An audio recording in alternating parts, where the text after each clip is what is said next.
Oh, there we go. Hello! Welcome in. And I think sounds are good. I think we're good. Should be. Is that your work microphone? Oh no. Wait, yes. I'm on a voice. Okay. Yes. Hold on. For you guys, I'm not on work microphone. Fuck. Oh, now I am. Yeah. Is it? How does it sound? My microphone didn't charge, so it's right now clipped to my shirt because I am plugged in to my computer.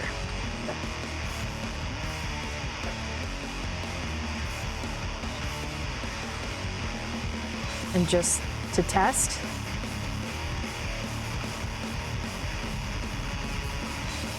How does it? Can everybody hear me? How's this? Echo. It's the echo. Okay. A lot of echo. Yeah, we hear you, but it's different.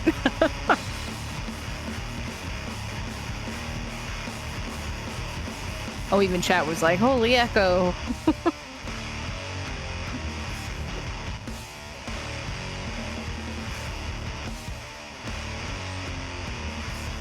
Chat says you sound clear, just a little bit far away. Yeah, it's because it's not strapped to my. It's not.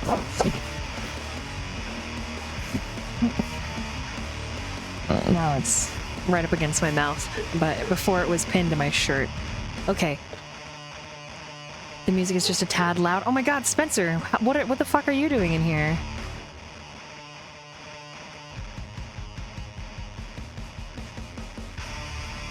Yeah, I would turn the music down just a smidge for stream as well. Okay. It's about the immersion, you know, like we're in the midst of it I'm right gonna now. yell. Can you hear me? Hi! Yeah, no. Sorry. Exactly. All right. Okay. I think everything should be good now. Shut this off. Okay. I think maybe. Okay. Hi. Welcome in, everybody. I'm your host, your storyteller, your dungeon mistress, Voidell. It's a pleasure to have you here for Chosen by Night, Chapter 3. I'm just going to get the trigger warnings out of the way right now. And to prove that we're really serious, no music. This is an 18-plus game. This is a dark romance with morally black and gray characters. Morally black means that they will shoot you just like they will make out with you and fuck your brains out. Okay? I just need everybody to understand that this is an 18-plus game, that there is significant profanity and vulgarity, and that this is a Vampire the Masquerade game, and that these people, these pretend people, these fictional, not real, fake, pretend, fantasy people are capable of fantasy violence that may disturb some listeners and viewers. That doesn't mean that there's not going to be fucking cute moments like I'm wearing a sweaty frog bra, beating my drum set, and singing about a girl that I want to break into her house. That's kind of cute, but it's also disturbing. Why would you want to break into a girl's house that you want to ask on a date? Oh, because it's dark romance. Okay. God, I feel like I'm talking. I don't mean to talk down to you guys. I'm in a weird way. Me playing these characters gets me in a weird way. They can't tell you how much I pace like a tiger in a cage, and I say weird. I do weird like method acting while role playing these guys, and some of them are fucking freaks, and they want to do bad things to our victims here, and they want to do bad things to chat. So with that in mind, if you're into that and you're cool with that, please stay. The acting is amazing. The story is really cool. Everything is suffused in mystery and vampire culture. If that sounds fun and you're a fan of mystery and thriller and horror and romance altogether, you're absolutely going to love this. It is a bit slow burn, but I just want to make sure that it's there, you know, just it's out there and it's open, legs spread, pussy popped out there. Okay. All right. So with that being said, and with the vulgarity plugged into the trigger warning, just to prove my point, we're gonna pass the microphone and everyone gets to talk into the Goon sphere. Okay, cool. Here we go. Jay, you can go first. I'm the first of the good sphere. I conjure the sphere of gooning. Can I have some music? Just a little bit. Otherwise, I'm panicking. I think I'm much better. Hello everyone. I'm ViciousJay, or it's just Jay. Honestly, J, just the letter, whatever. I don't deserve for the other letters. I'm playing Sasha, the Bark side of the moon CEO, entrepreneur, currently a babysitter, has weird acquaintances and friends. Definitely nothing shady about that. Yeah. That's Sasha. That very simple girl. I'm allowing gravity to take the goon sphere and pass it down to Nash. Whoa, don't just drop that on me like that. What the heck? Just make sure it doesn't crack on your head. Oh yeah, you don't want that load to blow on your face. Anyway, Nash he's just a pretty normal dude who's tired and taking care of 2 kids, one that's a little kooky and creepy and another that's a wild beast, and he's just trying to make his way in the world, so yeah. I'm gonna toss it on over to TheNatchan. Oh, hey, that's me. Hi, guys. It's me, TheNatchan. I am playing Emery. He is, he's a dude. He's a film nerd who owns and manages a analog movie theater. He's also trying to do some film school on the side. As a very rambunctious twin, who you will all, if you're new here, you'll meet him soon, I'm sure. Yeah, I will toss the goon sphere up to Vil. It's your boy, just another villain, also known as Vil, playing Gene. He's just your friendly neighborhood doctor who's in way over his head than he should be. Way in over his head. Just a real nice guy who apparently has a year's worth of coffee, which, how can you go wrong with that? Also, I just want to say this music is my element.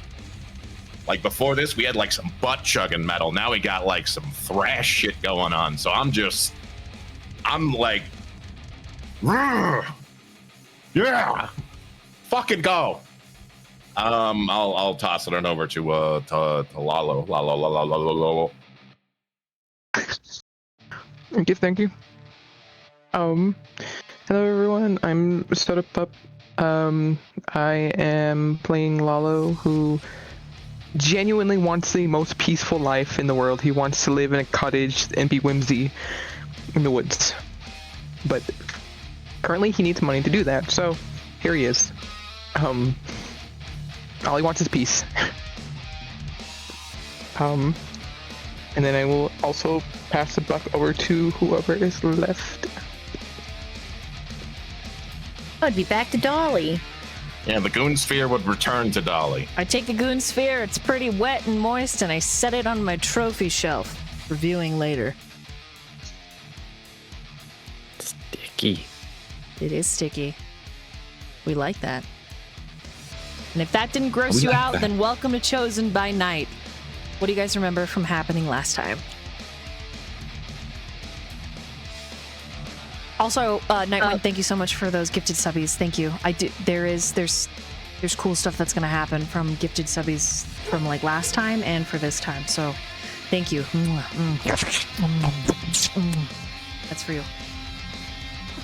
Last time we started with some, I guess we would consider it world lore or NPC lore, I'm not sure. We started with some lore that was beneath the airport. There was a meeting that was had. Some predators, as we are learning. It's obvious that it's not really a circle of trust or anything. There was a woman with a silver eye, a wolf, a centipede who's lost another nest. I'm curious about that. And something colder than all of them. They spoke of restless ghosts, of a red hand in the quarter, of hunters who've traded their torches and silver for satellites, psychologists, and guns. And they spoke of us, the chosen. The latest victim is talking, one said. They're beginning to notice us. And then, a voice in the dark, we're gonna need your help finding some things that are lost. You're the best at it, after all. So that's a sum up of the beginning of last session, which was a really cool lore drop. Definitely go back and watch it for the details. So we started with Nash, who at the end of the previous session, they had just pulled up to Sasha's house to drop off Emmy to be babysat so him and Chase could go to the show. So Nash was carried Emmy up to Sasha's door. His brother Chase was kind of looming behind him, dressed in black, breathing like something caged, like a feral beast. A secret slipped loose in the little house. Chase is the stranger who's been leaving cash to have the old pug Loaf looked after. So that was like Sasha had never known. In the kitchen, Chase came face to face with Petty, both large men, but the latter being even larger than Chase, who is not a small person. And it's clear that they know each other and just as plainly hate each other. Out at the car, Nash pinned his brother and named his fear, the beast that has yet to be unleashed. I'm afraid of what you could become. Chase only smiled. I feel alive. There's one girl he wants, one he'd like to chase through the woods. Her name is Sasha. Just ask first, Nash begged, and Chase promised he would, before he eats her up. Sasha, meanwhile, learned exactly what she'd agreed to babysit. Emmy is no ordinary child. She reads like an adult, stares like a haunted doll, and plays a game where her father throws her out the window and catches her on a rope. Great. Solid. They traded forbidden books and quiet secrets until the moment Sasha turned her back and Emmy did something no 8-year-old should know how to do. She called a car to slip away into the night. Sasha caught her at the curb. Rather than fight her, climbed in beside her, spending the evening pushing a strange little girl on a park swing within earshot of a Monsters concert, just to keep her safe. I don't want Dad to disappear again, Emmy told her. Across town, the others were dressing for that very concert, and the world was whispering. The world was whispering at them. My bad, guys. I'm reading and it's hard. Emery heard a voice on his fire escape that said, "Don't go," and as he was locking up his theater, felt his ghost insist he take the gun that his brother had previously given him, then kiss his cheek in the dark just before every light went out. So, I mean, kind of like, it was like, okay, that's okay, this is fine, maybe not fine, but so he took the gun nervously. Dahlia snapped at the shadow watching from her shop window. The man who was never there when she turned to look locked every door and shutter in place and went out to face the night anyway. Lalo was stuffed into clothes he'd never choose. A stranger's ring nodded to his wrist that he swore he was only going to give back, and found himself swept toward a scene that scared him half to death. And Jean, or Dr. Brandt, reported for the strangest shift of his life, hired by his unnerving patron aboard a rotting, landlocked yacht called the Fillmore. He was led through a freezing room hung with meat hooks and fire hoses and told that tonight there would be a frenzy. There was. Chase took the stage as Mr. Wolf, howling for a screaming crowd, and down on the floor, a drink Lalo poured out sparked a brawl. Dahlia kicked a man twice her size and got backhanded across the bar for it. Emery threw himself in front of Lalo and caught a fist with his face. Yeah, he sure did. Then Sawyer came flying off the stage, brandishing his bass guitar, laid the brawler out cold, armed Dahlia with a broken bottle, and flirted shamelessly with Lalo in the wreckage. Nash watched it all from above, and Jean later put the broken pieces, Brawler and Sawyer both, back together and refused a single dollar for it. Let's see. And then the real show began. A masked singer stepped into the light and his voice poured over the room like liquid gold. One by one, they fell under it. Every one of them but Nash and Dahlia, as the song sank its teeth in. You were chosen by the night, by the hunger in my face. It's the song that you guys heard if you were in the pre parts of the game. Very cool. And that is where we left. Ta-da! Welcome back to Chosen by Night. Woo-hoo. I did it. I read it.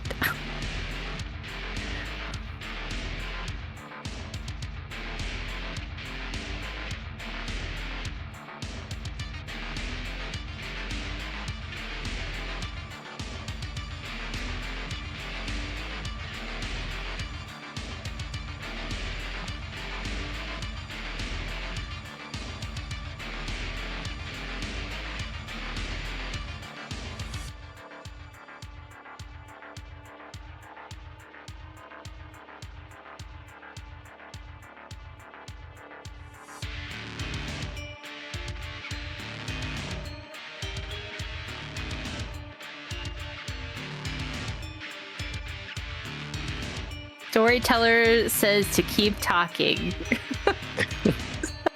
So, hello, chat. Welcome back. Yeah, we're good. We're good at that. We are. If you are just popping into this game for the first time, you can actually catch the previous sessions over on Dahlia's YouTube channel, as well as other sessions from other games, including campaigns that are no longer because they have finished. So if you're not subscribed to Dahlia's YouTube, you should definitely check over there, catch what you missed. Hello? Mm-hmm. Did it work? Hello, hi. Oh my god. It was like, would you like to speak through your web camera now? And I was like, what the actual fuck? Okay. Yeah, Webcam's haunted. Dude, the webcam's like, do you want to talk through the webcam? Hello? And it's like, no, I don't fucking want to. No, thank you. Okay. And so we begin tonight with this feeling that's overwhelmed. Wait, before that, let me do lore before I get into this, because once we start the scene, it's gonna go, okay? So we're gonna do the lore. Oh, most excellent. Everyone may have a 1 XP. My younger sibling gave me a 7-Up Zero Sugar, which is my current root beer, and 7-Up are my current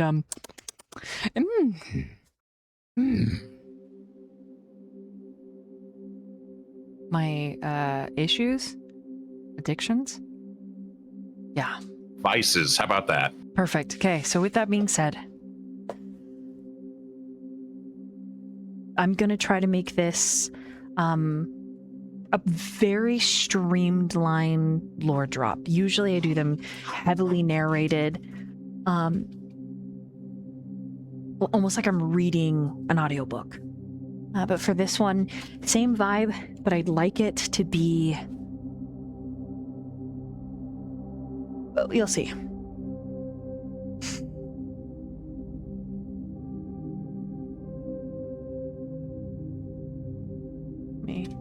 Can't have you guys look at me. It feels weird. Sorry.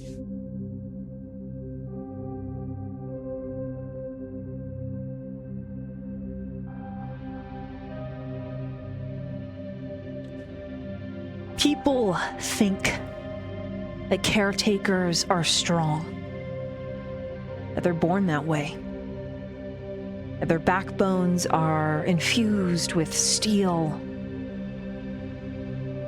and that they are immune to heartache, and in some cases, sympathy.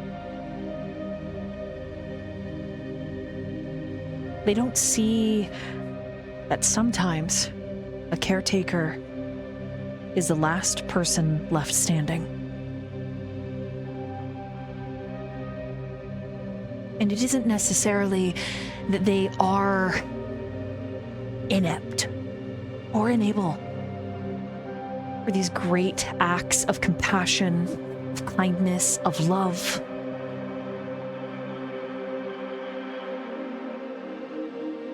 They're just better at taking the hits that the world and life mets out.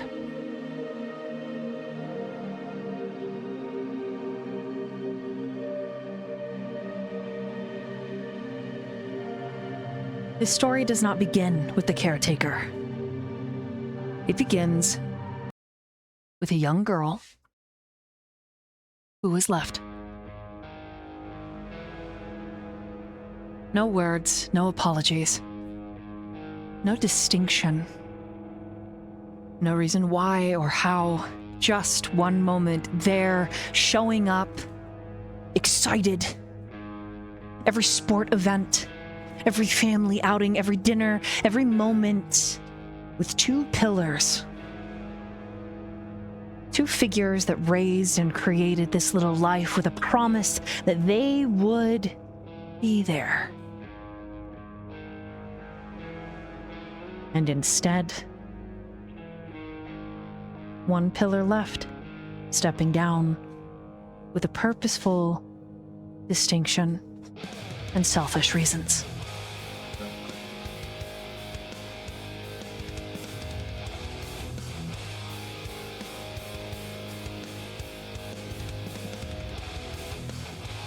Society will call it a troubled past. They'll say it's something you'll eventually grow out of. They'll say it's a bad chapter instead of a foundation in which everything and every experience was built upon. But the caretaker would call it a pit to climb out of, but to always use in the event that you need to push beyond. Human limits stop sometimes in a moral tendency. What's right, what's wrong, what doesn't hurt someone's feeling, what does hurt someone's feeling. But Sasha's caretaker didn't give a flying fuck about your stupid feelings and your white fucking picket fence and your happy little marriage.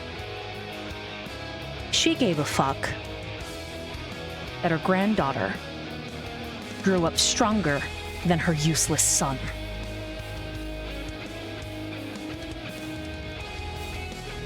And so, a little girl who had wanted someone to choose her, and had mistaken a friend's advance as kindness, ended up in a lion's den, taught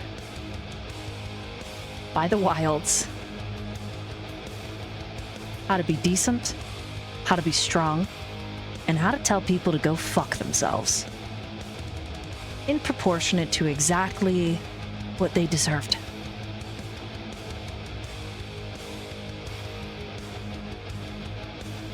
The largest lesson that Grandma had distilled in Sasha was that evil rarely knocks at your door wearing horns. Sometimes it just offers you kindness or a way out at exactly the moment you're desperate enough to mistake it for love. And by the time you realize the difference, you're already too far to make your way back alone.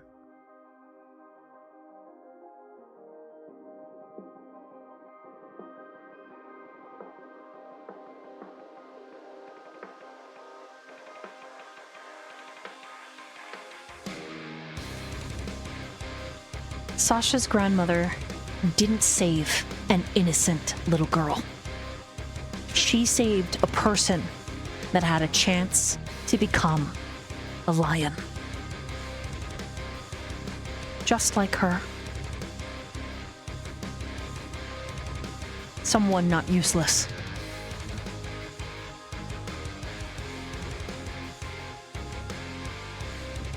Someone who could discern the difference between go fuck yourself and go fuck yourself. The tone is the difference.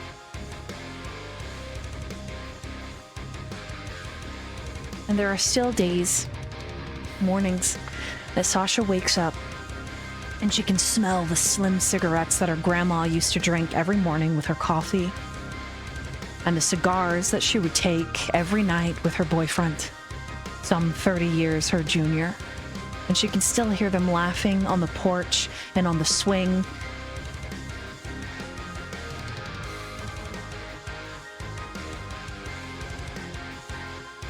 And just like we've seen in the chapters itself,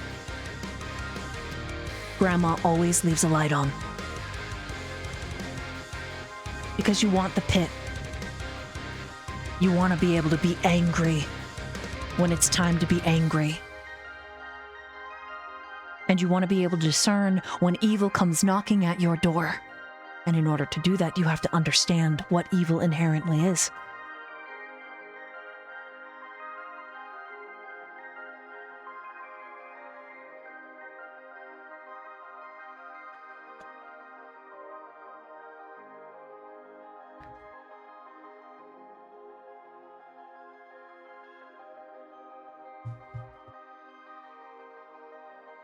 I think that's it, without giving too much away.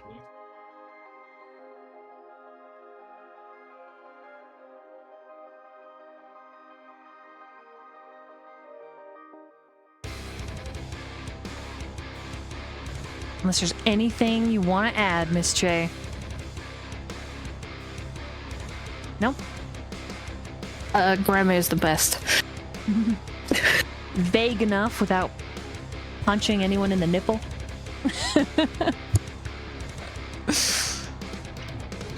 Hey, thank you, Tactical, for the 5 subs. Thank you for resubscribing. Wolfman, thank you for the gifted subs. Hell yeah. People have more inspirations, and I'll also add that to some certain characters, and now we begin the story. If you guys are ready. If you guys are down, ready, how do you feel? Bueno? Yeah. Yeah. Sí, bueno. Okay.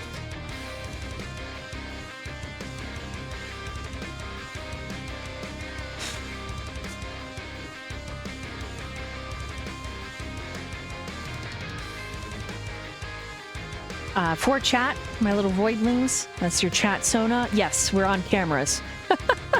So we're in a private Discord on camera staring at each other, but I turned my camera around because I get a little awkward sometimes.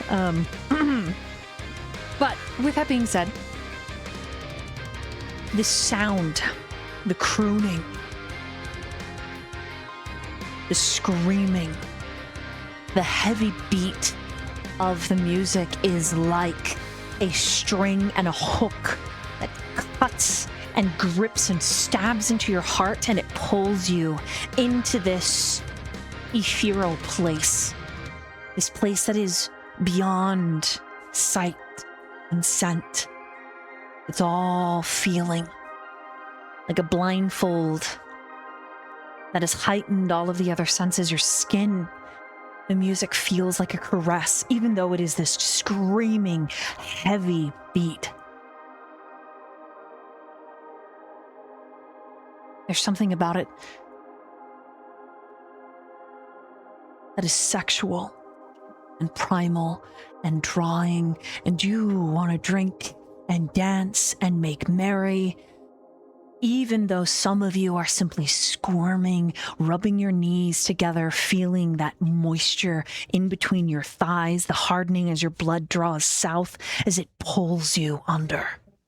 A wave that crashes with the guitar, with the drums, with the growls. This singer is heaven sent. But he definitely is sleeping with the devil. Liquid injections of desire and jovial fun directly into your veins. Nash. Dahlia excuses herself to the bathroom.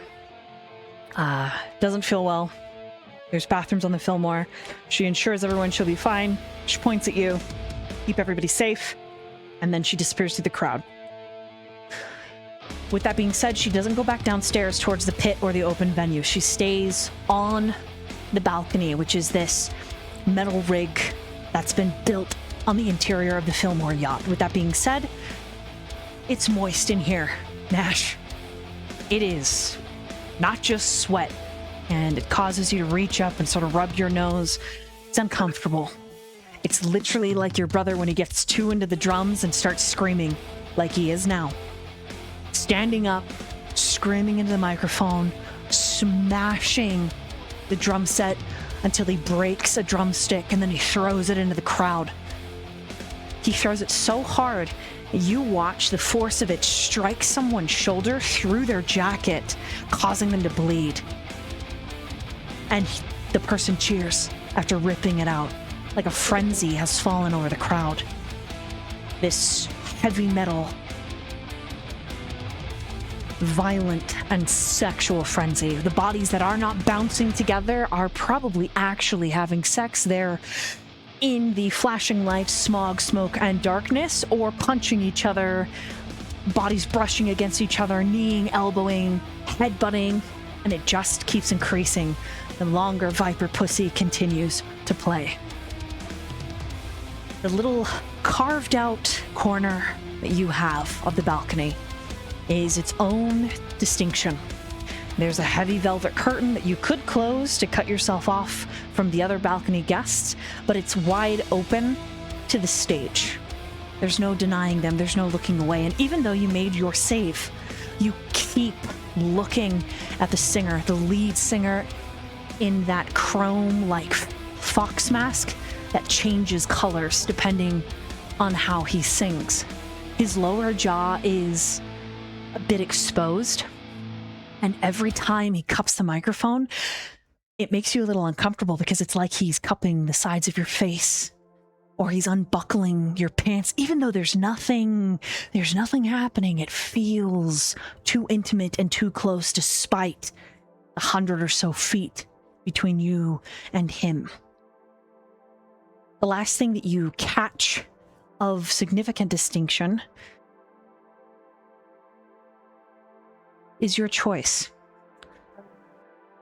So, Nash's player, would you like to know something about the crowd, the band, or the people around you?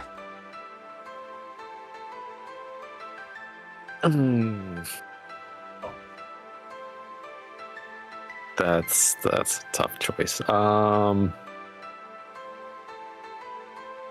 Let's go with the band. Hey. Lead singer.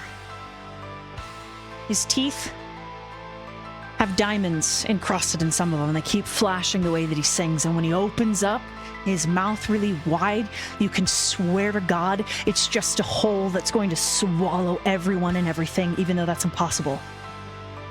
Your brother looks like he's having a fucking blast. This is the only time that you've seen him this delighted. Other than whenever he talked about chasing his last woman in the woods and fucking her, and you're like, dude, I didn't need to fucking know that, and you know, all sorts of crazy shit that he would share, and was like, I'm so proud of myself, ha ha ha. Right? Okay, it's awkward with Chase. It's awkward because he's your brother. With the blonde kid, you know, 100% remember his name, Sawyer or some shit like that. He's got a live scorpion that's just sitting on his throat. And occasionally he reaches over and he bites the stinger and he moves her to the other side of his shoulder. And then occasionally she crawls down his arm as he's hitting the base, which looks completely strange in his hands. The other one that he busted matched his hard and wicked persona far better. This one is more rounded edges, soft strings. And then on the keyboard, a tall, slight figure with a motorcycle helmet on and all black latex. The body is androgynous.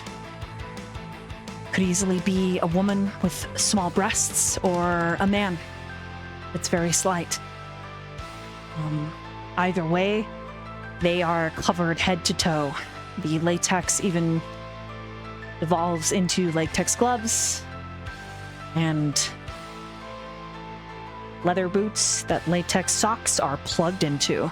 And there's a zipper in the center around the belly button that's got a big ass lock and chain around it. It feels very BDSM. But the way the lights hit the black latex, it's attractive.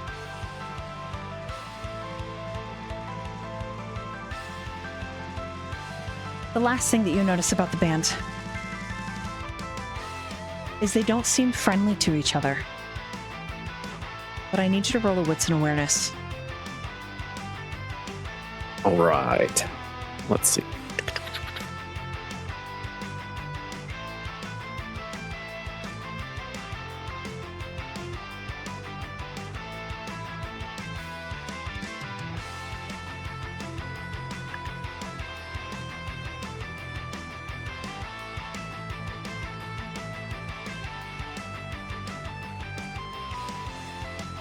Okay, so that is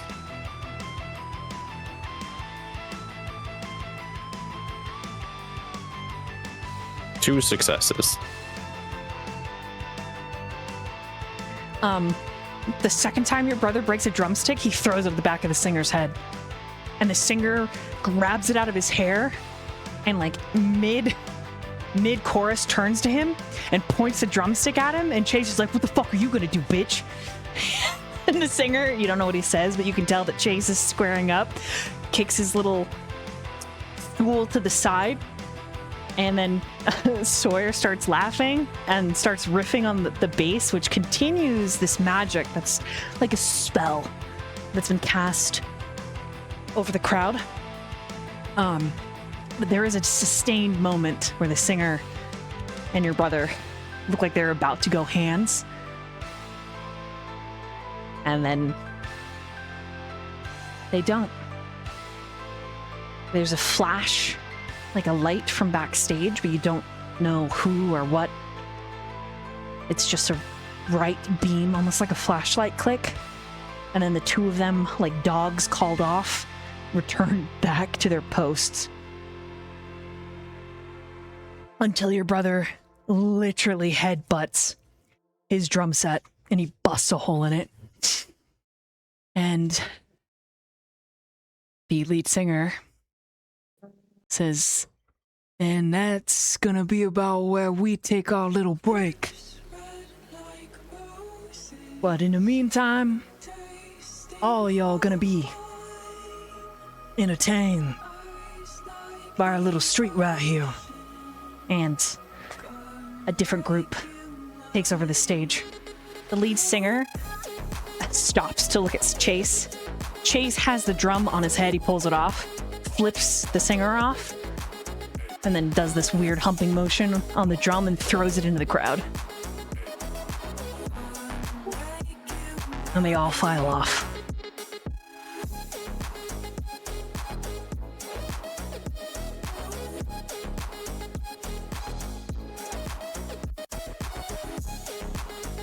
Lalo, Emery, the two of you, it has been a sustained moment of, if I move, everyone is going to see, everyone is going to know, I'm not going to move, I'm just going to sit here, squeeze my thighs together, and try my fucking best to just be in the moment. Whatever it looks like for your character to be drawn into that spell. You love this fucking music. This is the best that you've ever experienced. You're heated. You want to find somebody to kiss. Doesn't mean that you will. I want you to still act in character. But for mechanic purposes, you have been smitten, so to speak. Yeah, and it is good. It is so good. And this is the point. The curtain that kind of sections off you from the rest of the balcony opens a little wider, and Jean, who has been feeling that same pull, your eyes occasionally bouncing and dancing over to the stage, even as you're trying to get down the rigging to the individual with the busted fucking face. That's me. And the other individual. You keep watching. Chest, hips, neck, arms, fingers. Like it is. Your throat feels super dry and tight, even as your mouth is watering. Because you did not make your save either. So you are walking a little awkwardly and have to pause to either tuck down, up to the side, etc., before stepping in to see your patient. But this is the moment that you do, and you get a load of Emery, Lalo, and Nash for the first time. What do you all do?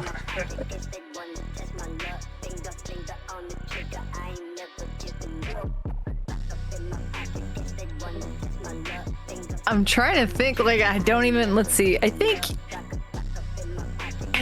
he was like hard staring the whole show, and then once the band left the stage, that was like it's like when you finally blink and then he like realizes that there's still other people around him, and it's like, oh yeah, I'm like in public and there are people, and that was whoa.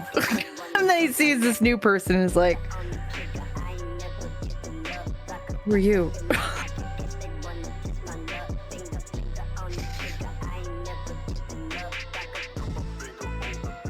I think for Jean, you would have to just like take a moment. Since, you know, everything going on, the band playing, it's like kind of entering like a momentary fugue state. Then once it kind of like passes and the band goes off stage, just, you know, the kind of glaze over his eyes is gone.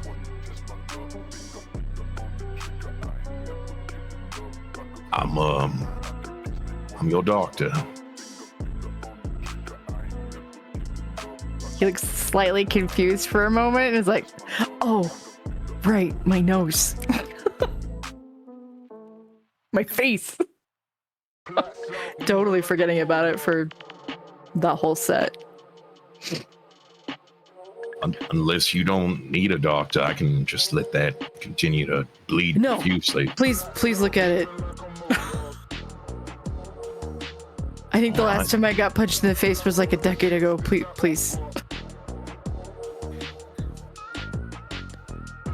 He's gonna move in front of you, take out his flashlight, kind of like raise your eye up, check both, just to be sure you don't have a concussion or something else along with just a bloody nose.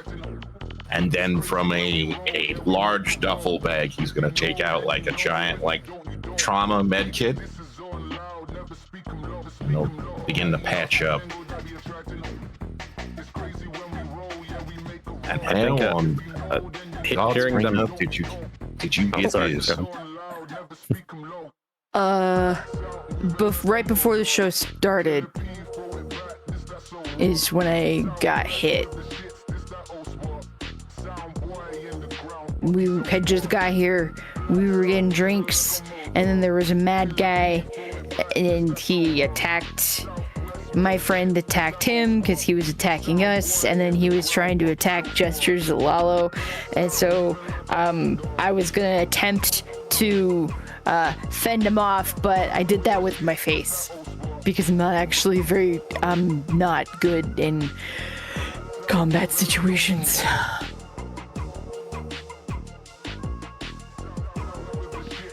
I think with hearing their back and forth, and possibly recognizing Dr. Brandt's voice, Nash would turn and give him a hard look.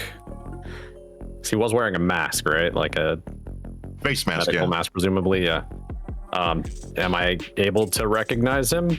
You, Dr. Dr. Brandt recognizes you, Nash, because you're not wearing a mask, but you have to roll an intelligence and insight.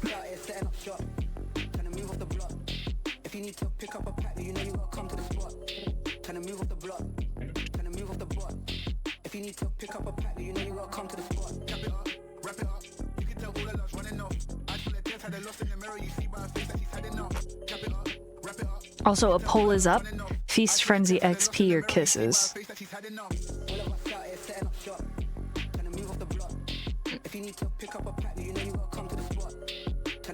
Okay, so that's 3 successes. And I need Dr. Jean, or Dr. Brandt. I need you to roll a deception.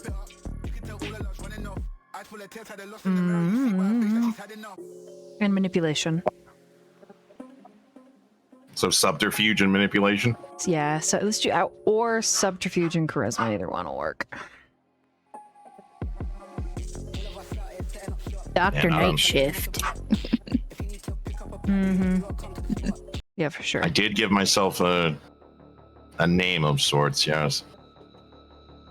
Man, I'm bad at this.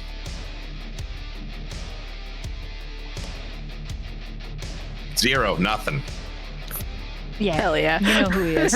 100% know who he is. Nash is gonna walk over and sort of lean around. Doc, is that you? What are you doing here? It's obvious to you, Nash, that he's trying to be hidden and inconspicuous as well. I just want you to know that. He's just gonna continue to do his job, not even respond or react to it. Just like it's this isn't happening. Just being professional. I think Emery just like sees this guy he just met talking to the doctor, and he's like, he's fixing my nose. That's what he's doing. I'm gonna need you to he's gonna open your mouth and need you to bite down on that. Okay. Is this gonna hurt? Oh, of course not. Just a little bit. Okay. He'll bite down. On 3. 1, 2, 3. and he'll just reset your nose as fast as he can without it being too painful.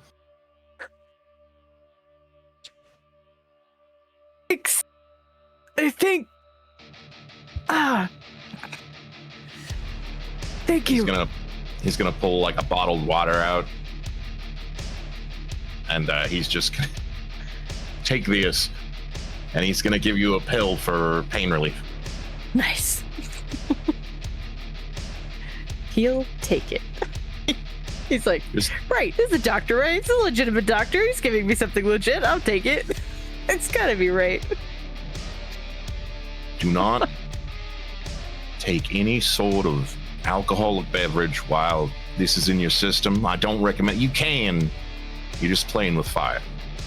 What if I already had some? Because I did have a shot before the show started.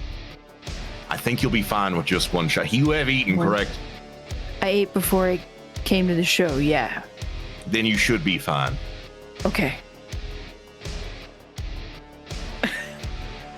Okay. And he's gonna look over at Lalo. Do you need help as well, or are you fine? After he like blinks a few times, trying to get out of the trance-like state he's in, he like whips his head around. He's like, "Oh, I need so much mental help right now." I'll just check you out just to make sure you're all right.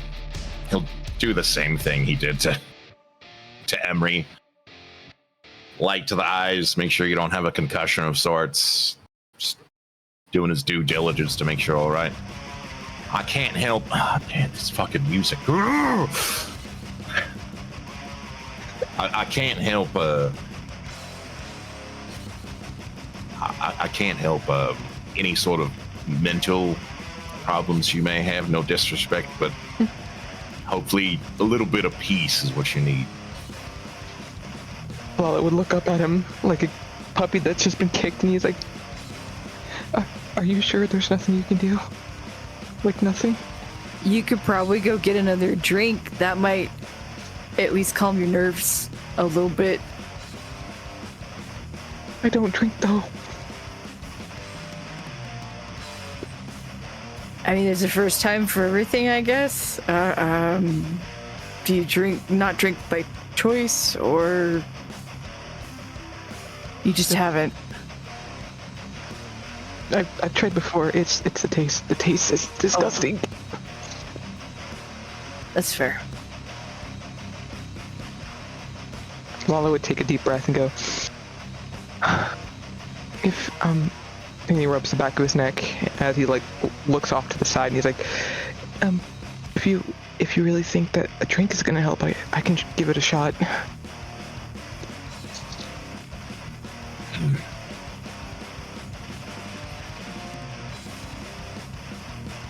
Nothing like a little bit of hard liquor to take edge off.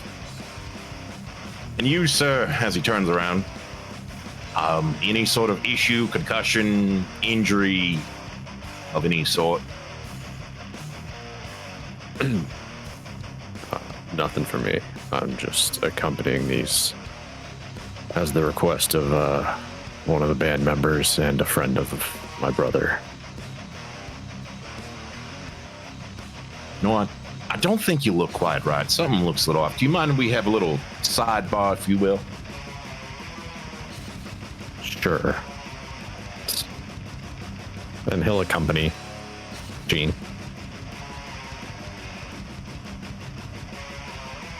Don't get punched while you're gone. I guess you're with the doctor. You're probably safe. Never mind. I should say the same to you. I'm not leaving the wait. seat. He's just gonna wave to Emery. Like, I got it. All right, I'm...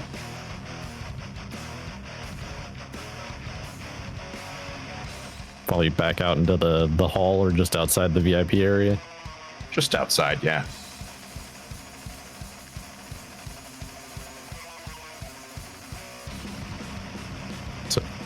You want to tell me what that was all about? I need you to act like I'm not even here. I'm just a stranger you see being a doctor at a show. Not gonna lie, it seems pretty suspicious. Well, when you are hired for a show, do something. You just do it. You sound like you didn't have much of an option. You're just going to nod. Yep, that would be the case. So if we can just act like we're strangers meeting for the first time, that'd be swell, Nash. We can, but you'll excuse my instincts here, but someone have you under their thumb? Maybe being blackmailed or something? Oh, I can help. No blackmail. No, nothing. Just I'm fine. I'm not in danger. I'm not being hurt, not being coerced. I'm just helping out and being paid a hefty sum to do so.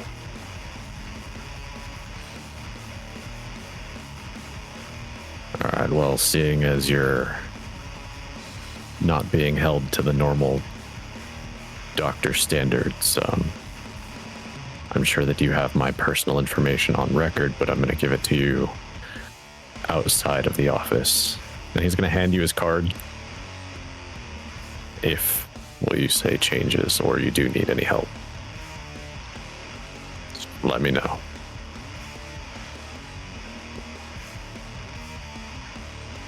He'll take the card, put it in his back pocket. I'll keep that in mind, Nash. Thank you. Thank you kindly. Yeah, not a problem. Is there anything else that you wanted to talk to me about? Or is this No, just that's- about keeping this quiet? Just quiet as a mouse. All right, not a problem.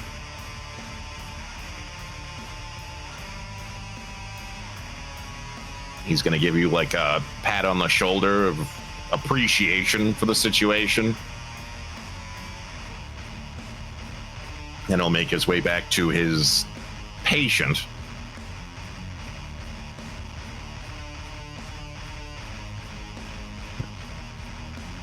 Nash will nod to him and turn back towards the VIP area.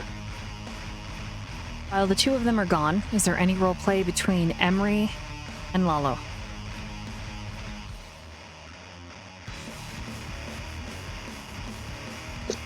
Lalo.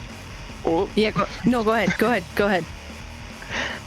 Lalo would turn to Emery and he kind of like bows his head a little bit with his hands in his lap, and he's like, "I'm really sorry for what happened."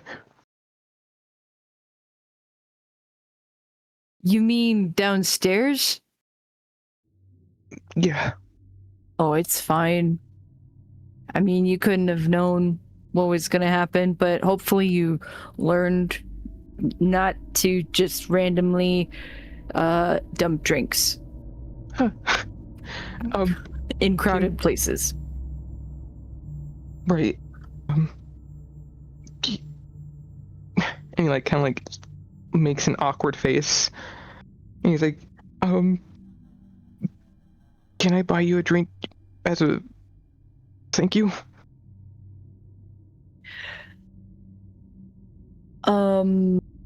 Yes, but how about we save it for another day and you buy me a coffee? I don't think I'm quite the lightweight. I don't need to add any more. I mean, I thought about getting some more drinks, but I'm already, the one shot's got me pretty, and I just took something that the doctor guy said I shouldn't take anything, like I shouldn't have any more alcohol with what I took, but I'll take you up on a coffee one of these upcoming days. Lalo would put a hand on his chest and exhales in sigh of relief. He's like, "Oh, thank God. Okay, yes. I can do coffee. Coffee sounds lovely." Cool.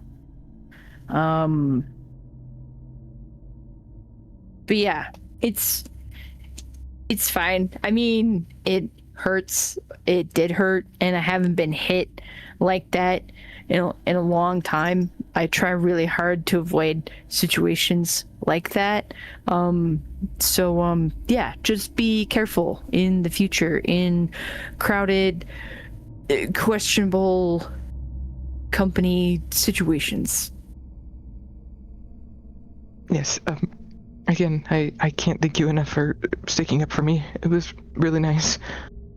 Yeah, it's all right. Just, I guess tonight you can make up by just trying to enjoy the show, even though it's not really either of our scenes, but admittedly, it's been really good. It's been a good show. Kind of crazy how good of a wow. I just looks back at the stage. I wish they'd come back. I mean, this other group's fine, but the other guys should come back. Although, again, he has his hands on his knees. He's sitting up very like prim and proper. But he has his head still like in his lap, or his eyes in his lap, and he's awkwardly shifting his legs back and forth. And he's like, yeah, I really hope they come back too. Also, just because I saw him flirting with you this afternoon, and I saw him flirting with you before the show. I know my brother is like obnoxious and can be rude, but he's somewhere in there. He's a pretty good guy. So, if you have any interest whatsoever, give him a chance. If you don't, do not lead him on. Okay?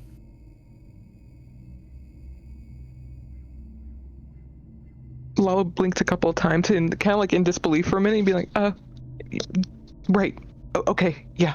This is the point that Nash and the doctor return, but we meanwhile outside. Sasha, I need you to roll a wits and awareness, please. Okay.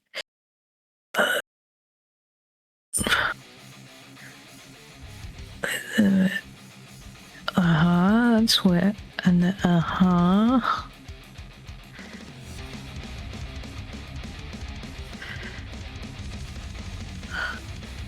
4 successes.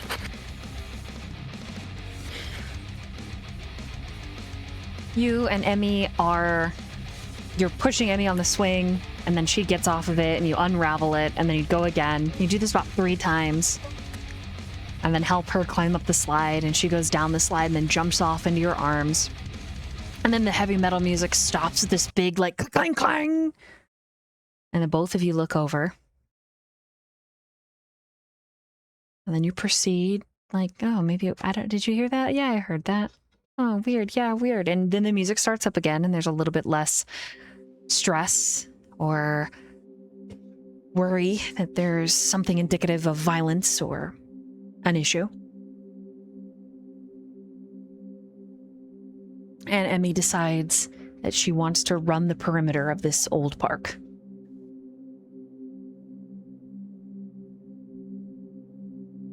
You don't question it. What?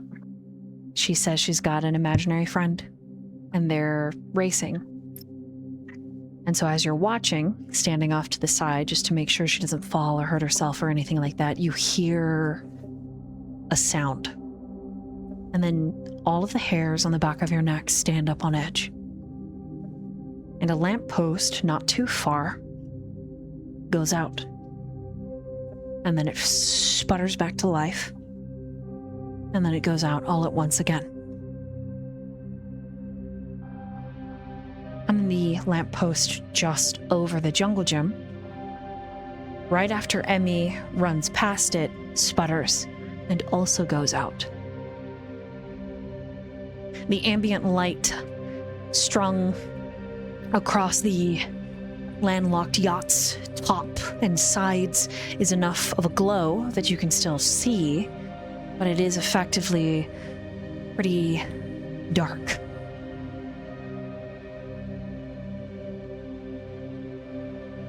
And then your phone buzzes.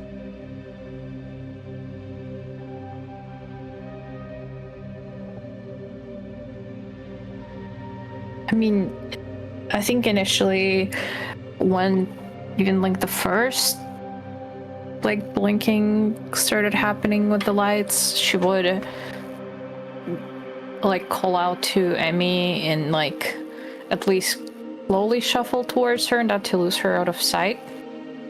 And as the phone buzzes, she like unlocks it. Just like, Emmy, don't, make sure not to go too far away. You just hear her say, okay. And it's an empty text message. No number, just a bunch of X's. And just 3 ellipses. ...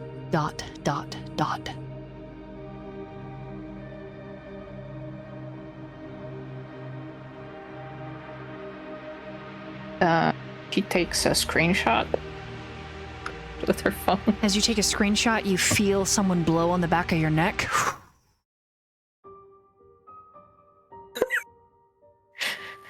And when you turn, you are nose to nose with this hulking, sweating figure. And you recognize him, though maskless, from your front porch. Hi.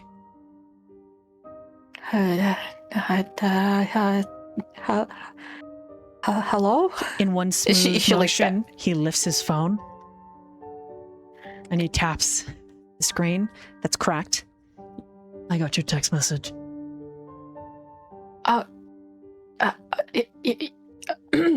Yes, she backs a few steps away. As you step away, the light sputters back on and it casts this hard glow over his eyes, so only his nose and down is exposed. You can see that his nose has blood smeared around it. His lip is split. There's blood around it. He's very sweaty and he's very fit. There's also a little bit of maybe excess moisture because it is a New Orleans night. It's comfortable. The degrees are a comfortable humidity. It's not sweltering because it's February. And then you hear Emmy go, "Oh, Dad."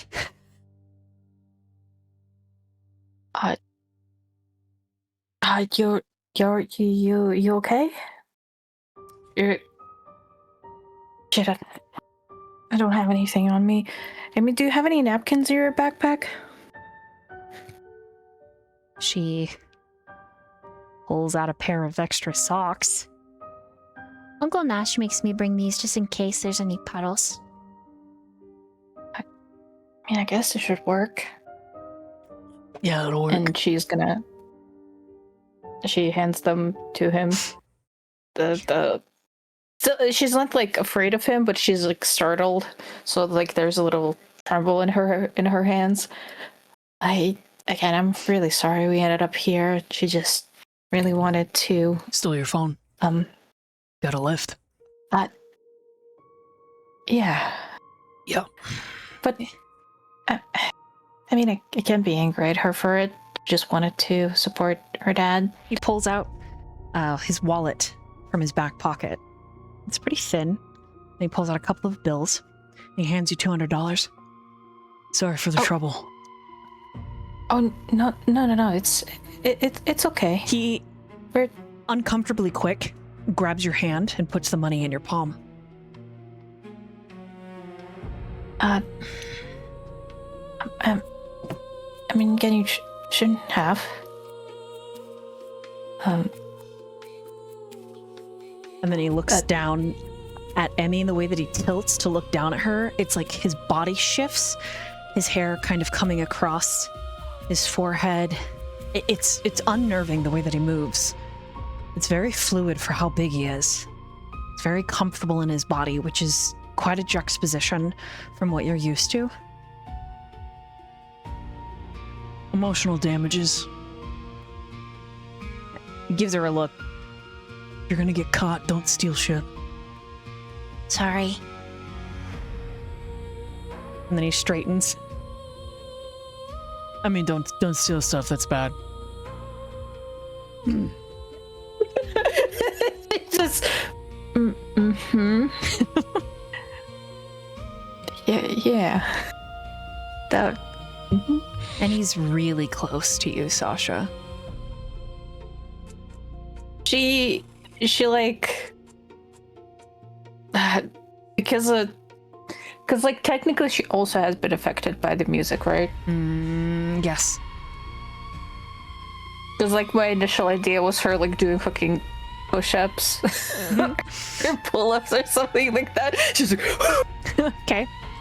So while Emmy was like running, because Emmy wasn't affected at all, but while she was running and sliding, you were like, fair enough. Yeah. Okay. I just like I wasn't sure when to bring it up because that was my mental image, not to walk there.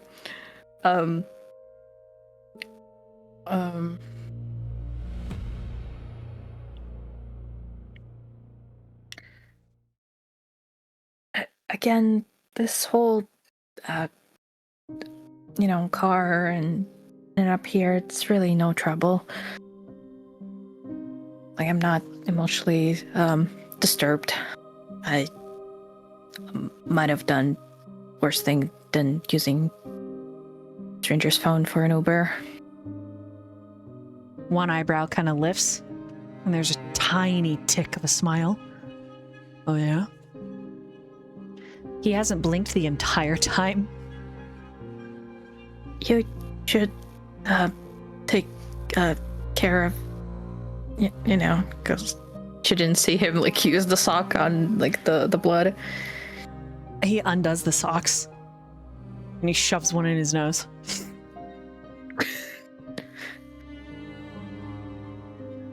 You sure it's not broken? He pulls the sock out and inhales, and then exhales. Fine.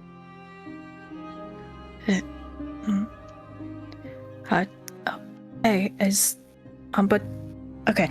Why are you here? Is it? I thought the show would be going on for longer. Break. Some of the equipment busted. Oh no. Is everything okay there? Yeah. What'd you think? Did you like the music? Yeah, no, I really enjoyed. I already kind of complained to my friend that he didn't think about inviting me.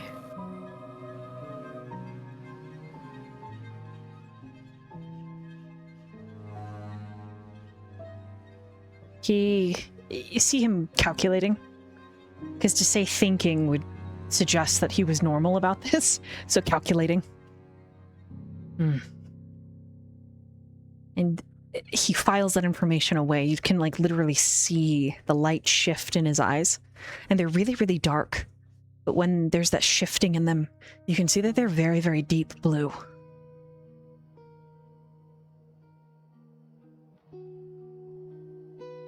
So what were the two of you doing? Just, I guess, playing around. Emmy says, Would you? "We are running." Well, Emmy was running. She's quite good at that. I was, doing other activities. Do you like running? Oh, cardio is not my strongest skill. He licks his bloody lip when you say that, and you're not sure the emotion behind it. So what were you doing? And he steps a little bit closer, even though he was already close. Now he's almost nose to nose. And you can smell him this close, and it's very masculine. Maybe a little bit body odor, but not so much that it's uncomfortable, just that he's been working hard.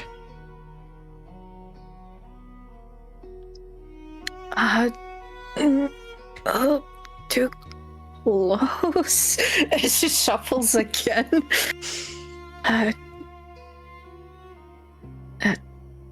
It's kind of hard to have a conversation like this.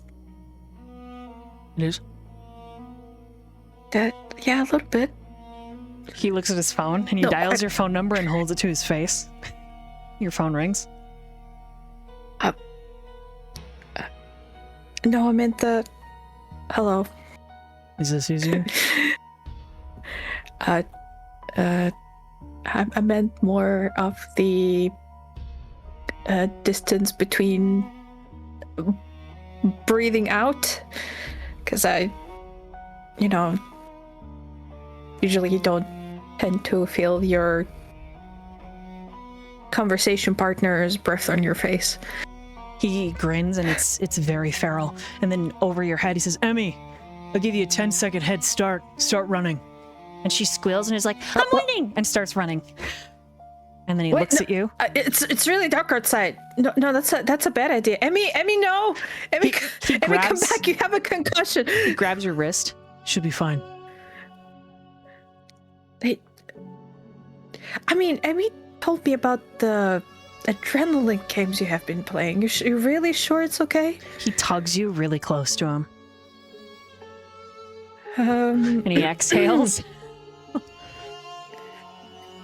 And the look. You flush everywhere because that look is like a direction of his big hands all over you. And then all at once, he puts his phone in your hand, still on call with you, and he takes off fast as a bolt around you. And a second later, Emmy's like, "No!" And he's carrying her back over his shoulder. And when he gets to you, he shifts her down so he's holding her, and he's saying, "You need to go back to Sasha's until Uncle Nash and Dad are done, and then we'll come get you. No more breaking into people's phone. No more mind games." She just folds her arms. But you have his phone for several seconds, opened, unlocked, and maybe squealing a little bit because both of the processors for the phones are super close. What do you do?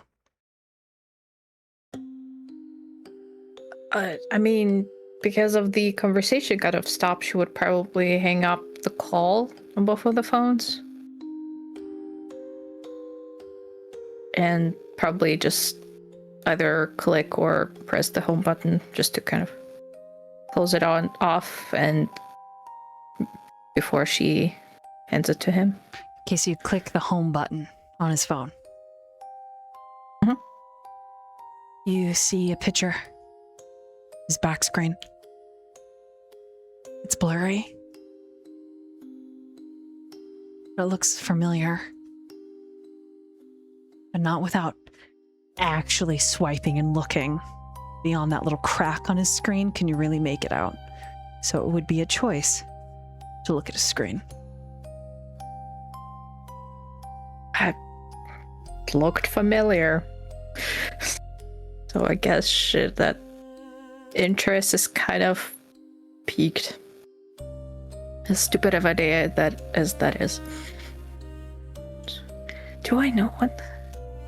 Hey, maybe it's our mutual friend or acquaintance, or an actor I know or something. I was like, oh, something in common. What is this? What do you want me to know?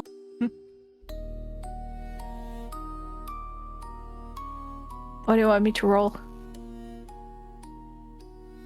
Investigation. So Just investigation. yeah, just investigation. No, nothing else added to it. How do I fucking remove it from it?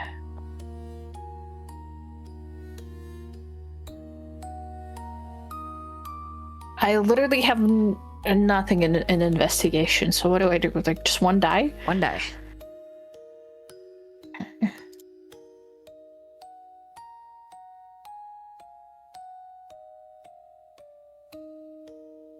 Success. Success? Yeah, it's the with the stars, but I think it's just a success. Mm-hmm. It's a picture collage. It's odd because it's a collage that you printed off and saved for potential decorative things at the shelter. So it's just almost like a color palette with accents. One of them has a frog pattern, another one has a dog pattern, another one has a dog and cat pattern. But you distinctly remember this one because Susan told you it was stupid. And she crinkled up the page and she threw it on the ground. And she told you, instead of coming up with fanciful ideas, why don't you just do your job? There's nothing wrong with the gray walls. And you felt that brighter walls might help people feel a little more at home when they came to the shelter to adopt some dogs, cats, and some of the birds that you offer sanctuary there. And as you're staring at it, he pulls it out of your hand and then looks at it. Turns his home screen off, puts it in his pocket, sets Emmy down in front of you. And he's offering you a smooth smile. But it's like the muscles have been trained. There's not actually an expression behind it.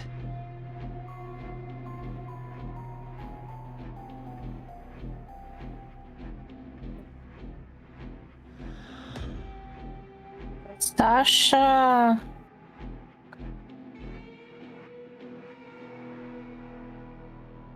Kind of looks back at him. There is like a very confused expression on her face, just like, what was that? Why was that there? But she doesn't like actually ask any of those questions.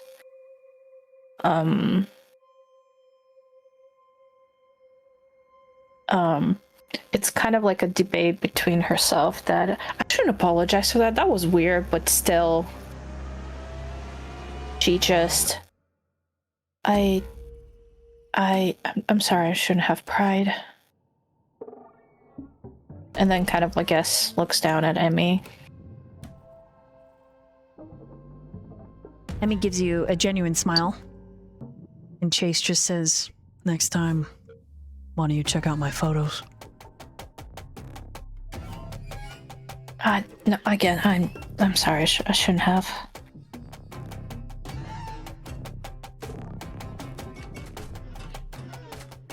Because to her, it sounds like not an invitation, but more of like a sarcastic, "Oh, why don't you check about my photos next time? How about you fucking look at my asshole?" Like, what?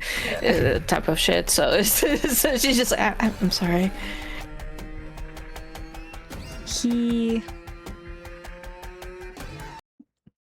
When she looks down and submissive and apologizes, he chuckles. He says, no, I'm serious. Next time you get a hold of my phone, look at my photos. And he steps away. Told Emmy to go home. She shouldn't leave again. And then he starts walking backwards.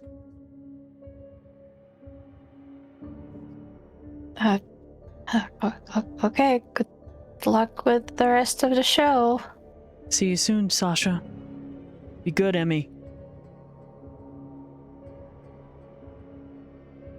For some reason, that last Sasha just kind of catches her off guard, so she just weak wave back. Okay, little rascal.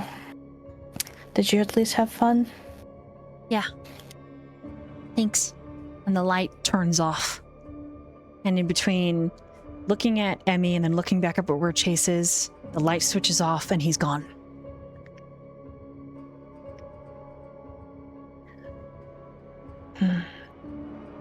Really dark hair. Come on, let's go. And she gonna pick her up and try to walk more to like the sidewalk where there's still lights on before she calls for a car. You're really strong, Sasha. And she like is grabbing your bicep. I've never seen somebody do so many pull-ups and push-ups before, except maybe Dad.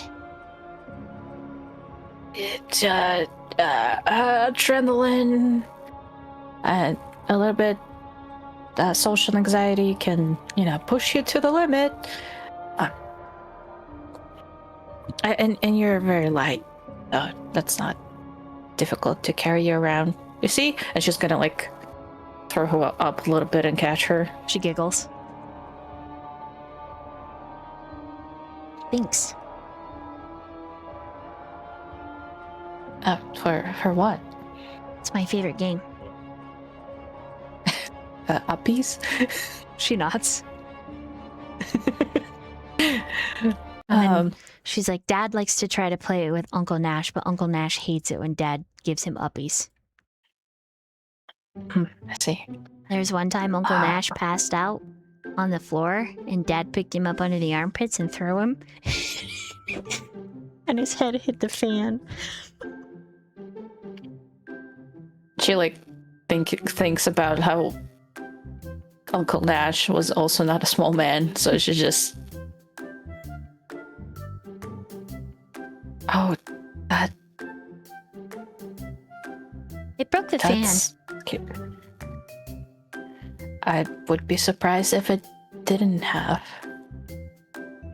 Yeah, he's really upset, but... I don't know why we laughed. Maybe because it... I don't know. Was Uncle Nash laughing? No.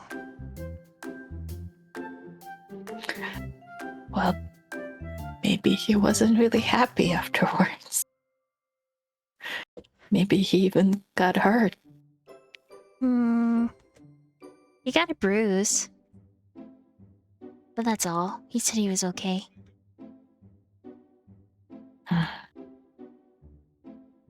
I mean, maybe that runs in your family, saying it's okay.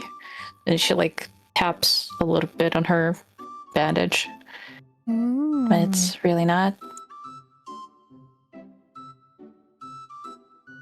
She thinks. Maybe. The funny story, I guess, is after we replaced the fan, Daddy did a backflip off the couch and broke the fan again. Uncle Nash was more mad that time than when he got hit with the fan the first time. So I guess your dad sometimes is more easygoing. Yeah. He was so easygoing. What do you mean? He had me go run and chase after me. I guess I'm not used to such, Oh, well, you smell small good. distance. He probably just wanted to smell you. And then she puts her hand on your face and it like sniffs your chest. like you're just like a little kid lean in because you're holding her. Like it's collarbone and neck, and she's like, "Yeah, you smell good." Oh no, Emmy, I did push-ups. Emmy, wet it. No. She like Bad puts her idea. nose towards your armpit. No. It doesn't smell bad. Emmy. No. It's not as bad as Dad. He stinks. Oh, okay, never It's even mind. worse Okay, when here you he's go. sweaty and he's smoking. I believe you. Okay, here you go. And she's gonna hand her the phone. Her phone, like, since you already know how to do it, come on. Okay, she like Holly over opens. She here. literally like unlocks your phone, and just. And you wanna tell me how you did that the Oh. first time? I just watched you text your friend and memorized it. Uh-huh. You I also can read Well- lips, and I speak several different languages. which ones? Chinese, Spanish, Hmm. little French. It's a little hard though. Yeah. All I learned was from the cartoons about cheese omelet. That's it. Yeah, Uncle Nash put me in dual immersion. What's that?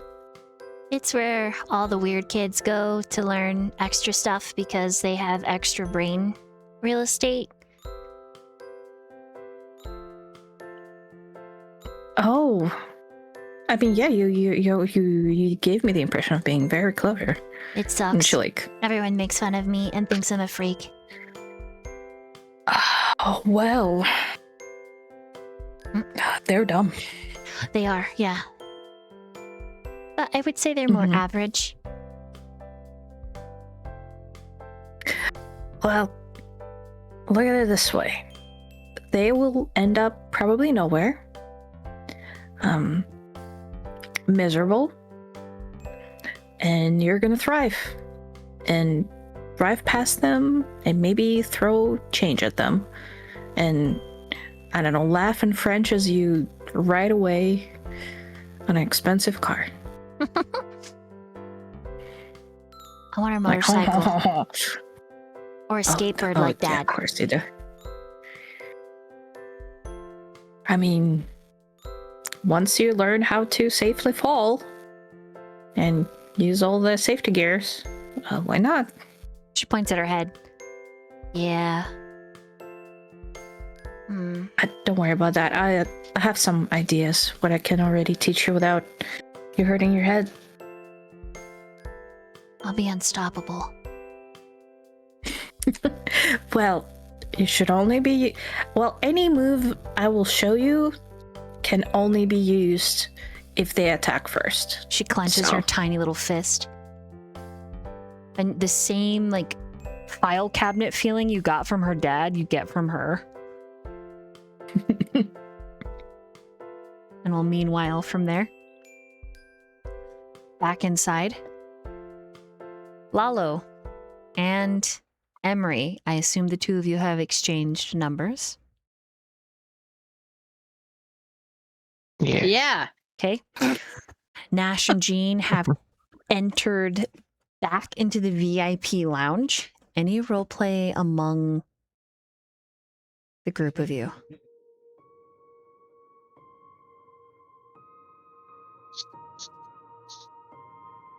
I think Emery just would welcome them back. Be like, welcome back. You didn't have any hidden injuries, did you? Nah, I Nice. seem to be in tip-top shape. Excellent. Of course, I wasn't the one who got into a brawl, but, you know. You know, sometimes we just can't choose what happens around us. It's like, eh. Well, I By suppose choice, that's true. I wouldn't have been there either. Speaking of, how you doing there? How's medication, all that? Great. Thank you. It's good. I can feel it doing the trick already. I would like you to have a follow-up appointment at your local hospital, so please do that in the near future. That way, anything goes wrong, nose start bleeding profusely, something like that. That way, Okay. as a follow-up, just Like the emergency room, or just like call my my doctor and explain what happened and like get a checkup. your doctor, emergency room, whatever you would prefer. In all honesty, whatever makes Okay. you comfortable. Okay. I will do that. Thank you for your assistance and your advice. You must have pretty good insurance to be able to get in the next day like that. You pretty well off, or what? I mean, you don't mind the question.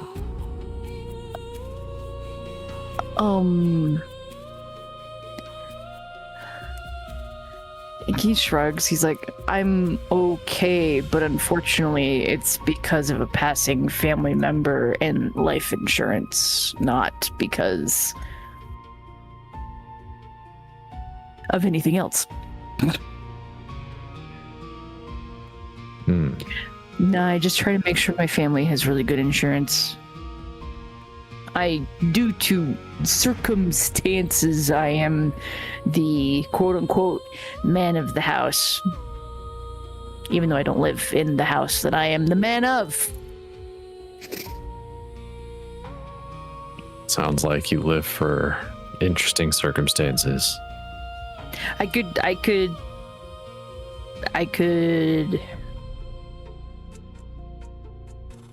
no, my insurance information's at home. It's not in this wallet. My bad. I could let you know what I've got. It's pretty okay.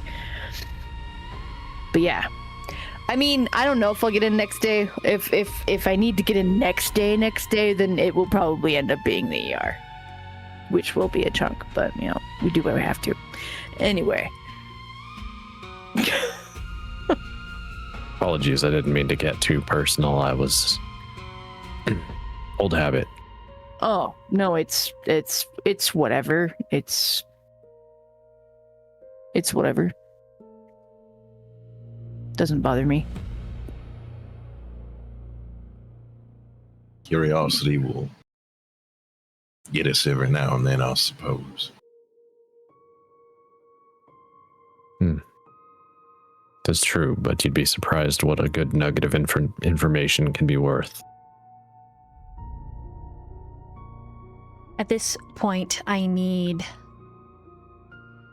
all four of you to roll a wits and awareness. And they're for separate things. Also, Lalo, do you add anything to this conversation before you make this check? No, he's just silently listening.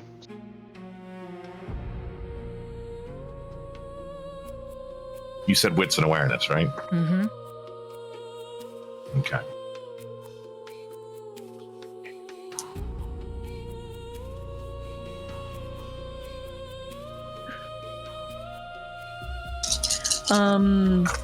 Storyteller. Yes. Am I still at my -1 from all the damage I took last session? Oh, I need Dr. Brandt to roll a roll for me to help you lower that. Because otherwise, yes. So Dr. Brandt's gonna roll an intelligence. And medicine? Yeah.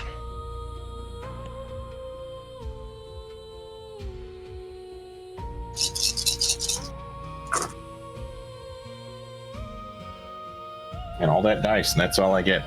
You get 4 successes, which is pretty good. 4 is pretty good. Yeah, pretty good. Steady. Okay, so drop 1. Let me look. Drop a point of aggravated down. And then turn your other point of aggravated into superficial, so you should have 3 superficial. I don't actually know where that is on this particular sheet that we use. All I saw was Mechanics. Okay. Yeah, it's in mechanics. Okay. Because all I saw was like the health bar under the willpower bar. Okay, I see. I believe also on the side you can click it and it'll adjust it for you as well. Mm-hmm.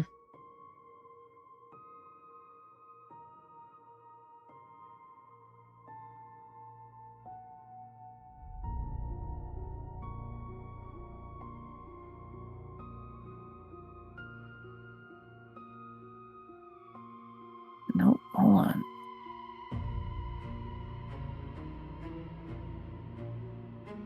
Okay. All right, cool. So would that be my regular wits and awareness, not the -1, or? Correct. Okay. So we'll go ahead and roll one more. 2. 2 total for me. Okay, everyone write in the dice box what you got for me.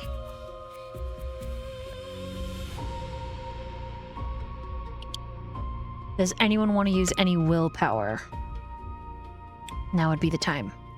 So Jay Oh, you used know to. what? Yeah. Yeah, okay. Actually, I will spend a willpower. I mean, why not?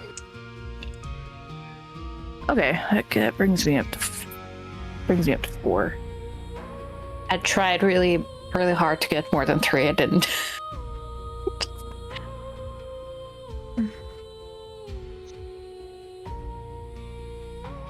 No. Cross out. That'll be 5 sucks.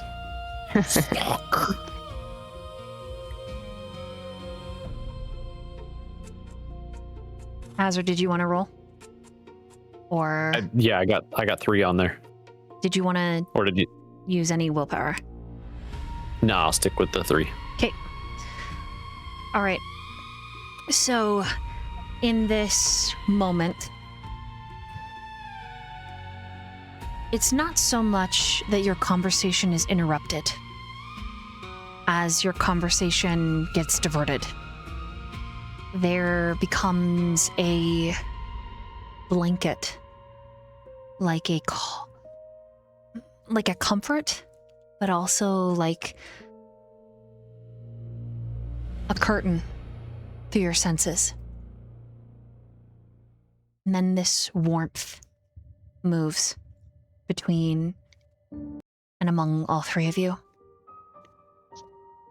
All 4 of you, sorry.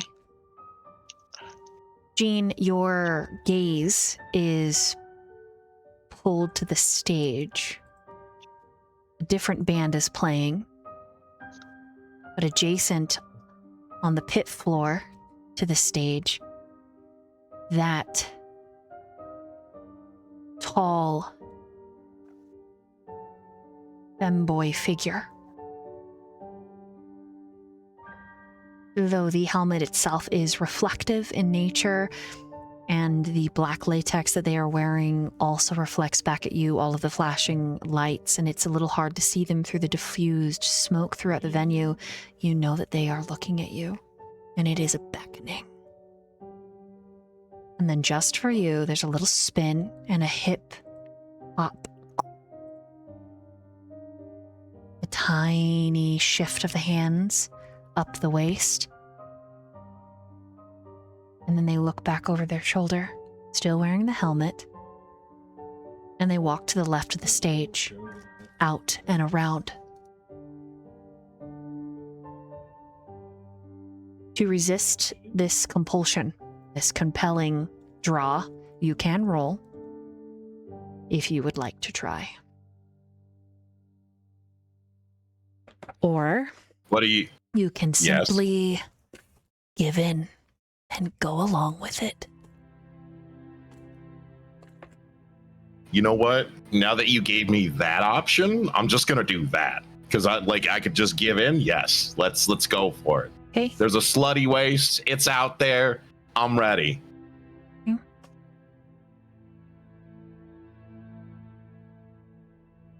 Likewise, Nash. You see in the crowd, just in and among the general populace, the woman who hired you today.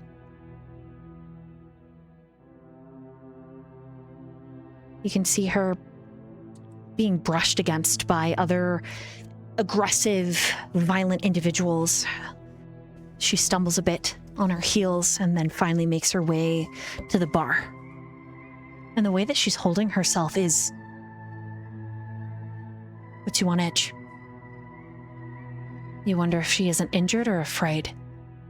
There's a turning in of the shoulders that in your previous line of work was very familiar in battered women. And then she does something that awakens a different draw in you. And she reaches up to move her hair, exposing that long, pale, slender neck. And she pulls the rest of all of that hair around her shoulder, toying with the ends as she waits for her drink.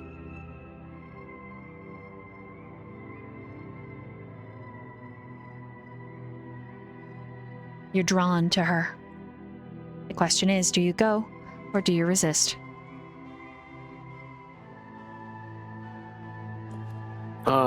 I think that Nash would try to resist.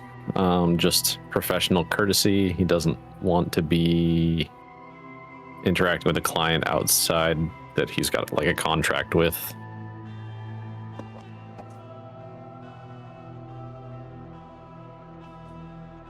Do I need to roll something to not let his impulses overtake his logic? Yes.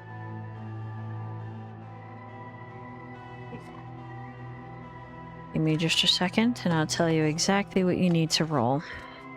Sure. Take your time. I'm going to roll a composure and an intelligence. Okay.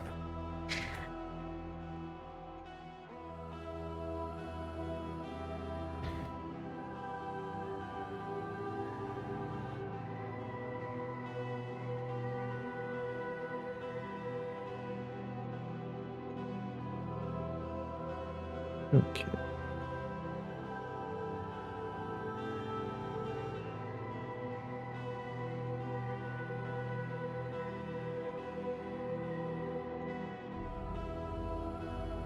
That is 5 successes.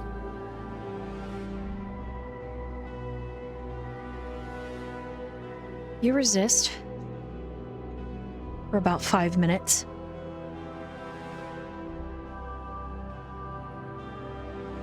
And there's something in you that says, fuck it. Like your feet aren't your own. They move forward.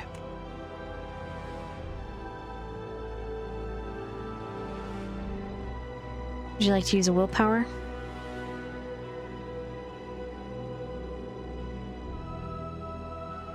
Yeah, all right.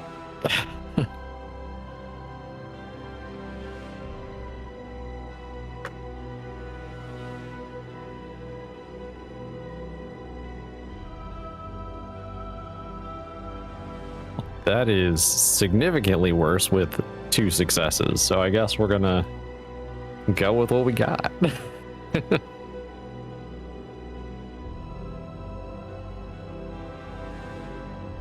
Hey. I guess in order to not be awkward, he would just turn to the group and be like, are you all gonna be okay here by yourself for a minute? I need to tend to something. Yeah, go ahead. Back. Don't start any more fights. And Jokingly points at Lalo. He started it. What? No.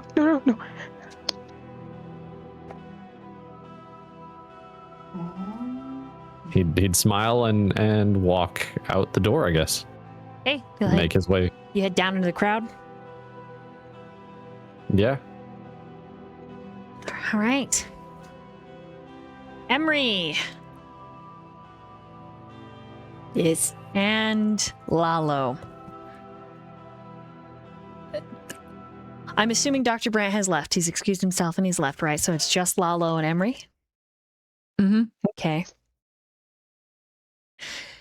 All right, Lalo and Emery. It's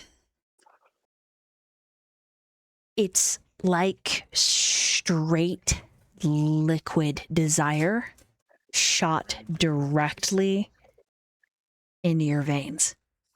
Oh no. As both of you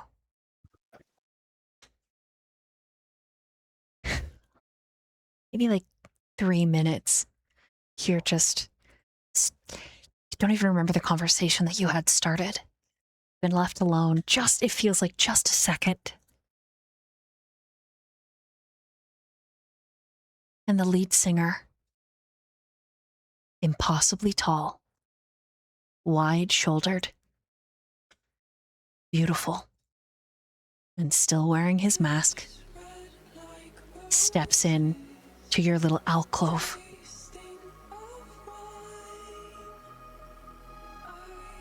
And he holds out his hand to Emery. It's a pleasure. And you are compelled to shake his hand and to move to make it so that he can sit in between you and Lalo. Do you resist? I mean, Natalie wants to resist, but unfortunately, Emery's lost in the sauce. He would absolutely make room for him to sit there. You introduce yourself, you shake his hand. Hey, he kisses the top and he says, Oh, Cher, you sure are a pretty little thing. Sorry about your nose, now. It's fine. and then he turns the gaze to Lalo, and it is the same liquid heat. Holds out a hand. He's very long-limbed, and he's a lot bigger in person than he seemed on the stage. On the stage, the way in which he was stacked was elegant, Dorito-shaped. Here, it's like all the air has been sucked out of the room because of his gravity, the magnetism. Ooh.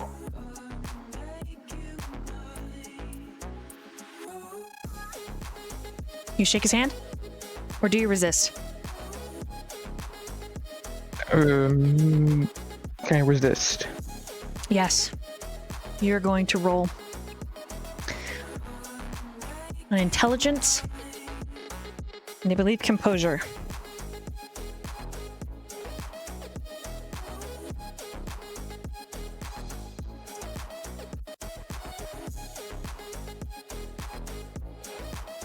How dare this gorgeous man walk into the VIP booth? How dare!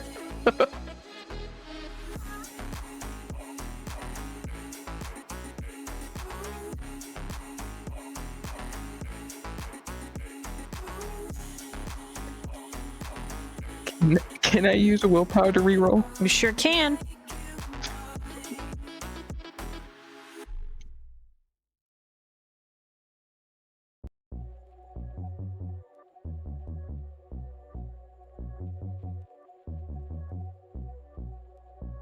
Okay. Let me put down what I have.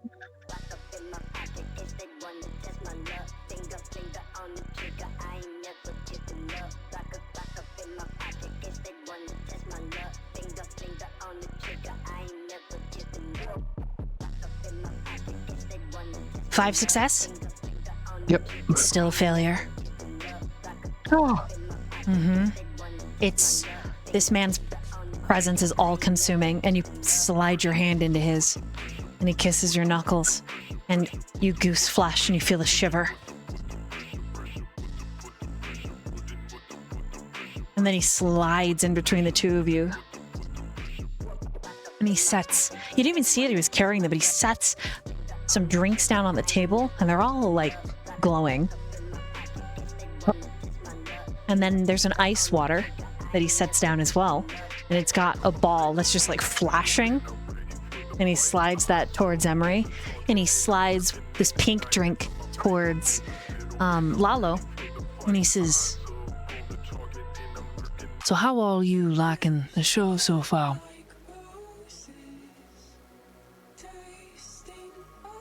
Emery will take the water, and then, like, when he asks that, he says, it's really good. Wow. It's a really good show. Like, I listened to your guys' music before, but it's totally different live. Like, it just, you could never describe how awesome and amazing it is to someone who hasn't been here. And then his head turns to look at you, Lalo. And he flashes a dazzling smile. You can see that he's got a diamond stud in one of his teeth. Unsurprisingly, the teeth are actually just slightly crooked. It just kind of gives in to his charm. Lalo sees this man is completely like otherworldly in the sense. He's just like, oh, this man should not exist. There's no way. So he's just like staring him down with like these big eyes. His face is flushed, and he's like, I never listen music. What? Never listen to music. Nah, what? No, and he's like gesturing over to the stage. He's like, no, I've never listened to this music. Yeah. What do you think? You be liking it, or? Oh yeah. It's yeah. It's really good. And he just continues to stare with these big eyes. You want a drink? You look a little thirsty there. Very parched. And he slides the pink drink closer to you. Lalo would, without looking away from this man, he like fumbles with the drink on the table and like finally finds it and like pulls it up to his lips. He starts sipping, nursing it. It's really sweet. Can't even taste the alcohol. Lalo would not assume it's alcohol because of how sweet it is. And so he would just go to town. He'd be like, oh wow, this is really good. And he's like, Okay, and as you're drinking and Emery's drinking, he says, No, I think I really like that. You know, I think I'd like it more if you took your shirts off. and the both of you are compelled to take your shirts off. Oh my God.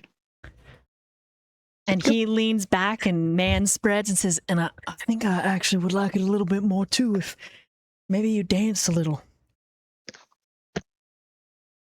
and you're both compelled to do so. Now, as he says this, there is a song. And for those of you listening at home, this is this character's theme song that I'm about to play on stream. So I'll also share it in the in the Discord, in the media, in the Discord for you. But yeah, here you go.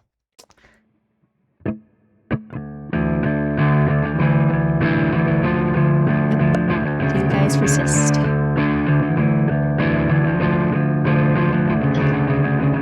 Lalo would not. Like I said, Natalie wants Emery to resist so bad, but he's a little lost. So when he first is like, you should move your shirts, Emery's like, you know what, yeah, it's really hot in here. I'll do that. And he, takes his cardigan, puts it on the back of his chair, and he takes his shirt off. And I'm gonna warn you all though, he's a super awkward dancer. It's real. He's yeah. It's funny when he dances, but he's into it. Okay. And as you find yourself losing the anxiousness, losing the stress, and the both of you dance up against each other and this impossibly gorgeous man who shouldn't exist, you find yourself straddling his knees and his big hands that are surprisingly cold up and over your bare chests. He touches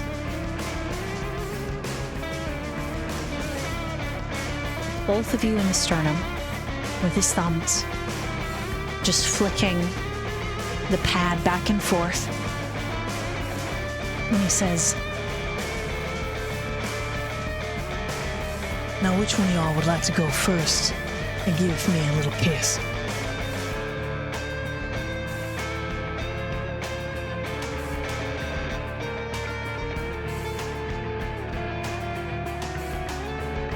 I think Emery would volunteer for that. Yep. So lost, guys.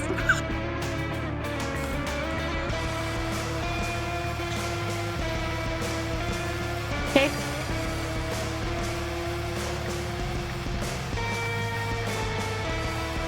It's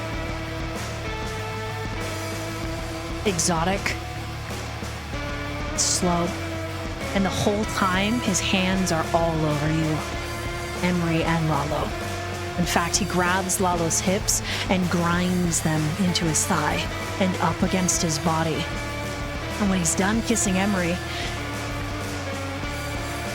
he grabs a fistful of your hair, Emery, yanking your face back, and you hear the curtain shut.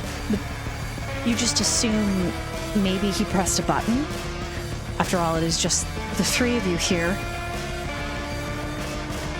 And as he's pulling your hair, he's guiding you down the leather of the alcove bench. That twisted, it's not twisted, it's like a horseshoe-shaped bench. He like pulls you down and kind of rears up. He's still got Lalo. And then he tells Lalo, whispering in your ear, "Why don't you be a sweet share and help Daddy take his shirt off?"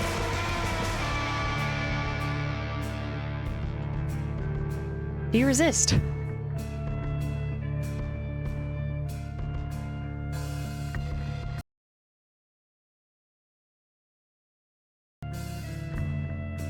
I see there are some issues with the music. Is it really? Yeah.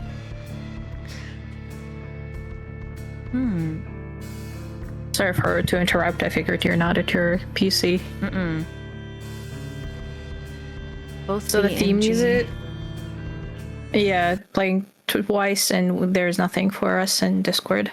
Yeah, Discord. I sent it to you in media.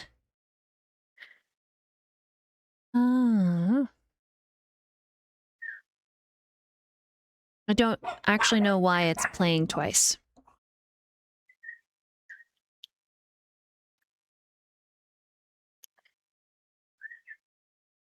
I think you can lower the volume of the other one.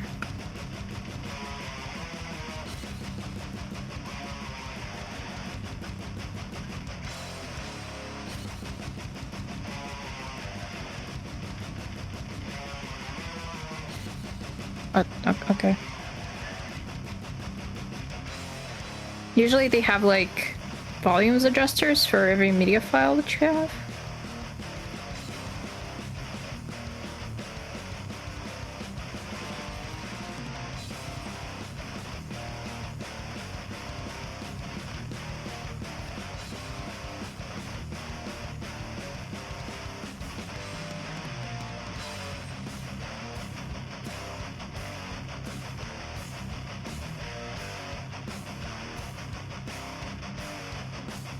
We are going to take a break right here before these two decide if they resist where this could go.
Testing. Can you hear us? Can you hear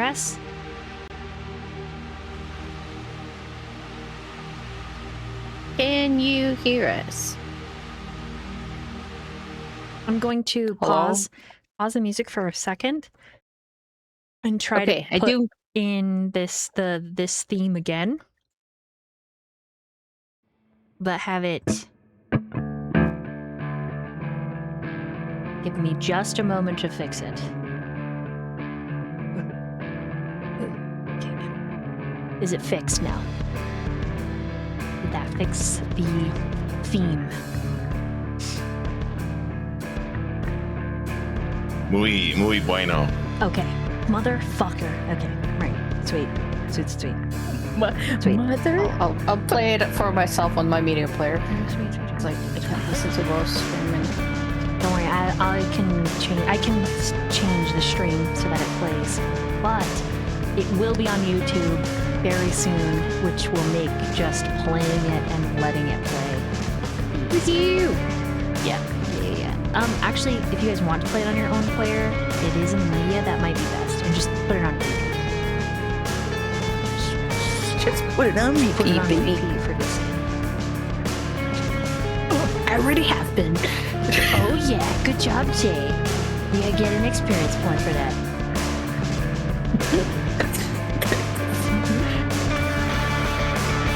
I'm just gonna adjust this for myself so that I can fucking hear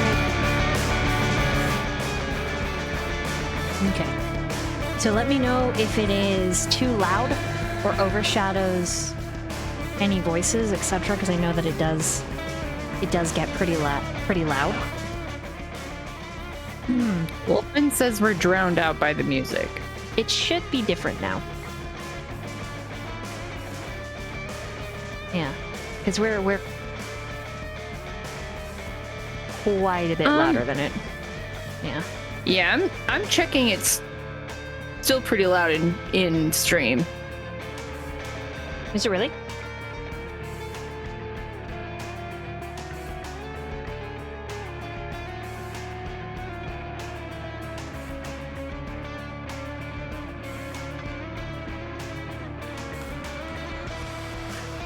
I don't know. Maybe it's just my editor-ness thinking it's really loud, but you can hear us, so we're probably fine.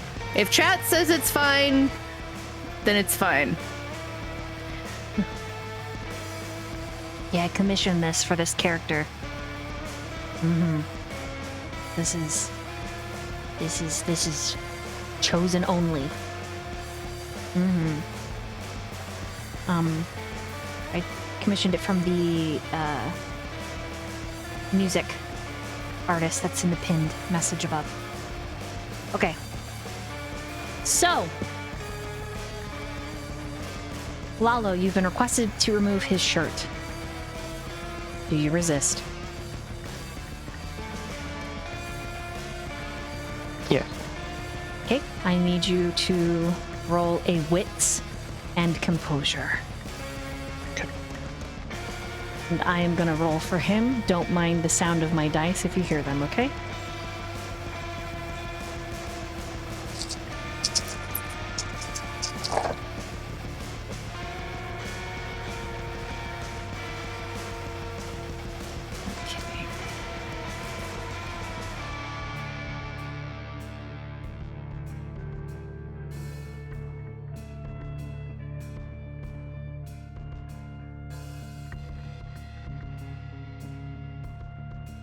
Can I use a willpower? Yes.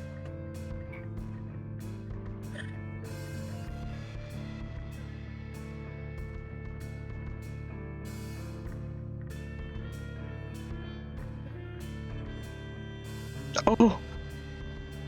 Oh. Okay.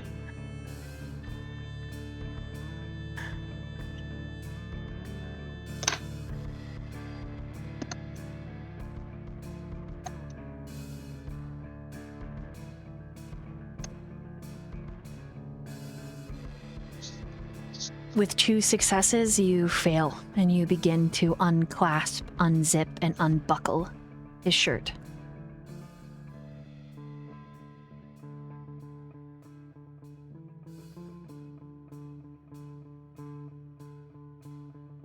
When his chest is bare, you are met with quite a fantastical tattoo.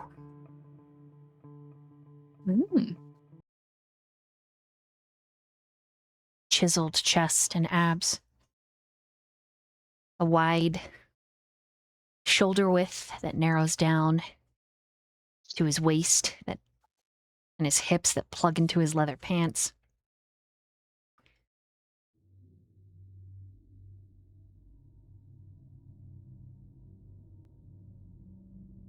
And the way that he is looking at you is a compliment, even though it is frightening.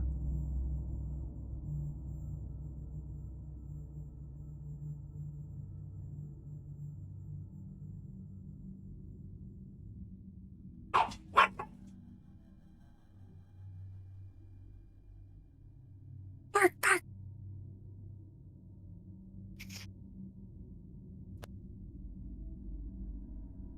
You Oh, look, Chase is back. Yeah. You be wanting to give me a kiss, don't you?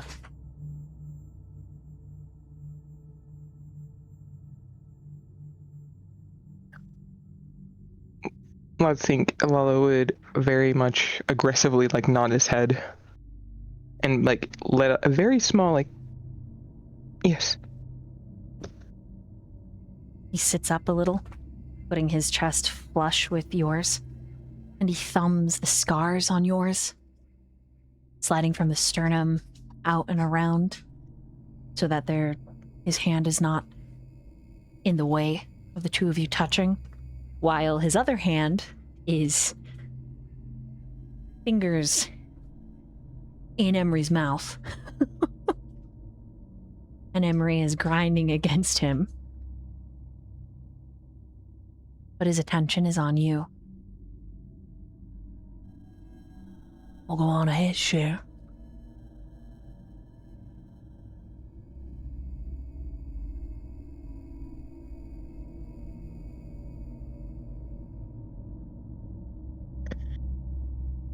Lalo would take a very big gulp and would not think twice about it and quickly lean in for it. The moment your mouths fuse, tongue and teeth and moans, his voice is so sexy. And then he starts to speak in a language that it takes you a moment and then you recognize it maybe French? And then he has you kneel up and he kisses down the center of your chest, down your tight stomach, and nips at your belly button before he turns his attention to Emery. And he bites Emery's chest. And at first it hurts, like, ah! And then it's soft, needy. There's a slight tugging and pulling. You imagine he's leaving a hickey. And when he pulls away, he licks where he's bit. And you're lost. There are no more thoughts. There's no more A plus B equals C logic is thrown, and you are just the needs pounding through your body like you wish he would. Right here, right now, bent over this bench, you would let it all happen. Let him take whatever he wanted, and then he turns back to Lalo, and he maneuvers so that Emery is at his bare back, touching and kissing and nipping at the muscles down his spine and across those powerful shoulders, and he bites you, Lalo, right on one of your scars after he says, "Beautiful." And the same boneless feeling.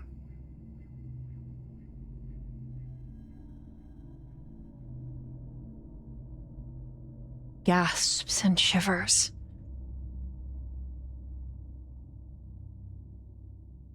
Think he's leaving a hickey as you feel the slight draw, and then he licks the wound. And there's this deep masculine chuckle, and there isn't anything either of you wouldn't let this man do to you right now. And he stands up, and he moves to his belt, and he starts to remove it. And then he is shot forward with such intense force that he lands on the table of drinks that shatter. And the curtain is open and Sawyer is standing there. And in his hand is a machete. And the fox guy flips over and is like, well, now we shouldn't be resorting. I'm gonna fucking cut your dick off. You understand me? I'm gonna shove it so far in your own ass that you don't even think about coming close to my rat again. I didn't know. I'll be thinking these were just some free games. I didn't know they were exactly in my fucking VIP area. Get your fucking queer ass out of here, bitch, before I shave it off for you. And just like that, the spell is broken, and the two of you are scarily aware that you're naked. I'm so embarrassed. Sawyer swings the machete at this guy, and the guy dodges, grabbing his jacket as he rolls. And to the two of you, he's like, it was a really good time, Cher. Maybe you and I we gotta play a little bit more again sometime. Get the fuck back.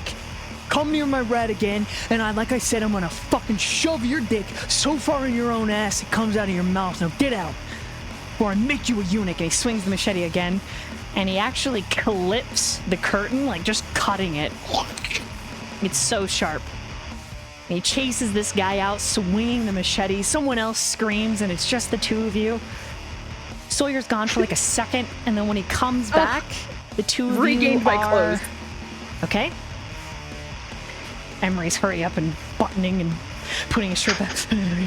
Lalo, what are you doing? He is holding his shirt against his chest. I think Emery's t-shirt is backwards, but he threw it on so fast. He's like, I think the cardigan's inside out. And he's like, but yeah, he's just trying to get decent again. He's like, oh God.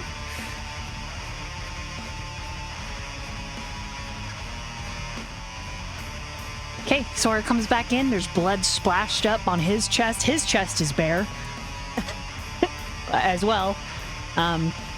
He's bruised. The machete is surprisingly clean of blood, but he's not. Your fucking shirt's on backwards. At least it's on. He stops and looks at Lalo. Looks you up, looks you down. Was that fun? Lalo says nothing. He's just, again, like, holding the shirt, like, aggressively against his chest.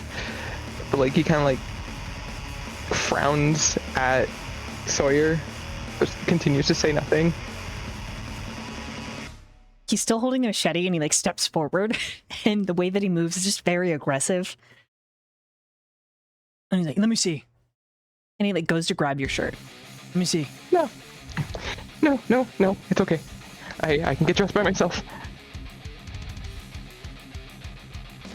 He throws the machete into the floor. I said, let me see.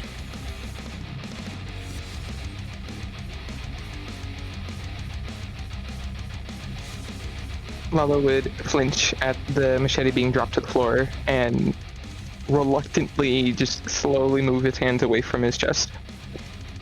Right, he pulls the shirt away. Again, everything about this guy is just very direct, very aggressive. And he looks at your chest, then he looks up at you, and then he looks at your chest again. And he hands you your shirt back. And he looks over at Emery, and he just jumps on Emery. So if you'd like to stop him, you can. But even though your nose is broken, he literally like straddles you and rips your shirt open. It's like, what the fuck? Like up. It's like, let me fucking see. Fucking rat. I said I didn't care if it was backwards. And so the two of you are just like slapping for a second, and Sawyer gets your shirt up. He's like, motherfucking bitch. And he dodges the both of you, picks up the machete again, yanks it out of the floor, and he's like, I'm gonna fucking kill a bitch. No, don't. Killing's illegal. And he- That's bad. Marches out of the VIP room.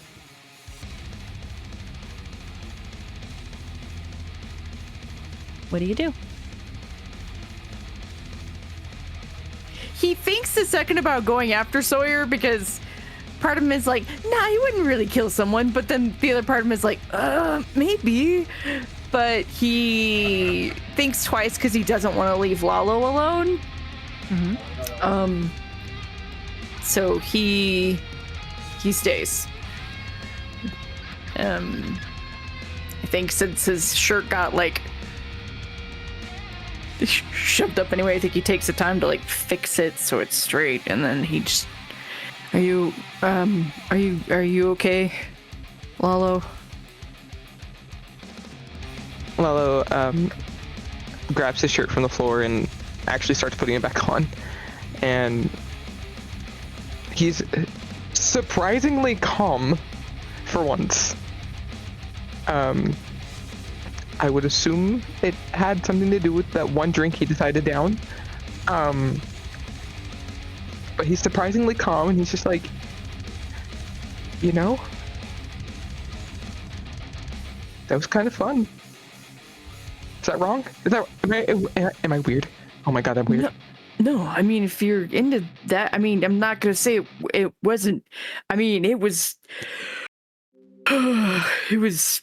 It was good. But I don't. Yeah.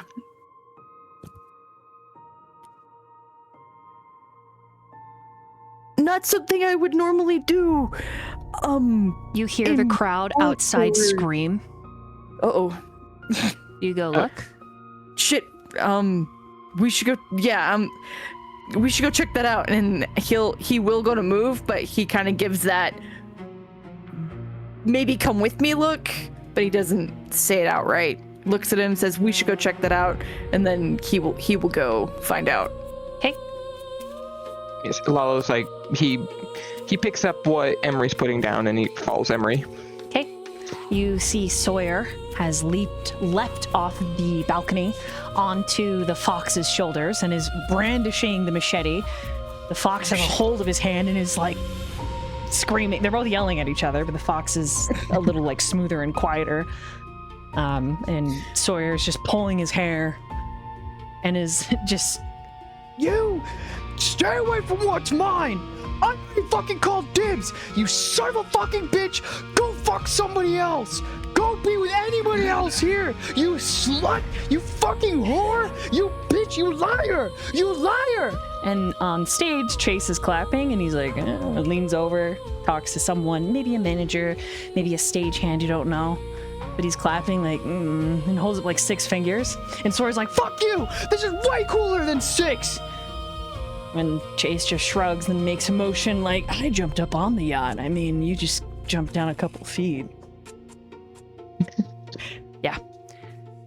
And finally, the fox throws Sawyer onto the stage and everyone starts screaming. And somehow, the fox has the machete. And what's even more frightening is that he disappears it somewhere on his person, like he has a sheath. Oh.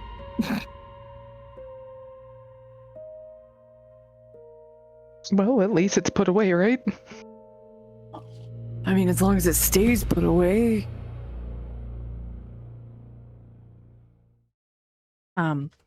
On the stage, Sawyer grabs a microphone and is like, I call this one Sutton's a bitch.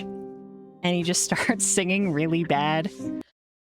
He doesn't have any parents and nobody loves him because he's a bitch. He's such a big fat bitch. He lies all the time and you can't even be told to tell the truth because he sucks because he's a bitch. He's a fucking bitch with a micro dick. He's a fucking bitch. And then Chase starts a drum line. And the fox lifts up his hands like, what the fuck, you two? But the crowd, they get into it. Sawyer can't sing very well at all, but he screams okay. And that continues. And we're gonna... Plays bass really well. That's true. He certainly does. And then we're going to, meanwhile, before all of this happens, around the yacht.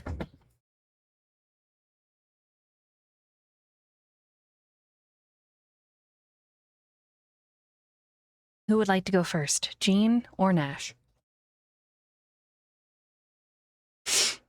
I don't mind. Okay, Jean. That figure leads you to the room with all the meat hooks. That's cold.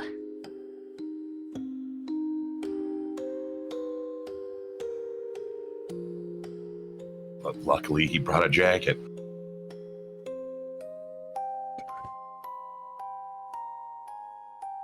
The figure beckons you close as they lead you to a very dark corner of this room that is just as covered in plastic as everything else. But what's curious about this corner is the almost like wrapping paper wrapped fucking bench that has a set of handcuffs attached to it. And the figure bends over the bench, asks in your direction, and there's a nice zipper all the way up and all the way down. The invitation is obvious.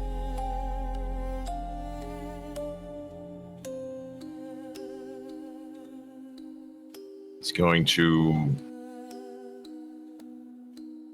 slowly make his way to this alluring individual that seems to be very much so inviting to Jean.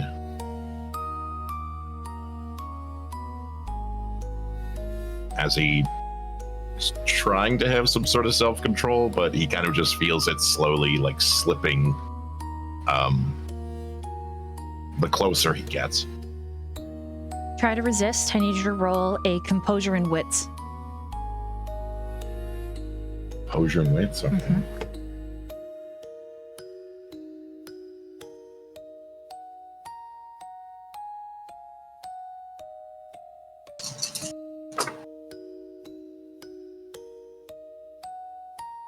Just 2. You do not resist. In fact, you will indulge in some illicit sex. And on your character sheet, in your notes, I need you to mark 1 sin.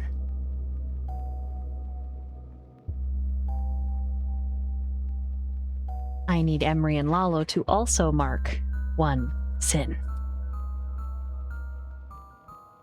Please. Mm-hmm.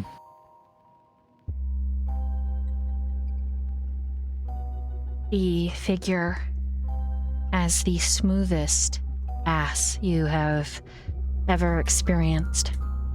Or maybe that's not true. Maybe as a connoisseur you've experienced so many, but in the heat of this moment you are swept away by the shape, the sight, and the smoothness as they unzip just enough. And as you reach your zenth, it feels different than normal. There's a buzzing in the back of your brain, and you reach into your pocket where just by chance you've kept that medallion, and you find yourself clutching it as your body slaps into this slender individual, and you hear them moan through the helmet, and then you reach forward with a palm, gripping their helmet like a basketball, harder and faster and more furious, until their head is banging against the bench, and you are sweating and snarling and clutching that medallion. The visor on the helmet shifts, and your hand is pulled in, and you are bitten.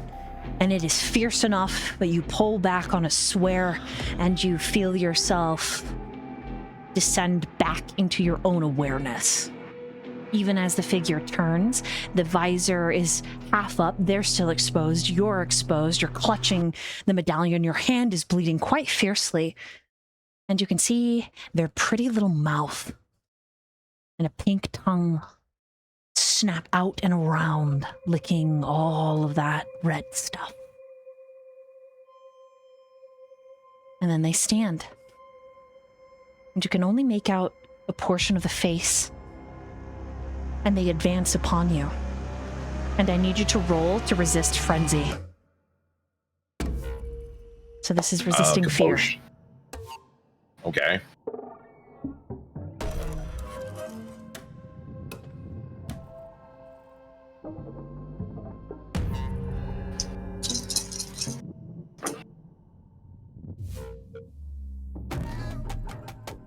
It's 4 successes.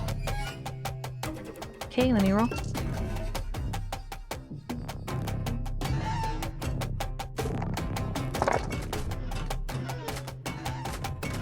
You fail. Would you like to use a willpower? Why not?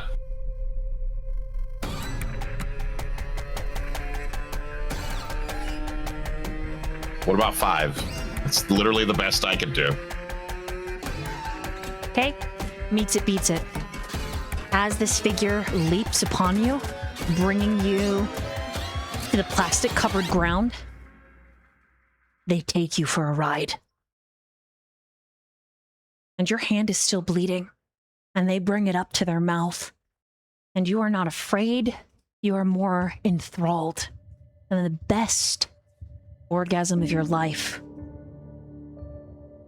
sends you shattering through this room. And you forget where you are, who you are, what you're doing. You even forget their face when they pull the helmet off and they tilt your head to the side and they whisper to you, "Don't be scared."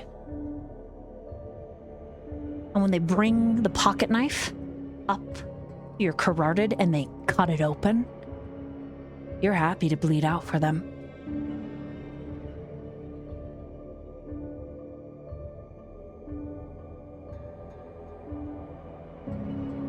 And then they ask you a couple of questions, Jean. And if you resist answering, I need you to make a roll.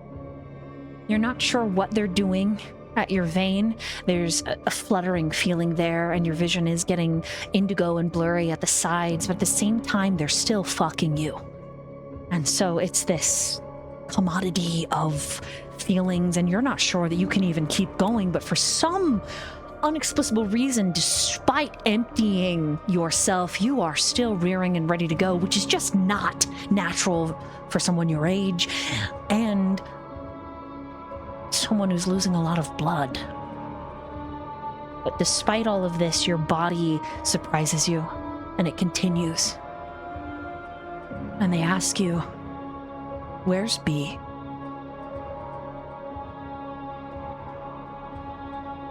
And in their hands, dangling in front of your face, they have the medallion you were clutching.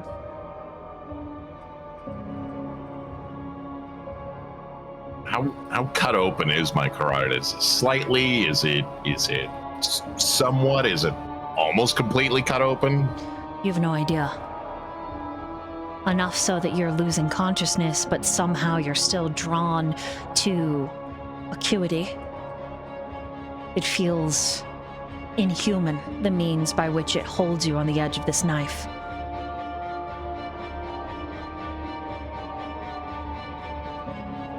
He's gonna try to respond to his best ability, but as he does, it's kind of like he's like just choking as he responds. Oh,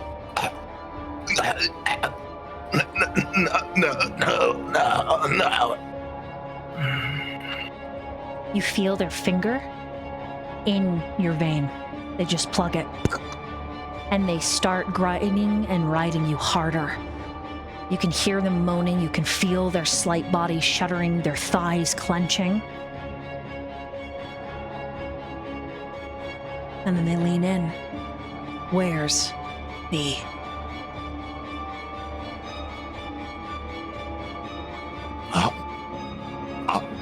home and sleep. Don't. No. At all.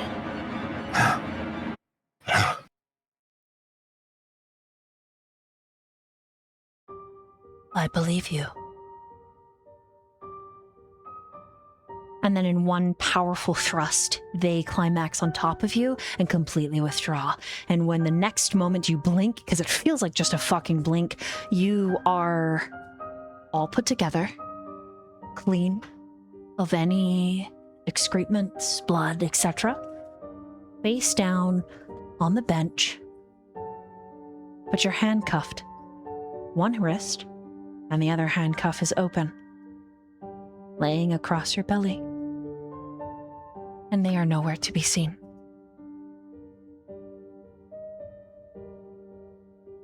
But there is a part of you, maybe not so secret, Jean. I would give anything to be fucked and to fuck like that again.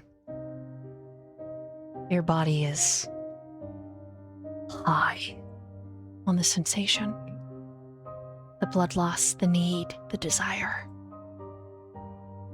Wicked games.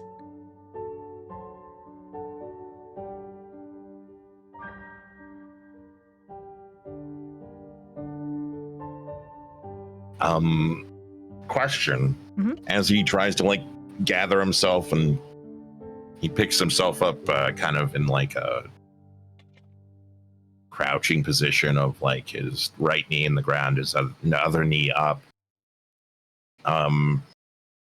He just inspects himself, just feeling his body, his throat, checking his pockets to make sure everything that was on his person is still on his person.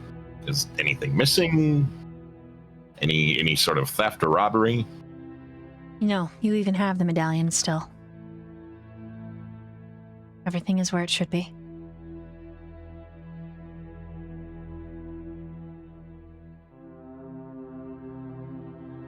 He's going to You try to check remember? his own pulse.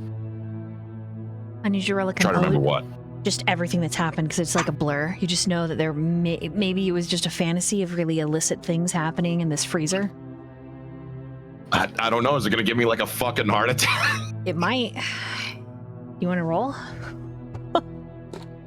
It might not, though. It might just give you a little fear. Yeah, let's go for it. Okay, a stream was played. You have a +1 dice to your next attribute roll, which will count as this. You're going to be rolling an intelligence and a composure. Okay. Also, welcome in, raiders. This is... You have to be an ancient person to be in this game. I don't know. It's trigger warning. It has a lot of warnings on it. It's very sexy, very horror, very dark.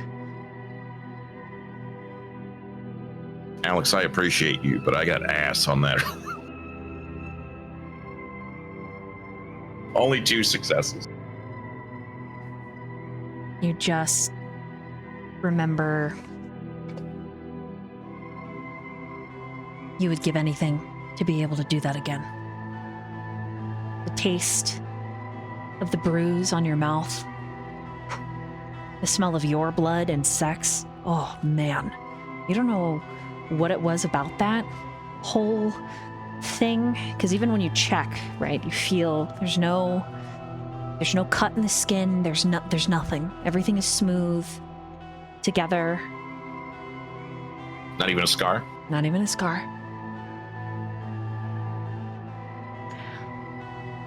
To investigate, I'd like you to roll intelligence and investigation. And I mean, this is like you pulling your shirt off and then putting it back on, taking your hat, your mask off, looking, right?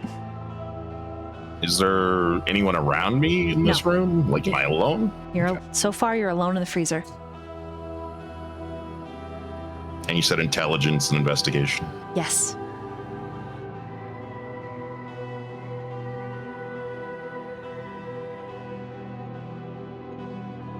Best pool in the world, but we've all.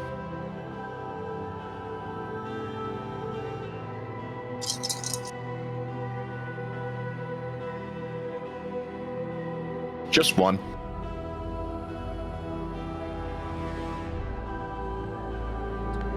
You find, at first you think it's a gray hair. And then when you pull it into what little tiny low light there is in this freezer room, it's a thread.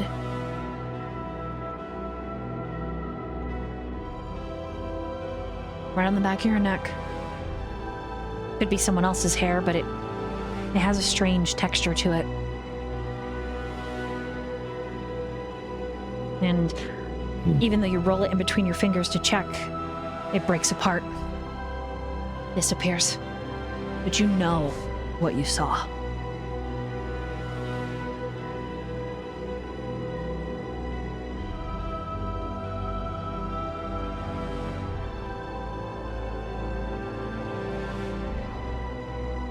Is that bench still in this room? Yes.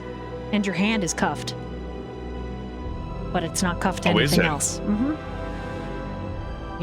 The handcuffs that were cuffed around the bench were uncuffed, and one was put on you. Almost like a promise. And in a little bit ways, almost like persecution. That bench knows what you did. And whoever you were with, they want you to remember even though you can't remember. Because it's cuffed around your wrist right here. There's no way you did that yourself. You didn't have the key to uncuff it from the leg of the bench. And when you check, the bench is bolted to the steel mesh underneath its wrapping. And all of the plastic wrap.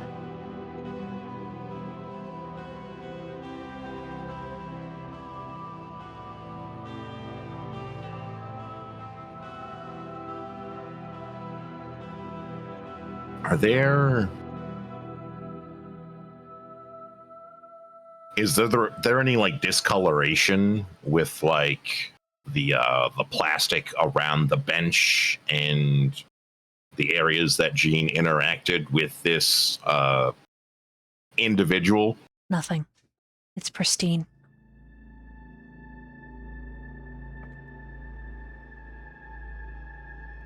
Like nothing ever happened.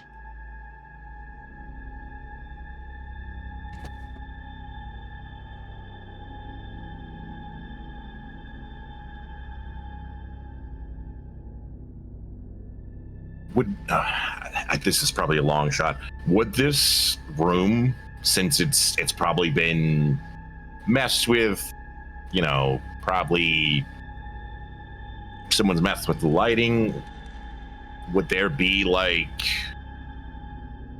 any switches that would like maybe, once again, this is probably impossible, maybe a black light that I can fool around with? You'd have just to to go. see if You'd have to go to management, which is up in the VIP area on the balcony. Kind of where you were. There's like a headquarters. Like head of security is also there as well. Right. Okay. Since I'm cuffed and the bench knows of my shame, is there a key to uncuff myself, or do I have to like figure it out? Oh, you're gonna have to lock it? figure it out. Like there's no key. It's just you're cuffed. Groovy. Yeah. Okay. Is there a way where I can have like maybe move my sleeve and my jacket sleeve over it just Yes. to kind of like? However, there is a dangling cuff. So, I mean, you could cuff yourself with both of the cufflinks, like both of the manacles, and then hide them under your long sleeve. You could do that, yes. So like do it on one arm essentially? Correct. So they'd be like police bracelets, but given to you from a BDSM, maybe sadomasochistic twink instead of a cop. What's the difference though? Right, yeah, Long yeah. dick of the law fucked you anyways. Hee, just kidding. Just kidding. What? Just kidding. JK. Yeah, he'll do that if he's able to hide it, because he doesn't want to be. Okay, to hide it, subterfuge and dexterity. Fuck. I have dexterity, but no fucking subject. Okay.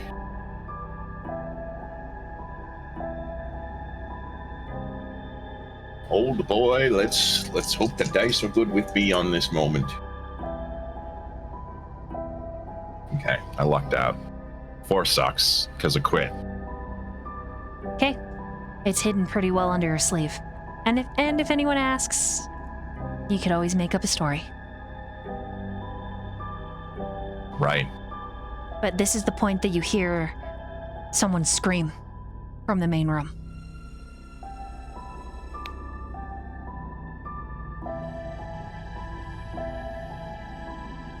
He's going to, well, since he has to go to the main room anyway, he's going to make his way there and investigate the said scream. And, you know, after he does that, he'll just go up to the VIP area and ask a couple of questions.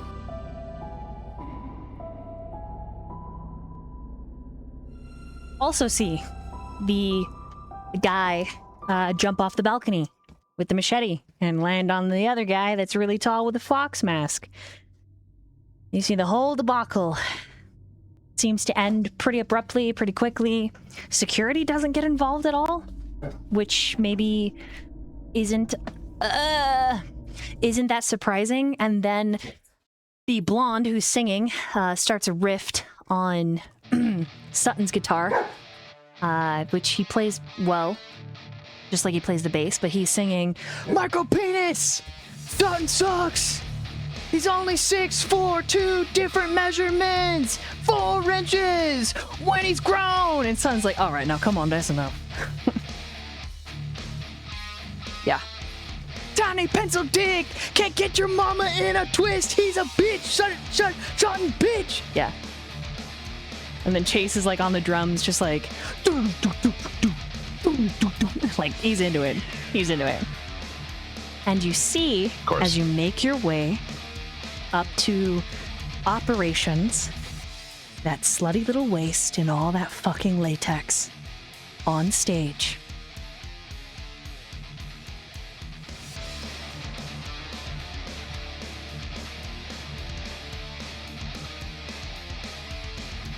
It's kind of that look of disbelief you give when something happens to you.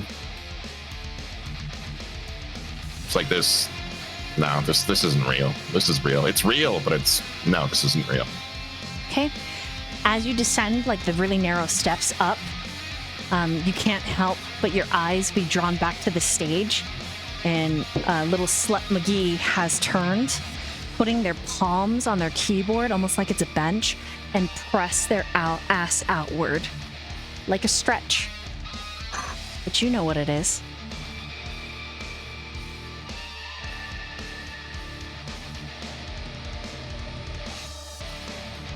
Of course. Mm-hmm. Crowd goes wild, though. Especially when latex takes out the baby oil. And Chase sits up and is like, "I don't want to do that again." But you make it operations. And Viper Pussy returns to the stage with Micro Penis Sutton, or whatever his name is, getting on stage and starting to sing again. And this time he says, "Are you ready for blood? And I need everybody to roll a composure and resolve." Oh, fuck. And those of you that have a sin point, -1 to this roll. -1 dice. God damn it. Do I have to roll? Nope. I'm not even. I can't wait okay, till we nope. get to your scenes, because you're just like, la, la, la, la. Oh, Just shoot. a girl. Just a girl. Don't worry, Sasha. I got shit for you, though. I got shit for you. And don't worry, No, Nash. it's We'll okay. get to you. We'll get to you too. But you basically Okay. make it to operations, Dr. Brandt, and then Viper Pussy starts up again. Did you also want me to roll that? Yes, because when we Okay. Sorry. Get Remind to me your what we're rolling composure exactly. resolve. Okay, thank you. You guys, I've been sweating so much I have to go put more deodorant on. I just got a whiff of myself. Playing this game filled with sweaty boys. Can I use It makes another you feel willpower? better. I also did put on deodorant. Hell yeah. Also, You can use up to 2. like more of it. Okay, okay.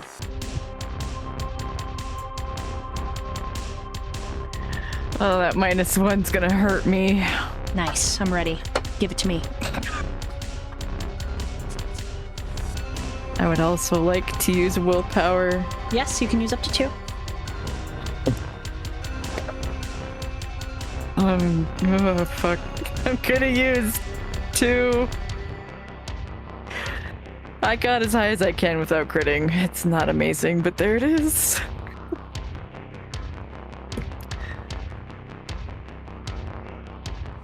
What's a girl to do?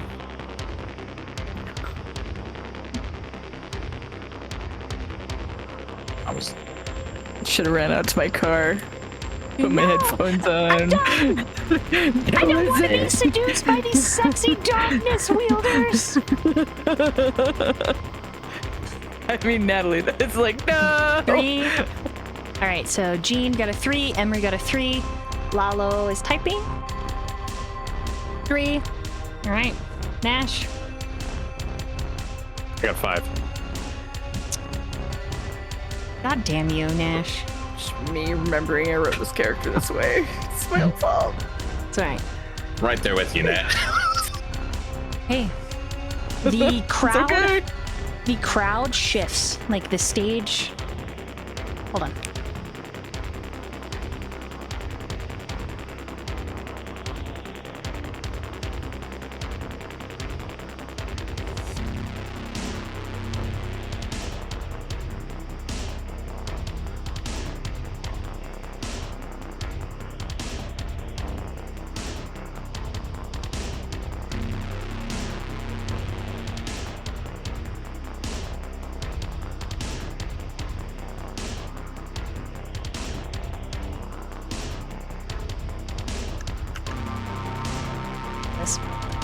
The stage shifts and the lights all go low. And then around the stage, there's flames and sparklers that just sparkle into the fucking audience. But they light up the mosh pit, and then this groaning boat sound, metal on metal gear grinding, and the stage shifts backwards, and it slides into that room that she called the pit, Jean. And the entire crowd is compelled to fill in the now open space and tunnel into the room. Emery, Lalo, and Jean, yourself. All of you failed. Likewise, you are also compelled into the room. By the way, Sutton coming in and giving the kisses to the two of you, Lalo and Emery, that was from chat when they voted kiss. Mm-hmm. Thank you, chat. Thanks, chat. Okay, and then we're gonna flashback before I describe what happens next. Nash. You get to the bar, and where she was standing is empty, but there's this lovely perfume. Like some kind of frankincense and very, very vaguely fruit and floral, like mixed. It's pleasant, but it's kind of musky. And following your nose and that compulsion, you're drawn to the part of the yacht away from the music, away from the crowd. It's unlit, save for a single emergency light used by construction workers, the kinds that are a high wattage, a large bulb in a round pan that clip on scaffolding or archways. There's a lot of plastic sheeting hung all around this area, and it's vaguely moving with an unknown whereabout wind. This looks like you're stepping into a construction site, and this is where the scent leads you. And then you hear someone, but you don't see them. Do you say anything before I describe what happens next?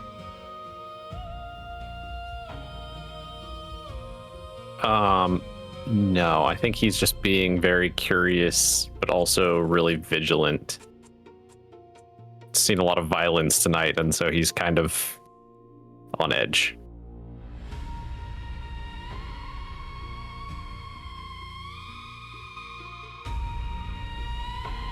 You feel someone tap your shoulder gently.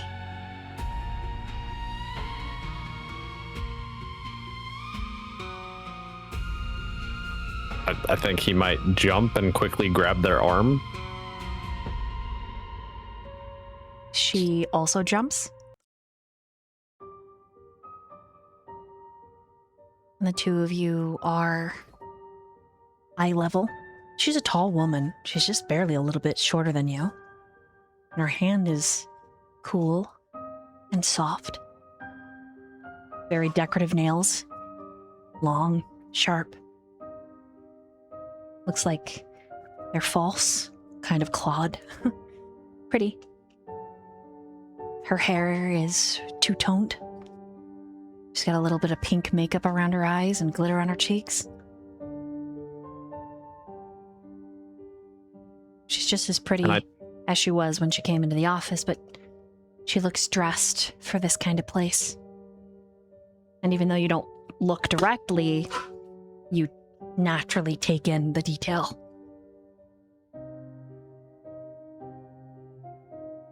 So now that I'm like face to face with her, I definitely recognize that it is her. Mm-hmm.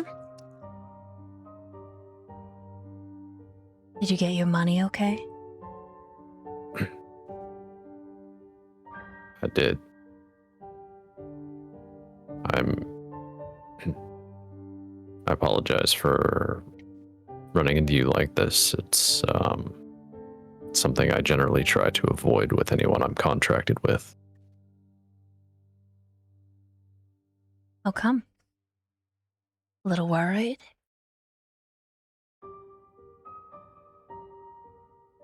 The event that it could compromise any case or possibly put somebody else in danger. Oh. Like how? It could raise suspicions for any people that could be involved in the case, especially if they were to see us together.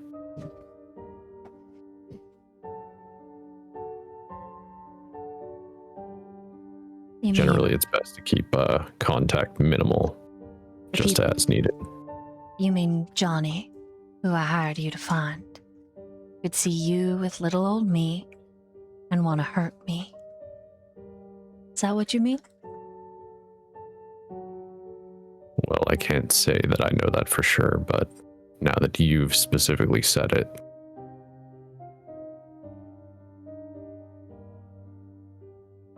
I don't know the full details of the case or who else could be involved, so I would suspect anyone. But since you mentioned him specifically... That's what makes you good at your job, though, right? You're suspicious of everyone? It's how I've managed to stay alive this far.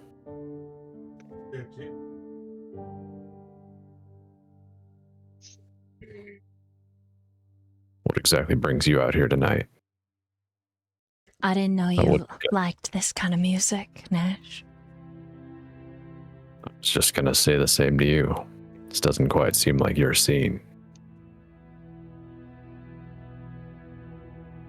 Excuse my assumptions, anyway. Coworker invited me. But I like it. It's fun, different.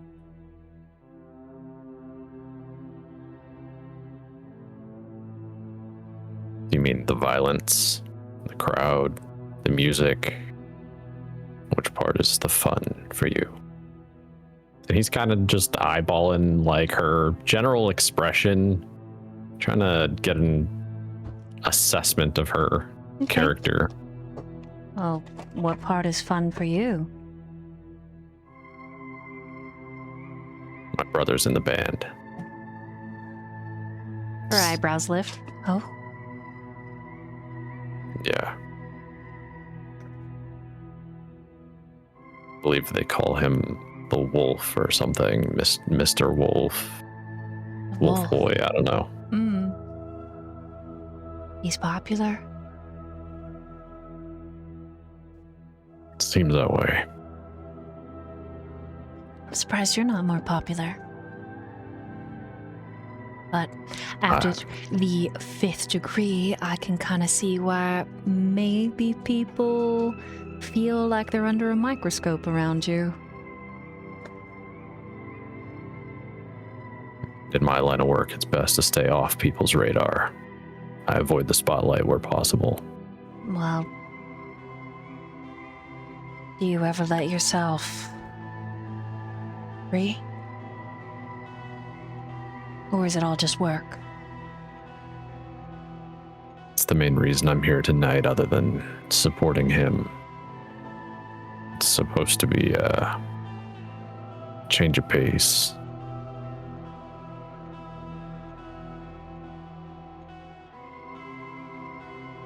To help with the case. Or a case that you're working on? Not really this time. This time was just mostly blowing off steam.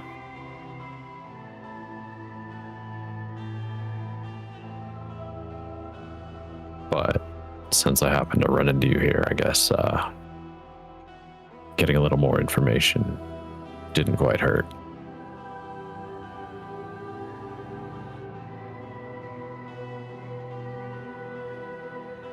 And what information did you get just now?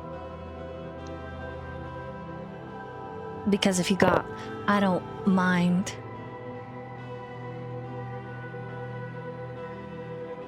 Well, at the very least, I know that Johnny may be a little bit more dangerous than I suspected. I was asking if you thought he would hurt me. I don't know, but your assumption that I meant him right off the bat leads me to believe that he might. One or both of us. Do feel free to correct me if I'm wrong, though.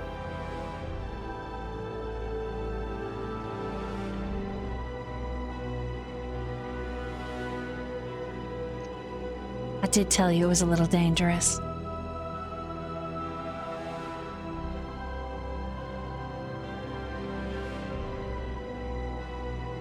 For the course, but I just like to be prepared.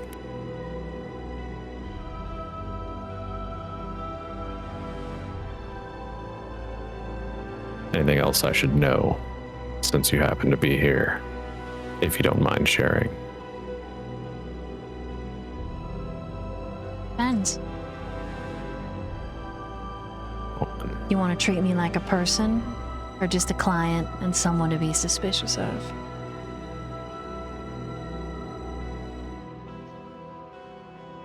Generally, I try not to mix the two, at least until the contract is over.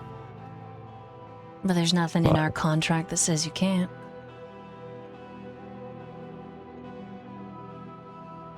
You're not wrong. I suppose I could do you the courtesy on this fine evening. As he kind of sarcastically grins at all the craziness. I could buy you a drink if you'd like.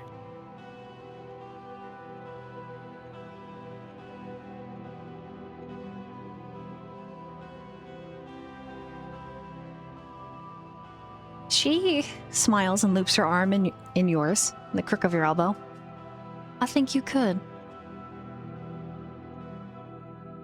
And I think you could Maybe promise to take me drinks again. To apologize for treating me like a contract and not a person. Well,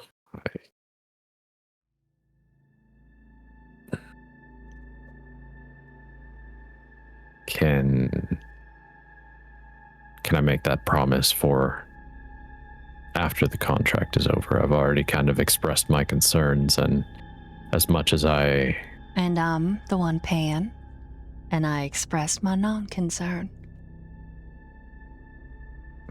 Besides, he'll keep me safe.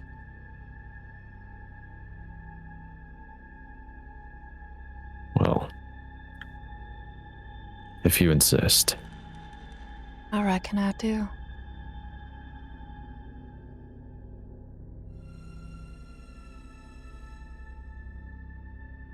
Then shall we continue over to this fine establishment and grab ourselves something to drink? My coworker helped put all this together. There's a room in the back that's quiet if you want to go there. We've got a couple of those little plastic shot drinks. We could have a couple.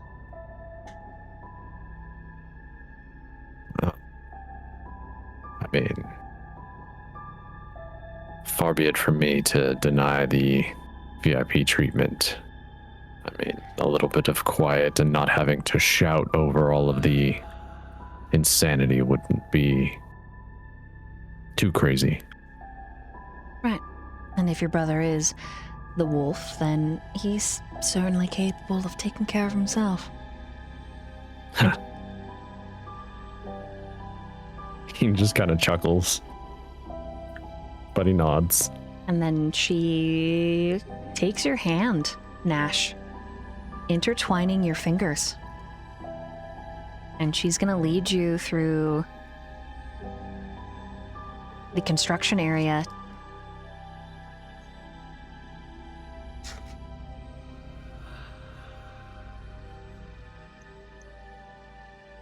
All right. He's going along, but he's being very vigilant, watching for anybody around who might be looking at them or one of them. Any potential dangers. What's an awareness?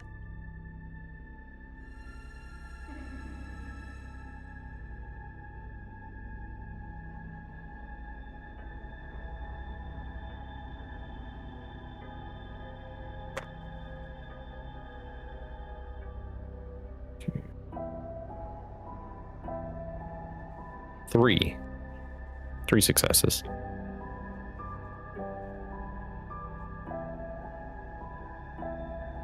Back in this construction break room, which is just all makeshift walls and plastic, there's just you and her.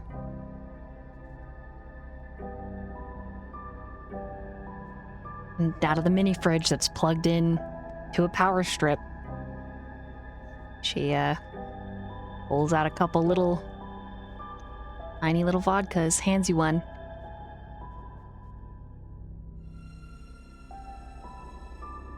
Well, thank you very much.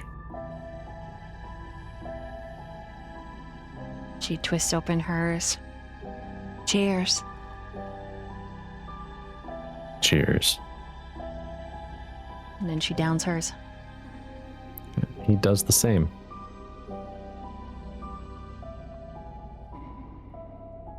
It's surprisingly quiet back here.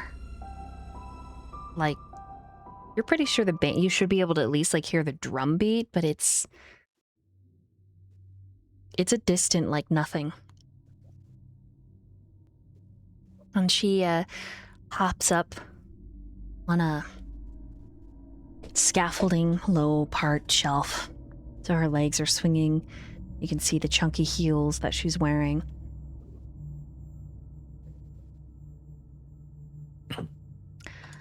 You know, as much as I want to beholden you to that second drink that you're going to owe me, you seem like the elusive type, Nash. Like, as soon as we leave tonight, you're gonna just go back to business as usual. So tell me something. Tell me something real. Would you like to know anything in particular? Something you've never told nobody else. Something you think about late at night. And I'll do the same. Maybe something you're afraid to admit. Something you're ashamed of. And you may resist this compulsion if you would like. I would like, yes. Okay, so you're going to roll a wits and composure. All right, let's see.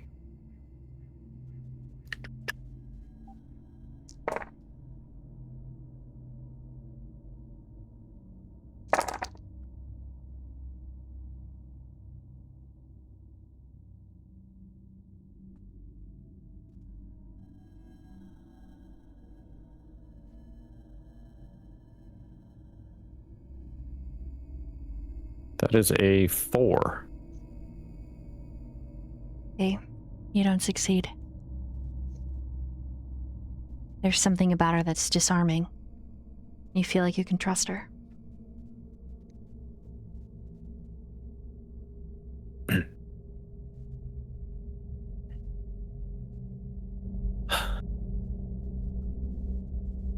Something that keeps me up at night.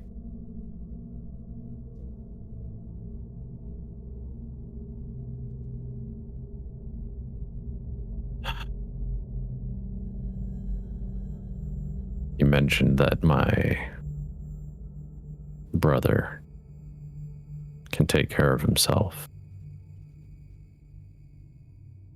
I would say that you're not completely wrong. Sure, he could handle himself in a fight, and I don't worry that he might even hurt himself.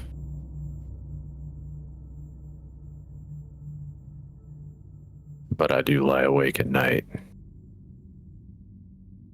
wondering what he's capable of. Wondering if I should stop him from ever potentially harming someone else. Make sure that he can't. For good. There's a darkness in him. And it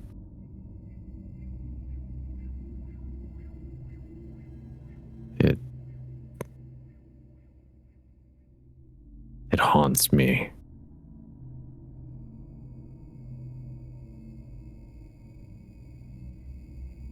He's my responsibility.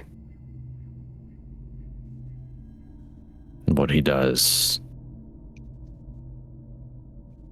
that's on me if something happens. Because I didn't stop him when I had the chance.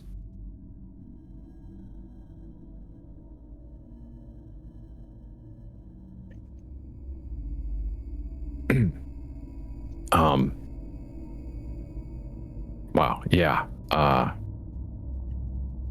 how about that second drink? She holds out another little vodka to you. Thank you. And he just shots it back.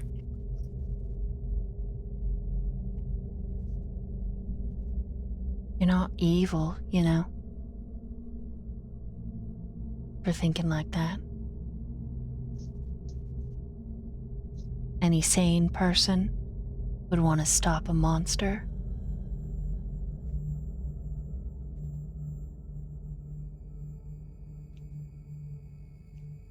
The question is it the morally right thing to stop the monster before it does something monstrous?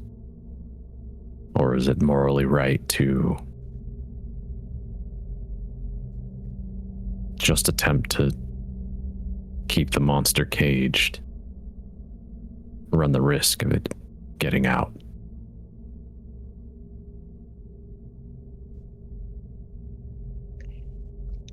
pretty pragmatic question. Law dictates all are innocent till proven guilty. So you'd have to wait till he hurt somebody.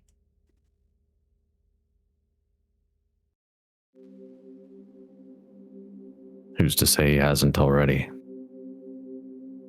You ever heard of that saying, what Papa doesn't know won't hurt him? Yeah, I think I've heard something along those lines. She shrugs. Maybe some kind of like that. But I guess it would be the not knowing that sucks for you, doesn't it?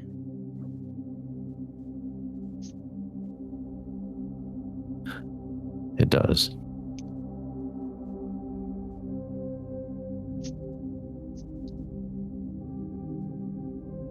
So, how about your side?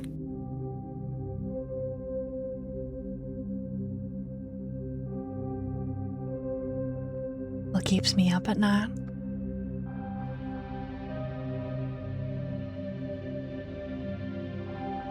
And she's holding on to that little bottle.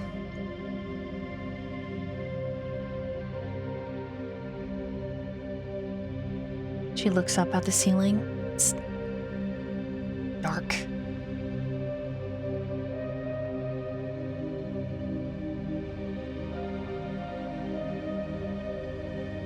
I wonder if it's true. Well, my therapist says your past mistakes don't write the rest of your chapters. Just because you've done bad things don't mean they get to define you for the rest of your book.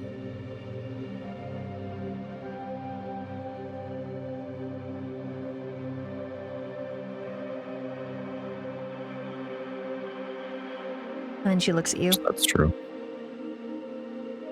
Perhaps that's true. At the same time, isn't everything that we've done, doesn't that all make up who we are? Of course we can change, but still a part of us. That's where I agree with you. And what keeps me up at night?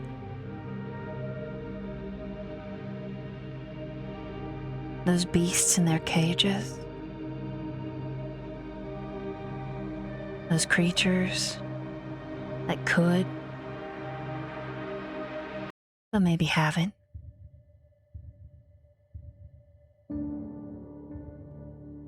Maybe they just thought about hurting somebody. Maybe they hurt somebody who, in the grand scheme of things, would deserve it. Maybe they only do it because they gotta eat, right? No one shoots a tiger because she's gotta feed her cubs.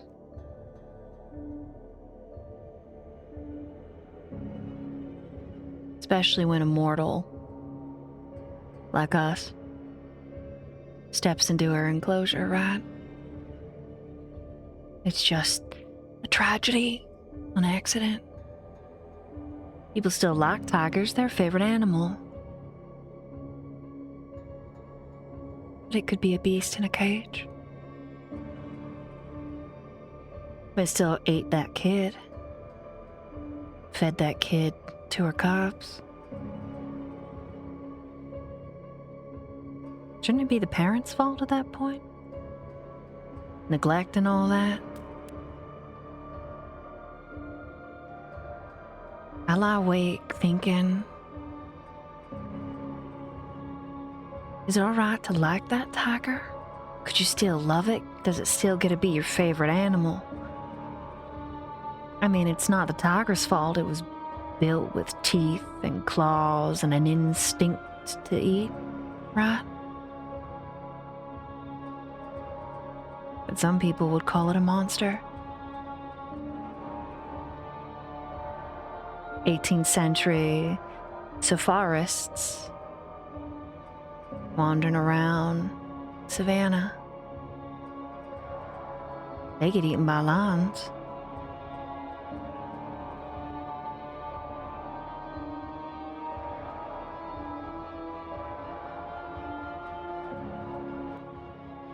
What do you think, Nash? Do monsters deserve love? And to be a favorite? Even if they've done bad things?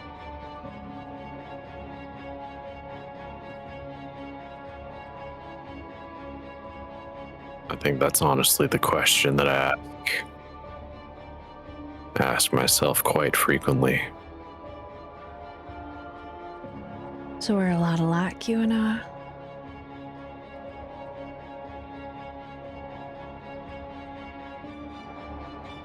Does seem that way. But I am a tad curious, if you don't mind my asking.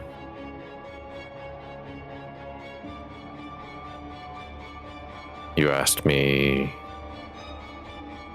for something somewhat personal, and I feel as though what you've told me is, well, a question that may keep you up.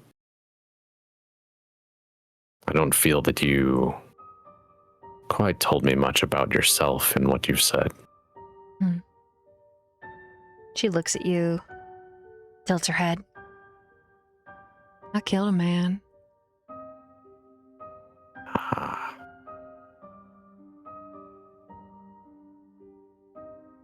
So, do you believe yourself to be one of these monsters? Come here and let me whisper it to you. Do you resist? Yes. Okay. Roll a wits and composure.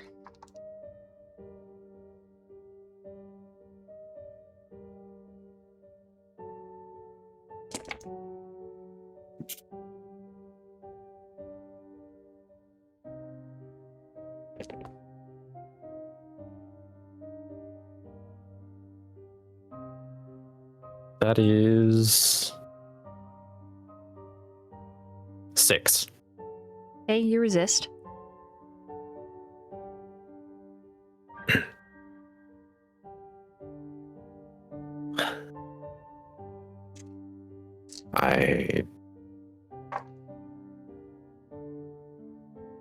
I believe this room seems to be quite soundproof. Are you worried that someone might be listening, that you need to whisper this to me? No, dummy. I think you're handsome and I wanted to whisper in your ear.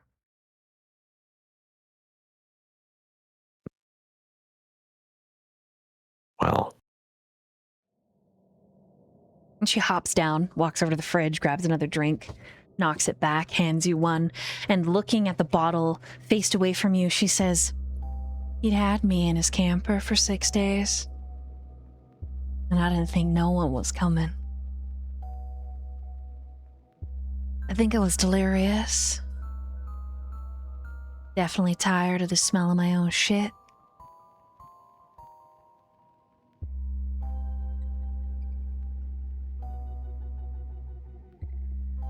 and you finally got out and got the chance to end your own suffering. The blur. But the arresting officer told me I took a metal nail file to his throat 37 times. And you know what, Nash? I think I liked it. And she turns to twist, like she twists elegantly to look at you. And I think I would do it again. But he wasn't a beast in a cage. He was a beast set loose. I spent 3 months in the hospital. Had to learn how to walk and talk and eat again.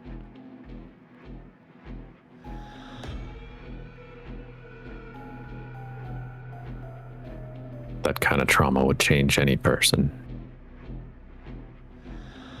Sounds to me like if you getting the chance to speak to a therapist, then you're on the right track. I love my therapist. She's like a sofa. Comforting. Something you can lay down on and get lost in. That's good. also makes me feel better. Because I'm scary. And Well, she kind of puts her hands behind her back, kind of cutely, and leans forward. the fact that you're self-aware enough to seek therapy makes you a little less scary, in my opinion.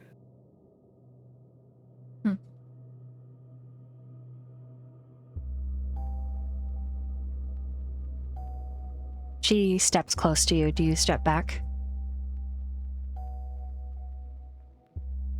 I don't think he steps back, but he is guarded. Okay.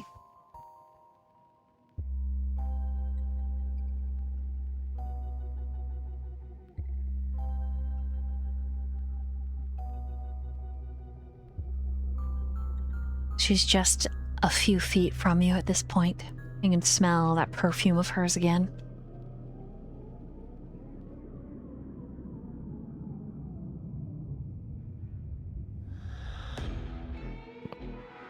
And she's just staring at you, Nash.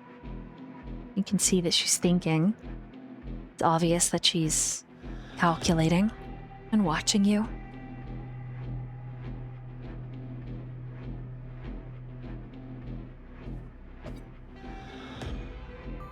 So did you have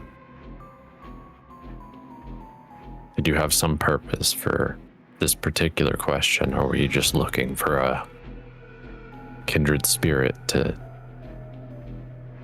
open up to? You've heard the term, if you don't shoot your shot, you'll never know. Indeed I have. When's the last time you had sex, Nash? Because you're wound up tight as a spring.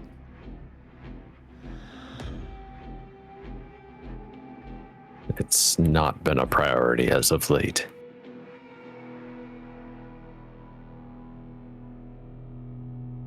She steps closer.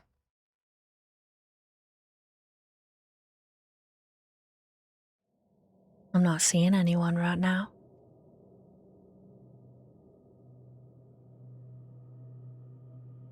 Doesn't have to be any strings if you don't want.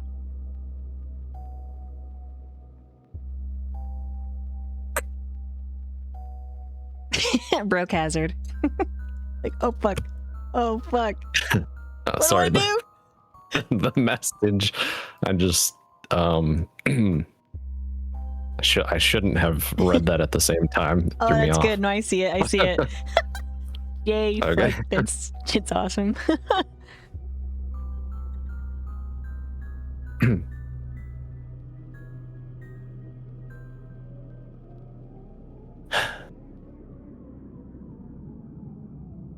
I generally like, as I had mentioned before, and I don't want to offend you, I do try to keep professional with those I have a contract with. All right, then you're fired. Oh. And she takes another step closer. So you don't want me to find Johnny? Right. There is a clause regarding a certain amount of payment All right. for the. She reaches up and touches your collar. I'll pick it up I tomorrow. can return some portion of your payment, but since I've already put in some of the work. She grabs the other piece of your collar that's kind of open.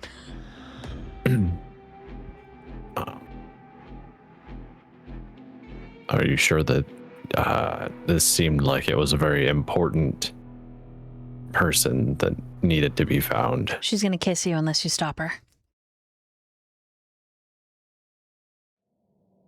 I don't think he would at this point. Okay. She's pretty good at it. And she pulls you back until her butt hits that ledge.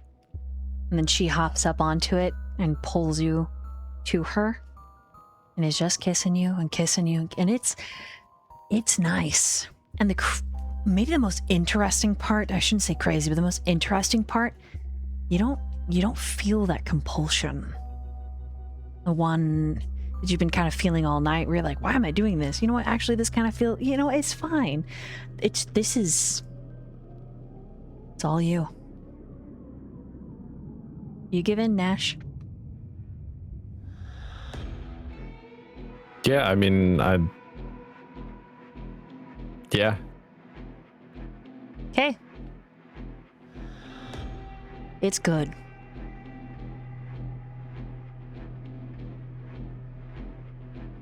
It's really good. Composure and resolve, please.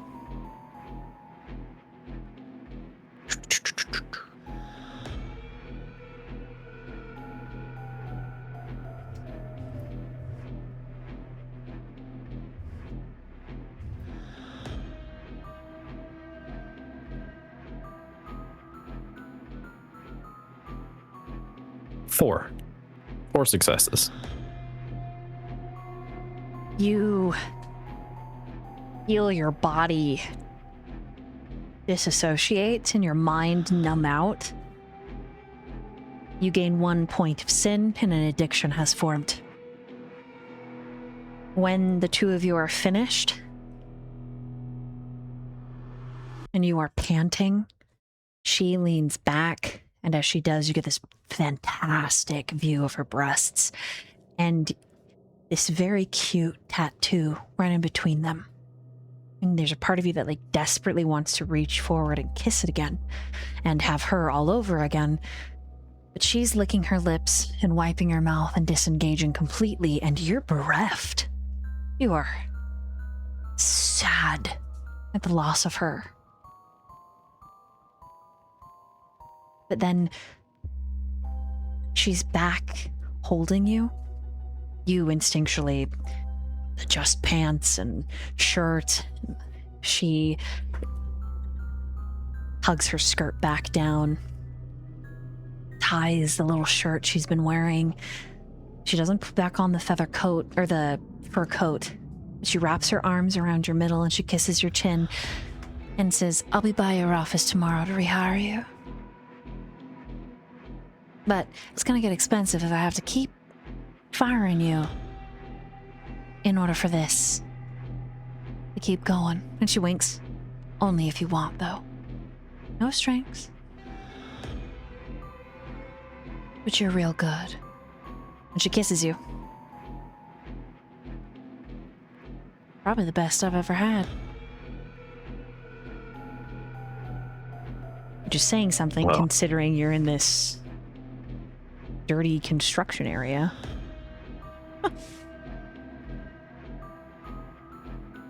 That was outstanding. I think I did need that a lot more than I thought. She recites a series of number. Memorize it. Call me whenever you want.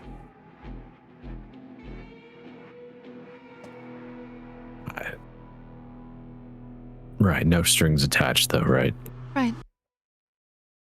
Okay. Well, it was a pleasure seeing you here tonight. She kisses your jugular. Gives it a little lick. Disengages. And you feel just so bereft of her. Just, you want to reach out and grab her again. And you instinctually do, but she twists out of your way. And you hear the music come flooding back. The screams, the loud. You hear someone say, "It's time for blood!" And you're just like, what the fuck? And you turn your head towards the entrance, and then when you turn it back, she's gone.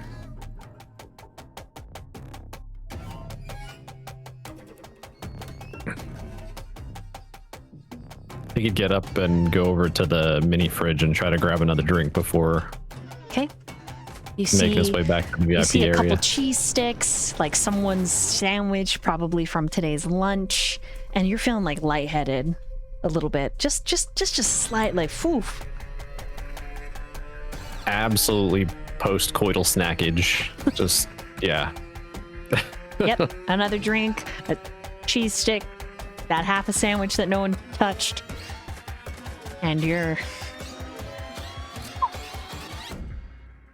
Best half a sandwich ever. oh yeah, it's old like Jimmy Subway something or other, and we're gonna take a BRB right here for potty, and then we're gonna meanwhile, woohoo.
We're going to meanwhile from the club to the lift. The ride is fairly uneventful. And when you get home, Sasha, what do you do? What? Such suspenseful music. Is my home on fire? Nope. But you are craving coffee from the stream loots. Okay.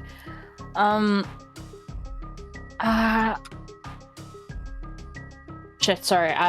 My brain was thinking about like the car ride and then it's zoned out. I mean, I guess she would offer Emmy, like if she wanted anything to drink, like anything warm or something like that. Maybe just some tea? I'm feeling pretty tired now. Okay, would you like some tea with milk? Yeah. Okay. I think as she's brewing the tea, she's gonna kind of like have a casual conversation with Emmy. Mm-hmm.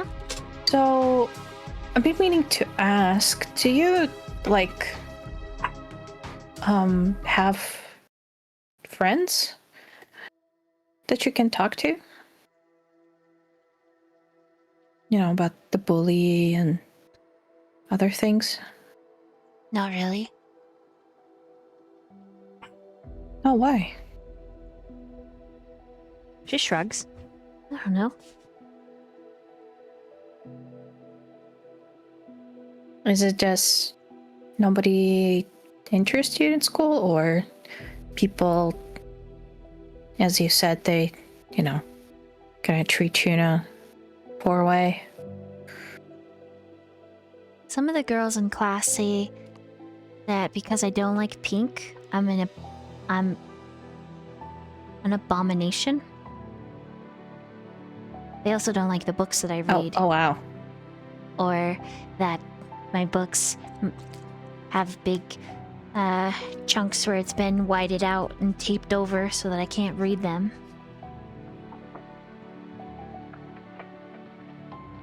Would you like to take the copy of the book with you? I can lend it to you. You would? I mean, sure. Plus, it's a book you don't have to white out, really. Are you sure? I mean, I would appreciate if you like eventually returned it to me, but yeah. I would love that, Sasha, so much. I would take the best care of your book. I trust you. I believe you.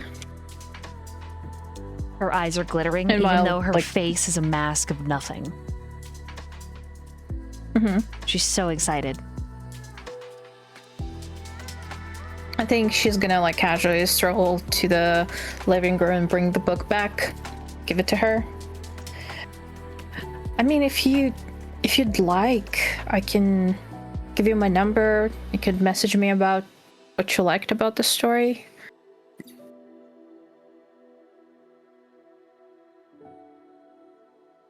And we can, you Takes know. the book in her tiny hands. Her nostrils flare. I would like that very much. Then it's a deal. And she's gonna grab her little notebook, tear out like a little page and scribble her number, Okay. like her personal number thing. Here you go. She just, takes the paper. Write it. She says, I lied before. Uncle Nash is my best friend. I mean, that's good. But, are you able to talk with him about your, like, interest? When he's not stressed, yeah, he listens. Do you... Just... Maybe it's too early for you, but, you know, maybe eventually we'll have some... I don't know, girl trouble? It's just maybe you might be reluctant to talk to your family. She blinks up at you.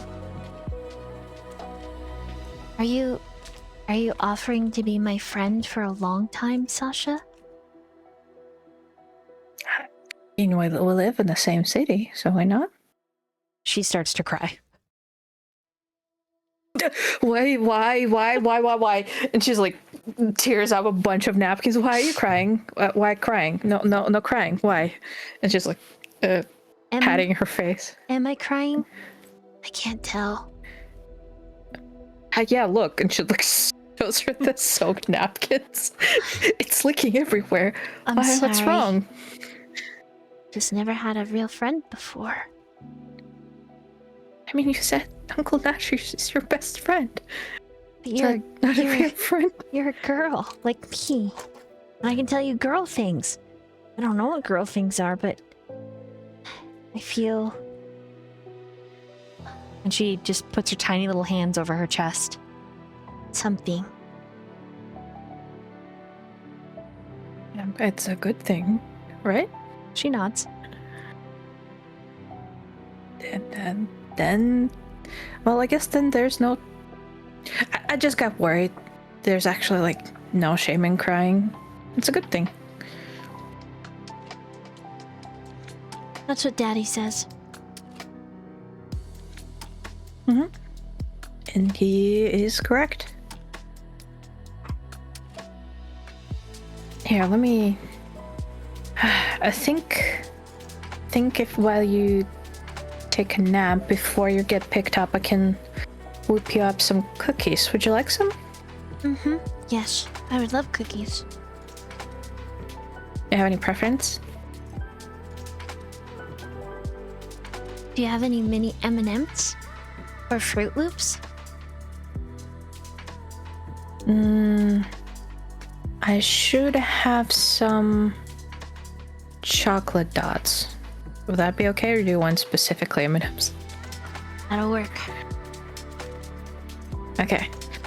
I can look if I have any peanuts. Maybe I can combine them both. Her nostrils flare again and her eyes glitter, but again, just a lot like her dad, no expression. Okay.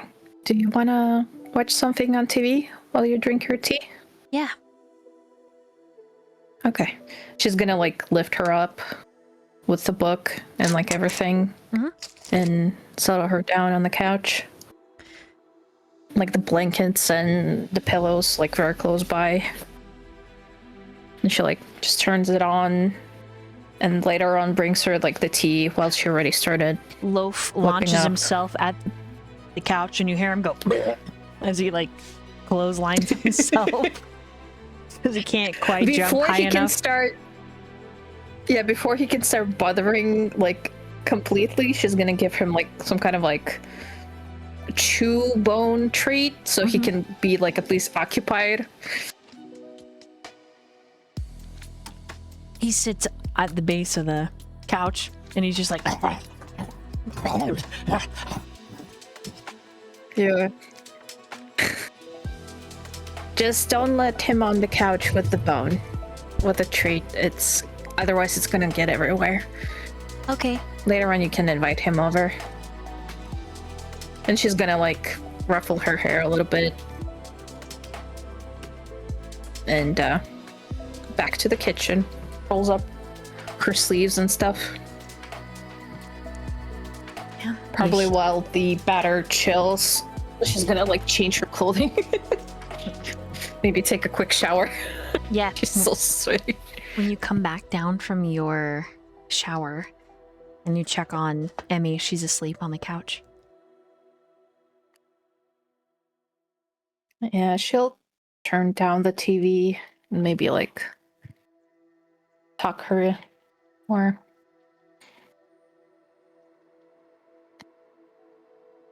Trying to be as quiet as she can, not to disturb her. She's like ultra passed out.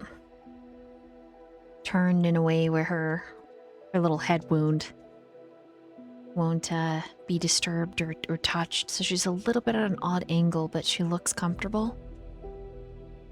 Loaf stands.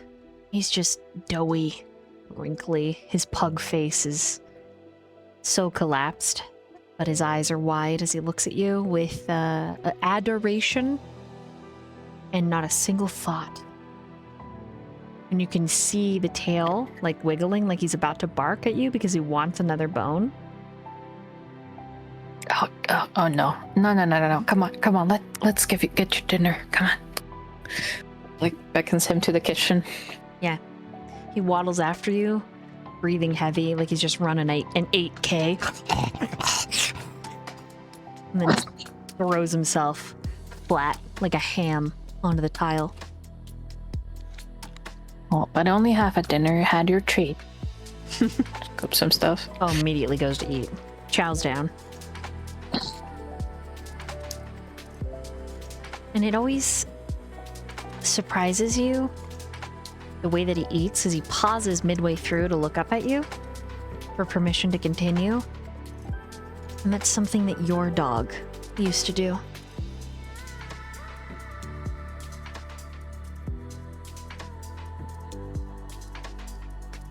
That actually really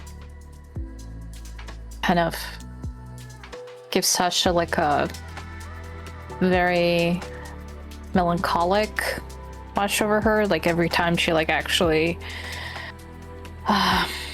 gets back to those like memories, and probably then her eyes would kind of drift to, because I imagine there's probably like a quite large, I don't know how they're called, like not a window but just like a cutout where there's maybe like a small counter that like combines the rooms with the living room, so she can like still look into the area. So she looks at the little shelf where there's like the photo and like the old color still there. As soon as you tell Loaf he can, he keeps eating, just like your old dog.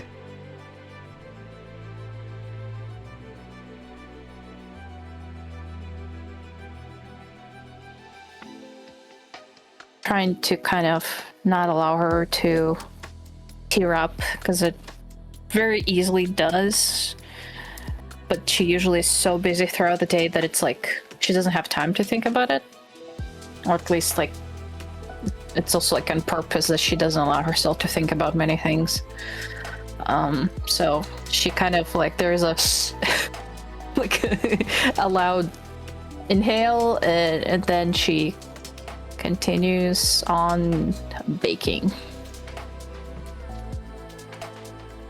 What's an awareness, Sasha?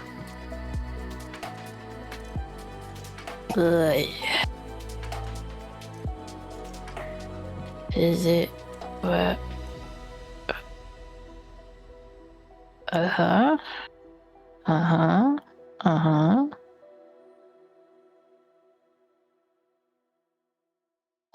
Critical win. 6 successes. You are just waiting for the cookies to finish at this point. They've got about 20 minutes in the oven.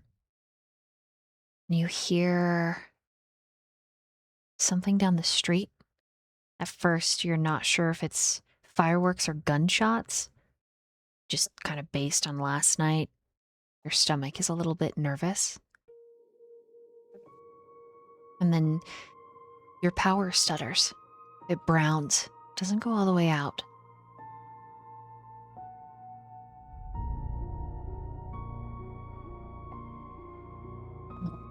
I think she immediately would go check on all the doors and then go through all the windows.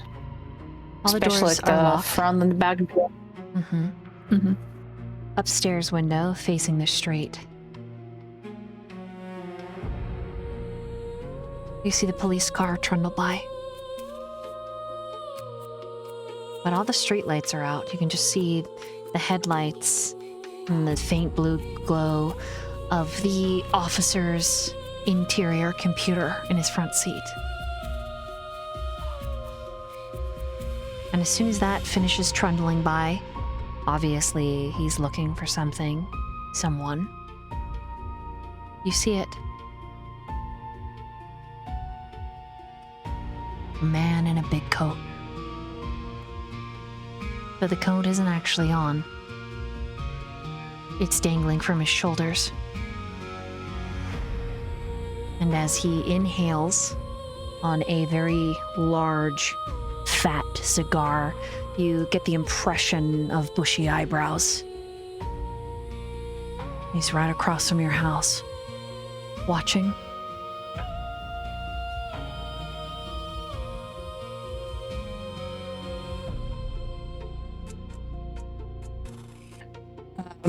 I think as she was peeking from like one of the windows, like that had like the best view over like the street, she just, oh no, and like pulls the curtains closed or like anything blinds that she can have, just like, oh nope. You hear But she, the TV shut off. Downstairs, it goes completely quiet.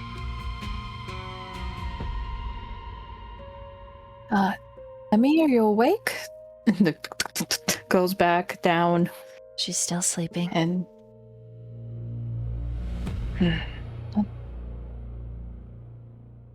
what the? It like checks on the TV, maybe like the power, like if the oven is still on. Oven is still on, but the kitchen lights are off. Roll another wits and awareness.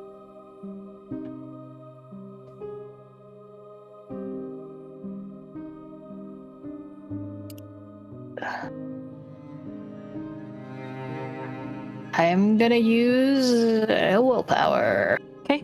Oh, that's not it.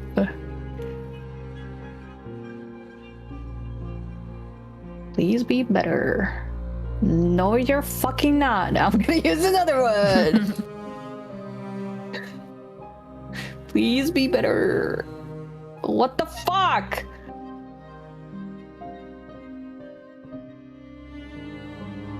I mean, if you want me to use the last one, then it's a 1 success. If you want can me to use- use the best one, then it's 2.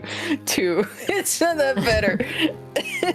You can use any of them, but a Streamloots card was played, so you'll have to roll again and take the next result.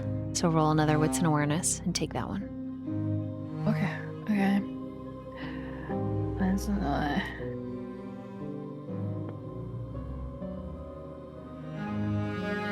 okay. 3 successes. You smell like incense, but there's an undertone of tobacco. The incense smell it's pleasant. It's musky, pretty masculine. Kind of reminds you of one of those like fake essential oils that's like bourbon and leather. And it's completely percolated through your kitchen.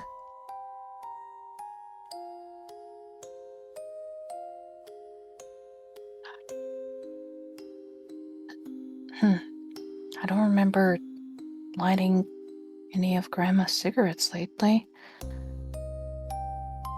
She checks on the cookies. Are they burning? Is she losing her mind? No, they're perfectly brown, perfectly ready. I guess she's gonna pull out the tray to cool down and to set on fire. As you pull it out, set it down, you swear you hear the sound of water.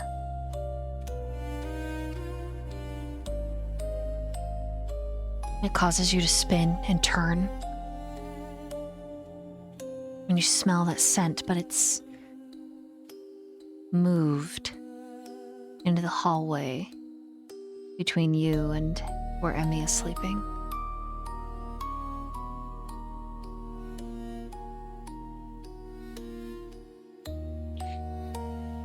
Okay, this is really not fun anymore. She's gonna go check on Emmy again, just to It's make like sure you she's walk okay. through a cloud. Like you swim through this plume of smoke into the living room. You cough a little bit, you sneeze. It's stuck to your hair, your clothes, and Emmy sits up. Is it time to go home? Oh, are you okay? Is the smoke bothering you? And she's like, No, I just smell the cookies. And you sneezed. Are you okay? yeah, I think that there was just some smoke, I guess. A little bit irritated. She lays her head back down. You're pretty sure she falls back asleep. I think what Sasha's gonna do, because she still... Was the water coming from, like, a sink in a kitchen or one of the bathrooms? Like, downstairs or upstairs? It sounded like a pool. Like someone was getting out of a pool behind you.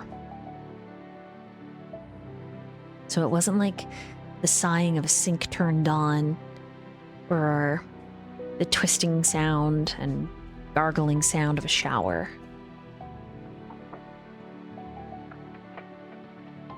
I guess it's a question. Does your grandma have a pool? It may be a pond in the garden, but not a pool, I think.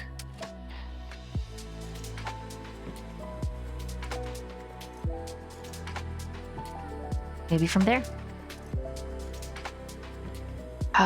Okay, what she's gonna do, because she has two phones.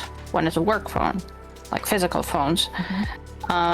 She's gonna turn on, like, call both of the phones, so she can keep the call next to Emmy, like a monitoring thing, and connect like an wireless headphone to her ear, so she can constantly hear what's going on. And I don't know, gonna grab a fucking roller from the kitchen or something, and go to the backyard and also lock the door behind her. Okay. She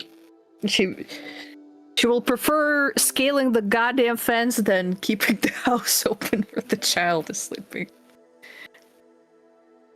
And guarded, she goes out.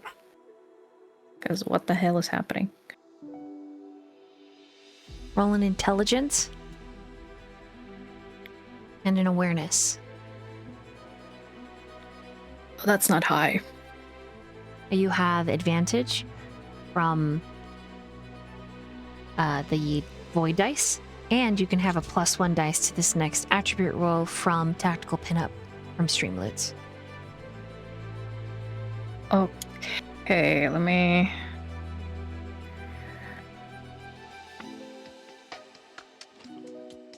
Okay.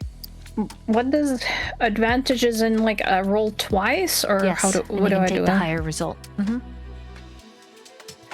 Okay. Can I... Okay, do I... Vampire die... I'm just trying to understand. I have, like, one more die. Can I just roll one of my, like, physical dice? Yep. For, like, the one more die? 1 sec. Where's the... Is it here? her. Okay. Up. This probably is the better one. Okay, critical win, 6 successes.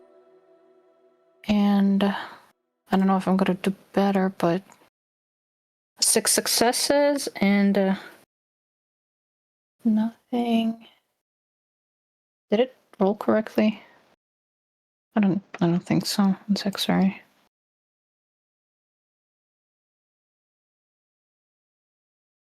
Yeah, 4. Yeah. Okay, then the 6 successes. As you move towards the pond, you are backlit through the lights from your home. Your shadow is cast long over the reeds and cattails that grow up and twist all around the mouth of the pond. It hasn't necessarily been kept since your grandma, but it hasn't fallen to disrepair. But as you get to the water, there is a very uncomfortable feeling. Looking down at the ripples reflected back at you is nothing but a black abyss. And a shiver runs down your spine. Kind of like the feeling when you're in open water and you can't see the bottom, but you can see your legs swimming in the water. Like you're in a vast ocean.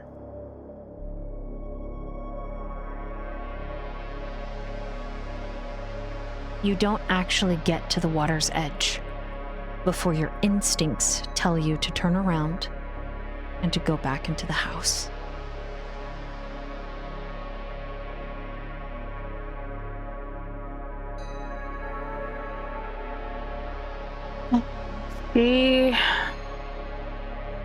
She's gonna grab like a stone from anywhere near in the yard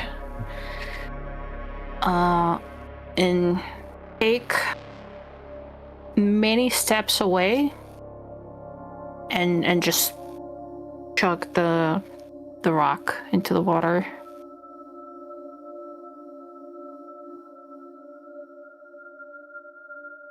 As she's like backing up, she doesn't like. You don't hear the water hit, you don't hear the rock hit the water. But you hear something get up out of the water.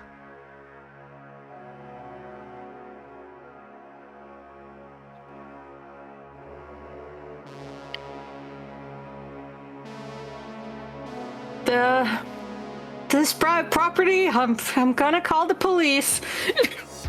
Thanks.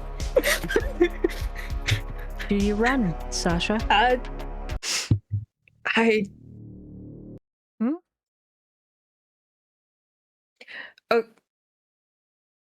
Fuck. Okay. If it's just some strange. If she's gonna like, as she's backing away, she's gonna like have a curved path and see if like the figure follows her or not. Because like here's the thing. She's afraid to go back in because the child is there. Like if she can like get the creature after her away from the home. I need you to roll a composure and a wits.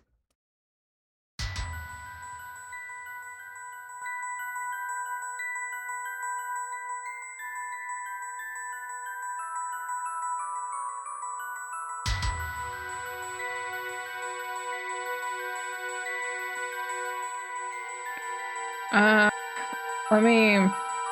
I still have willpower. I'm sorry.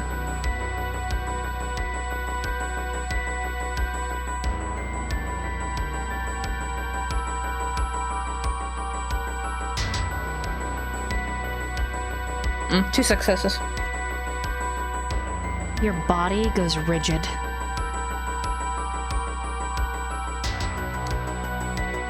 And you feel yourself stop breathing.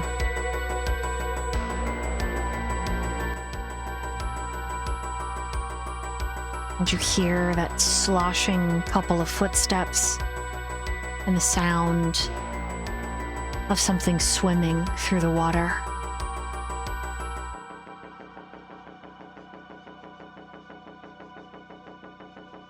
And then something hard grabs you from behind.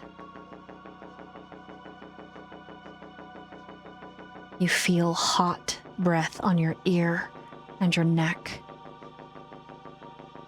and your native tongue.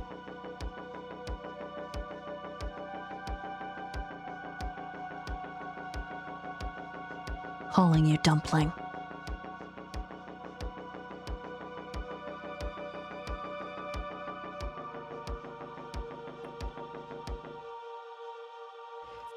The pain is quick. Another hand grabs a whole palm full of your heavy and thick breast, and at your throat there is a sharp pierce, and you inhale finally. And then this euphoria descends, and you feel the fear amp up as you're forced into the ground. This figure is holding you down, and you feel helpless against it.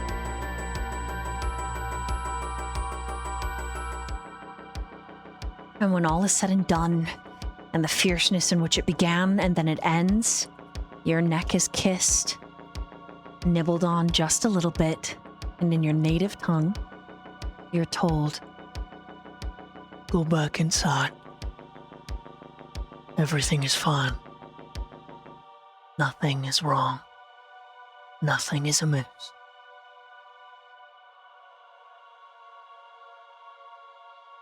And this hand pats your head as you come to kneel, and this hulking figure steps in front of you and touches your chin, and you have the impression of rings on every finger, an unlit cigar, and loose lips smiling.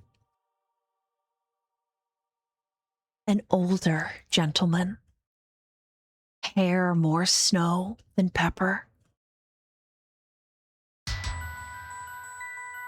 He is dry as a desert sun. But you hear the sound of the water again and have the impression of something swimming around you, circling like your prey. And he touches your mouth, where he's pushed you down to the ground a little too hard, and you've cut your lip, and he pulls the cigar out of his mouth and he leans forward and he licks it. And when he pulls away and he rubs your cheek, he says, "You're gonna help me catch my wolf." And he puts the cigar back in his mouth, and when you stand up, he pats your behind like a good little girl and sends you inside. And by little, it's stature, because you come up to his tits as you walk past into your house, calmly unlock it, step inside, relock everything up. Everything is fine, Sasha. Nothing is amiss. You just feel your knees are sore, your elbows, and you're a little dirty, like you were pulling weeds in the garden.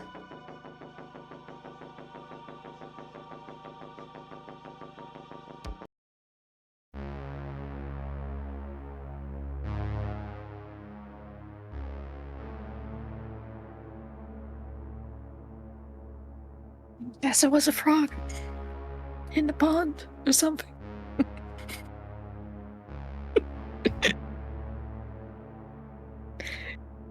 Gotta check on my cookies. As you move to check on your cookies, you notice that like your fingernails are dirty, your hands are dirty, and you wash them. Ew, what a hell. I'm a slob. Emmy is standing in the doorway of the kitchen and she's holding the phone. And she's looking at you, trembling a little. Are you okay, Sasha?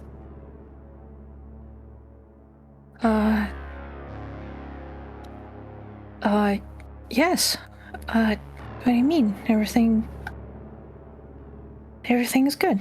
She looks down at the phone and then back at you. Are you sure?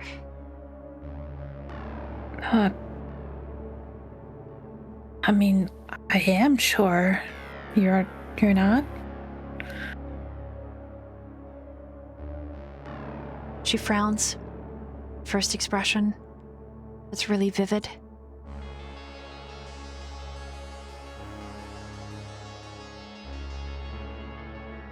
I believe you. I just want to make sure. I think I tripped outside. Let me wash my hands. I'm just gonna go to the sink.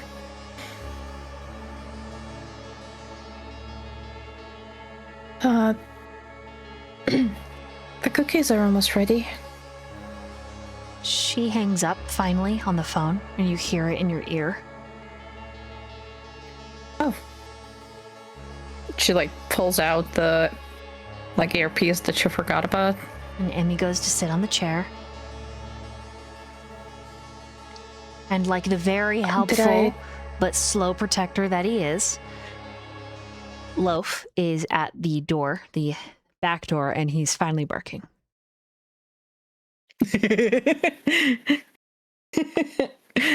Yeah. I'm sorry, did I wake you up? No. Heard a sound. You said you tripped. Oh. I mean, I think I did. You see? Then she points at her pants and so probably tripped. Be careful. It's really dark outside. Yeah. Dark. Were you talking to someone?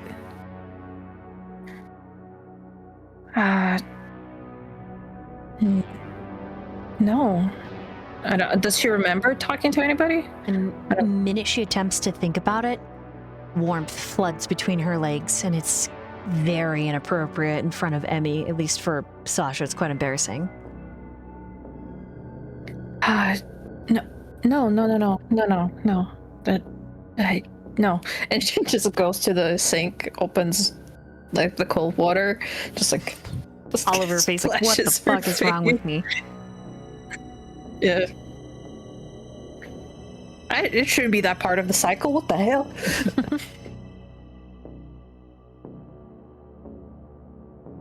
When at last you're done, the cookies are ready, you have a glass of milk, Emmy doesn't ask more. But she does make the comment, "This is the second time an adult today has talked to their imaginary friend." And then she looks over to an empty seat next to her, and she says, "Don't worry. I won't let anybody get rid of you." And that's where we're going to meanwhile with Sasha.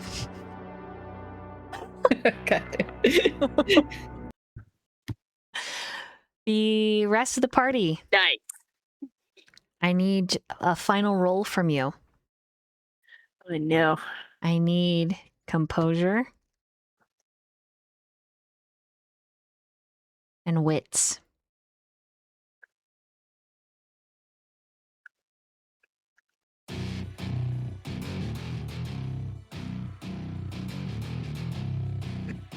And the sin is -1, The right? sin is -1. Is addiction also -1? No. Sin, No, okay. sin, the addiction is the sin. So just sin +1. Okay. Yeah. Is that -1 per stat or just total Just- -1? Just one, -1 dice to your roll. Sorry, I'm making it complicated. Nope, you're good.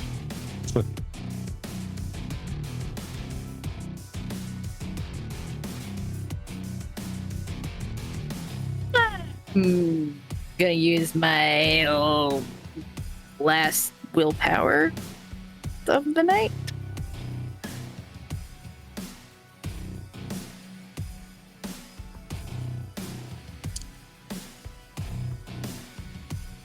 And how do crits work when you get 2?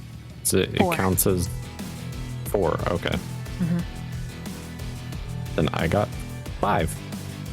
Thank you for the inspo chat. Thanks to them, my last willpower got me a crit for 6 sucks total. I think that's the highest I've rolled. Nice. At least tonight. I think last session too. It's been rough. Man, guys, being mortal in a VTM game, it's hard. I am using another willpower. Okay.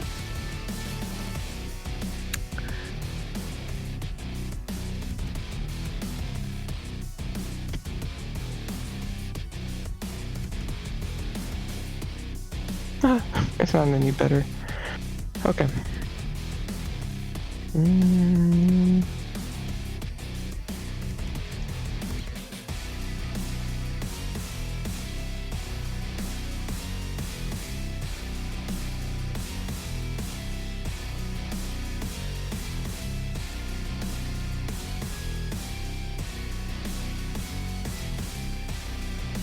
Wait, what are we doing right now?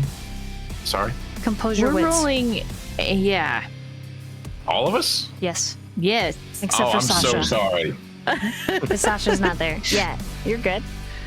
All Is of there any us stipulation to this? If you Right. have a sin, minus 1 dice for how many I'm points you gonna have there. give you a sin.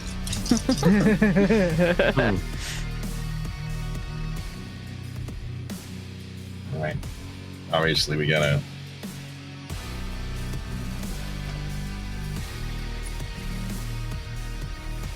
I guess one more. Might as well see what we can get. Okay, I did the utmost I can.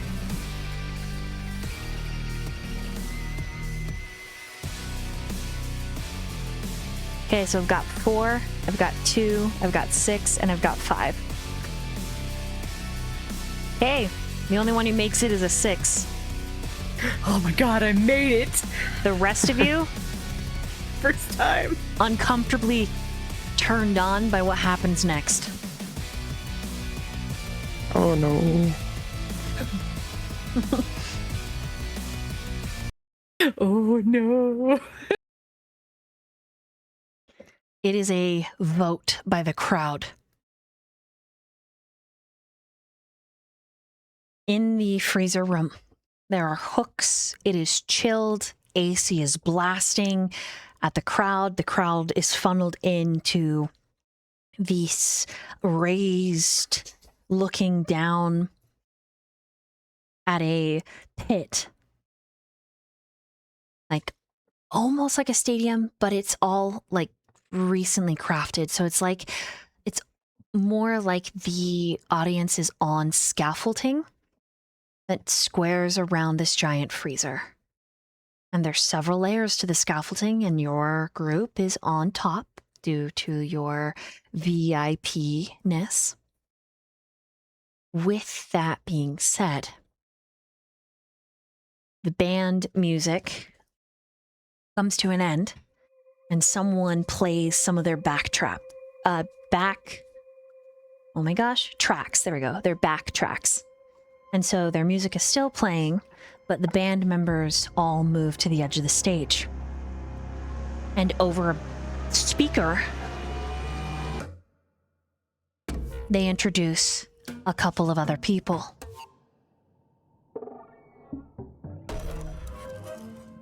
But they all are called things like the serpent, the centipede,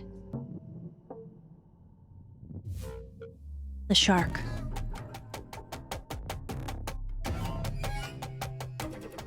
And several of these individuals are called.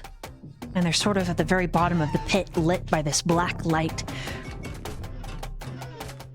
And the crowd is directed to vote which band member fights which opponent. The biggest of all of them is the centipede. And he is wearing a flat mask and a pair of overalls that are reminiscent of Jason fucking Voorhees. And the man is bigger than most linebackers on the professional team. The serpent is feminine, it's light. But her outfit is no nonsense, militaristic. Also wearing a mask. Chase looks up at you, Nash. And he points at himself just briefly like, pick me. And then his eyes swing to Lalo and Emery. Sawyer also looks up at Emery. But you can't really read the expression on your brother's face. Your brother is the only one unmasked. But you can see in one of his piercings on his upper ear, this scorpion stinger has been hooked, and the scorpion herself is clinging all the way around his ear up into his hair. Like a little friend. Right. Yeah. The four of you get to vote. Of the band members. The spider, the fox, the wolf, or the scorpion. Who goes into the pit?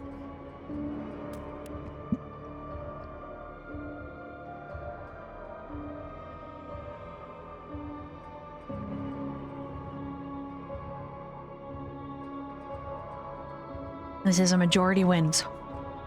And then I'm going to also give the You want to do a poll poll? for chat, yes. Because I think we reached 20 subs, so chat, Correct, we did. for reaching 20 subs today, I will allow you to also vote who we see in the pit.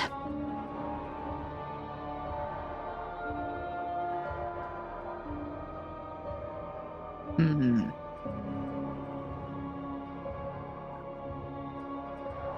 I'm making the a options small again? poll in the... Wolf, Oh, yeah, fox, and- spider, scorpion. The poll is started.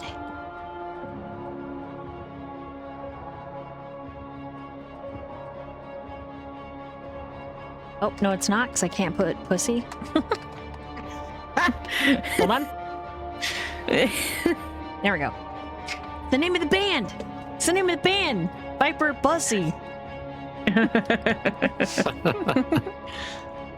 And then you guys can vote as well if you want. And then we also have this one here in Discord for us. Should I vote for the best option? Actually, I'm not going to vote. Never mind. You guys do you, and then I'll vote. Yeah, what? Make sure you vote, chat.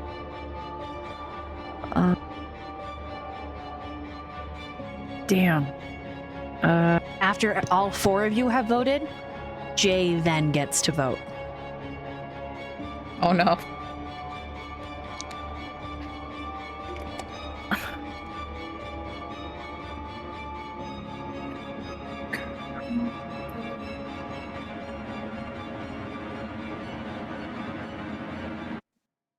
I know that in Emery's brain, he's like, my bro has fought enough tonight. Oh no. Oh, okay. Stop. And don't beat up. All right, Jay. Let it alone. No.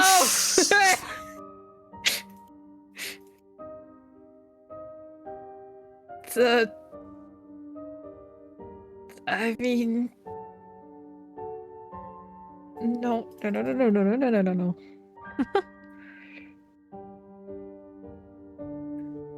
I mean, my vote doesn't do anything. I voted.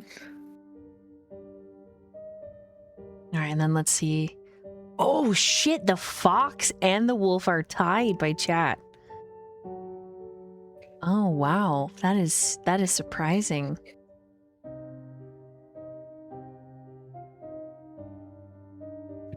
I also like the 2 votes for the spider from the players. I would like. That's I fun. would like. I mean, Twitch it's to just like understand. I was like 3 wolf and 1 spider, and I was like, I don't want to vote for the wolf. I don't want to. I don't want shit, him the to go fox into is a winning. bloodbath. The fox is winning on stream. Oh shit! Oh shit! Oh boy. Yeah, I was most curious about Spider, so that's who I voted for in chat and then in Discord. Totally fair.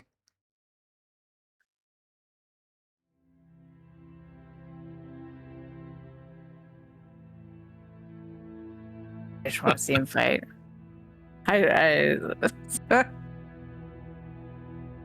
Damn. Okay.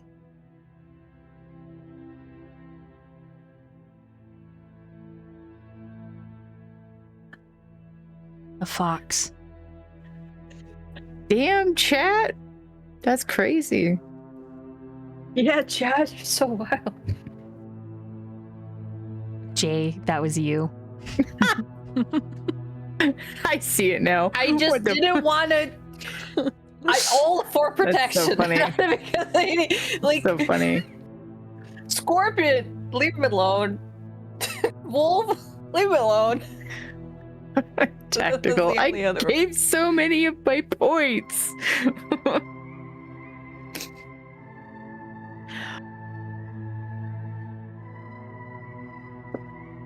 Still at a stalemate.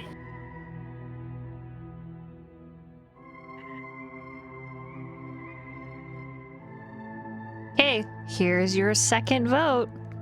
The wolf is on there because he won the vote in Discord. I'm not a centipede.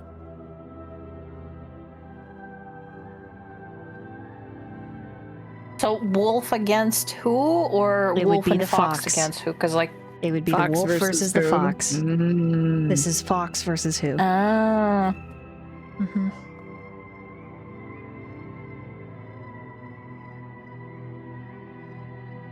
I mean, if the wolf fights, regardless. Or Dude. oh no, oh he okay. It would be fun.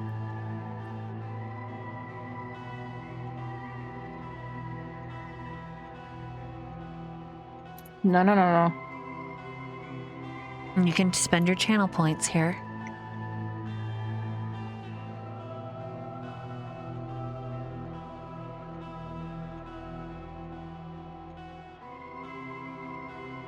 Oh man, this is neck and neck. Look at that.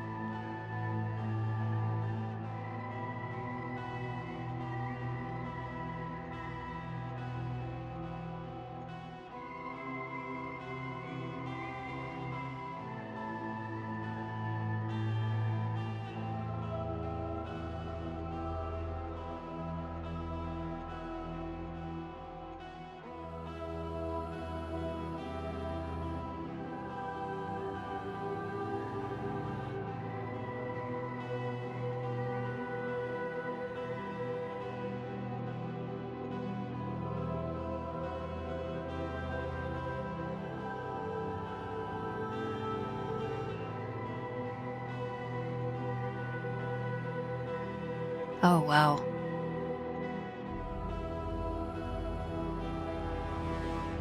This is fucking fun.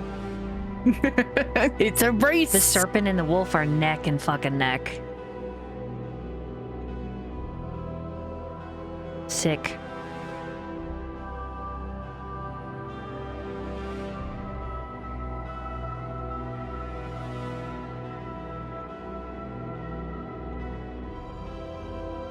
I'm like purposely not dumping too many points into anything because I have 1 million channel points. I don't want to dip under that. It's such a great achievement.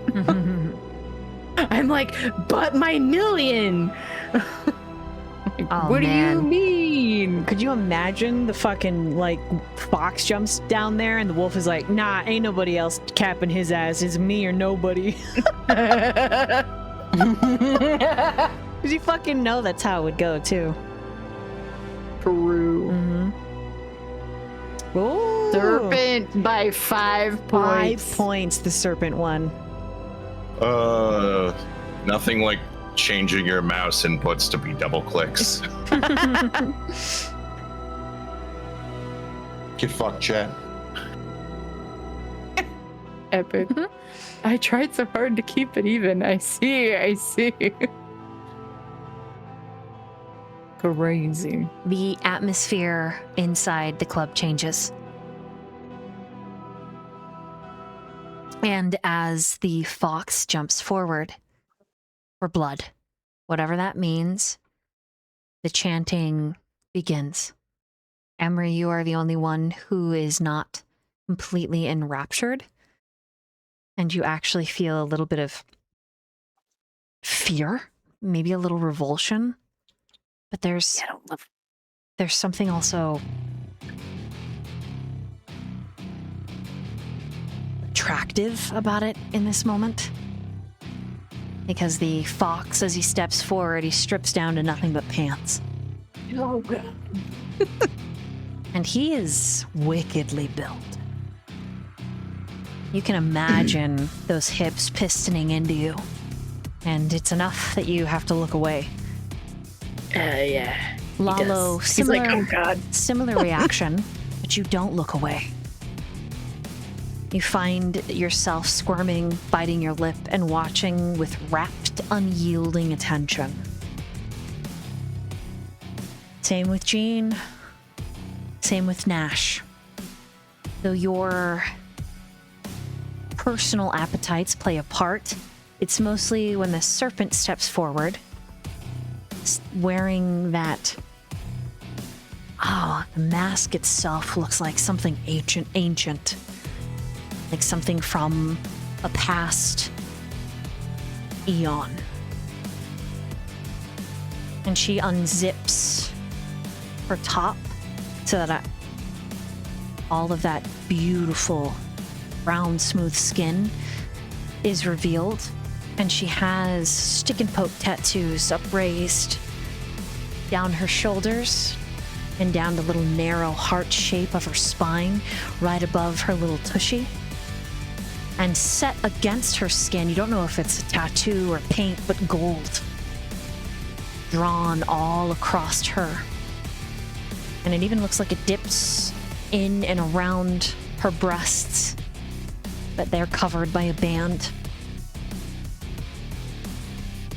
The fox jumps into the pit. The serpent glides.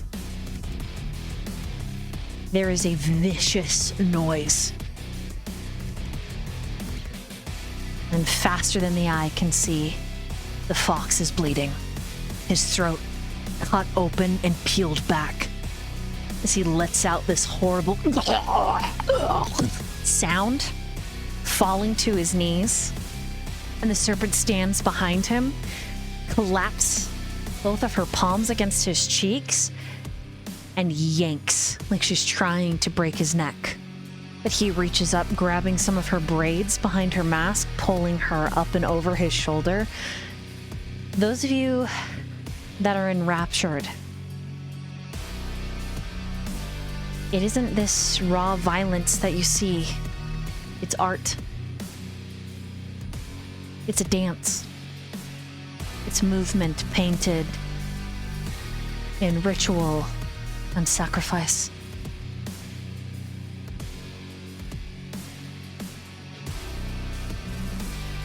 And then all at once, at least it feels all at once to you, Emery, the serpent looks up at you. And I need you to roll a composure and wits. God damn it. Okay.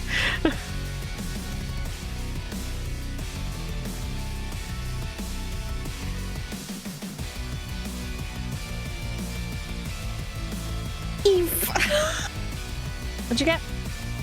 5. Okay, you, along with a couple of other people who succeeded, fail the second time and are summoned to the pit. And that's where we're gonna end tonight. God fucker. I was all excited to have made my save just to fail it again. Wow. Wow. Good stuff. Woohoo! Woohoo! Yeah, woo! You know, whatever that was.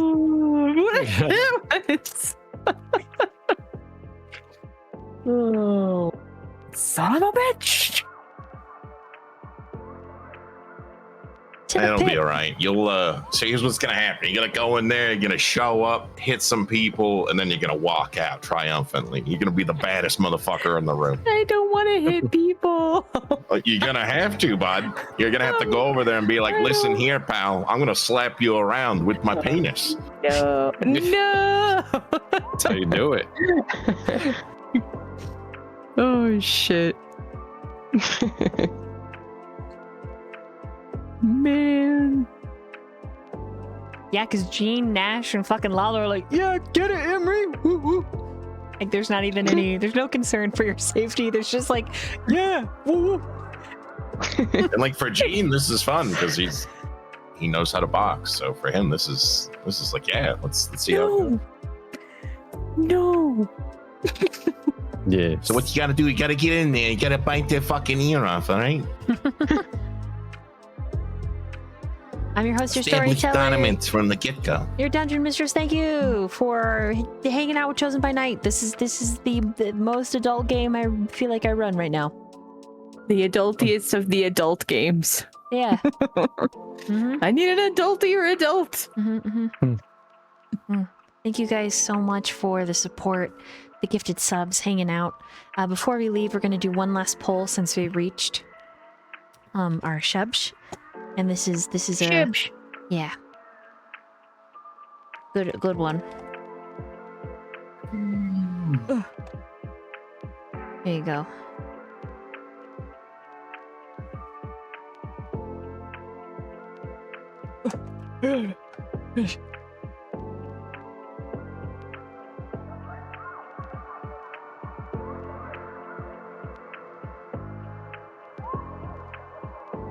I see no poll.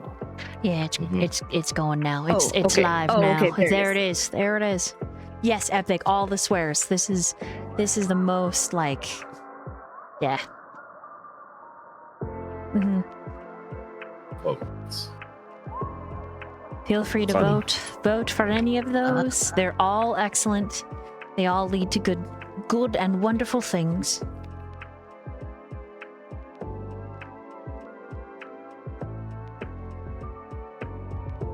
I'll just let chat decide. It's fine. I don't know. I don't know, sometimes I don't trust him. You know, that's fair. Because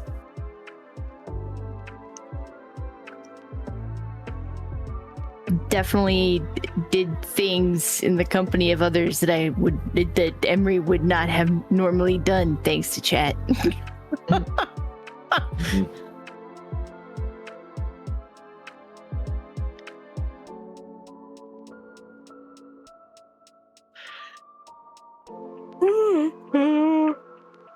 I don't know how to take experience.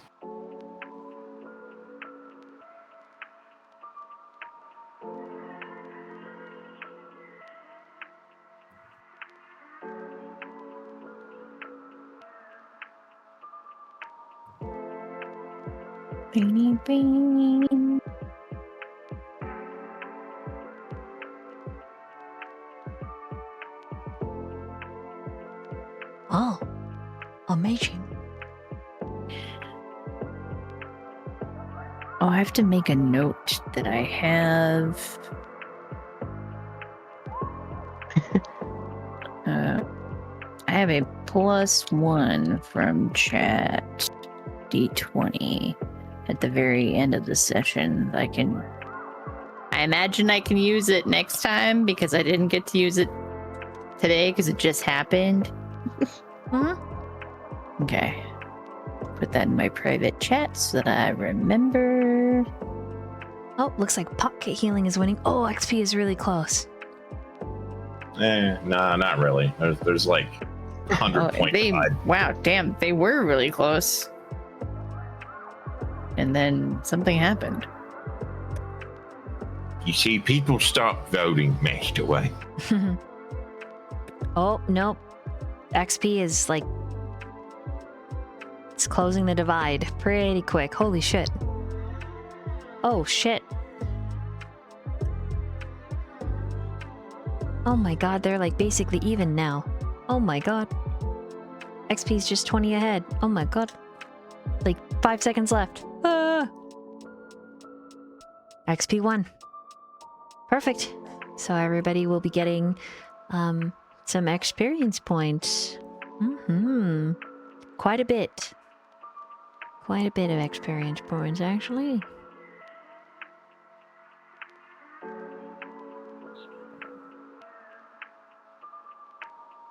All right.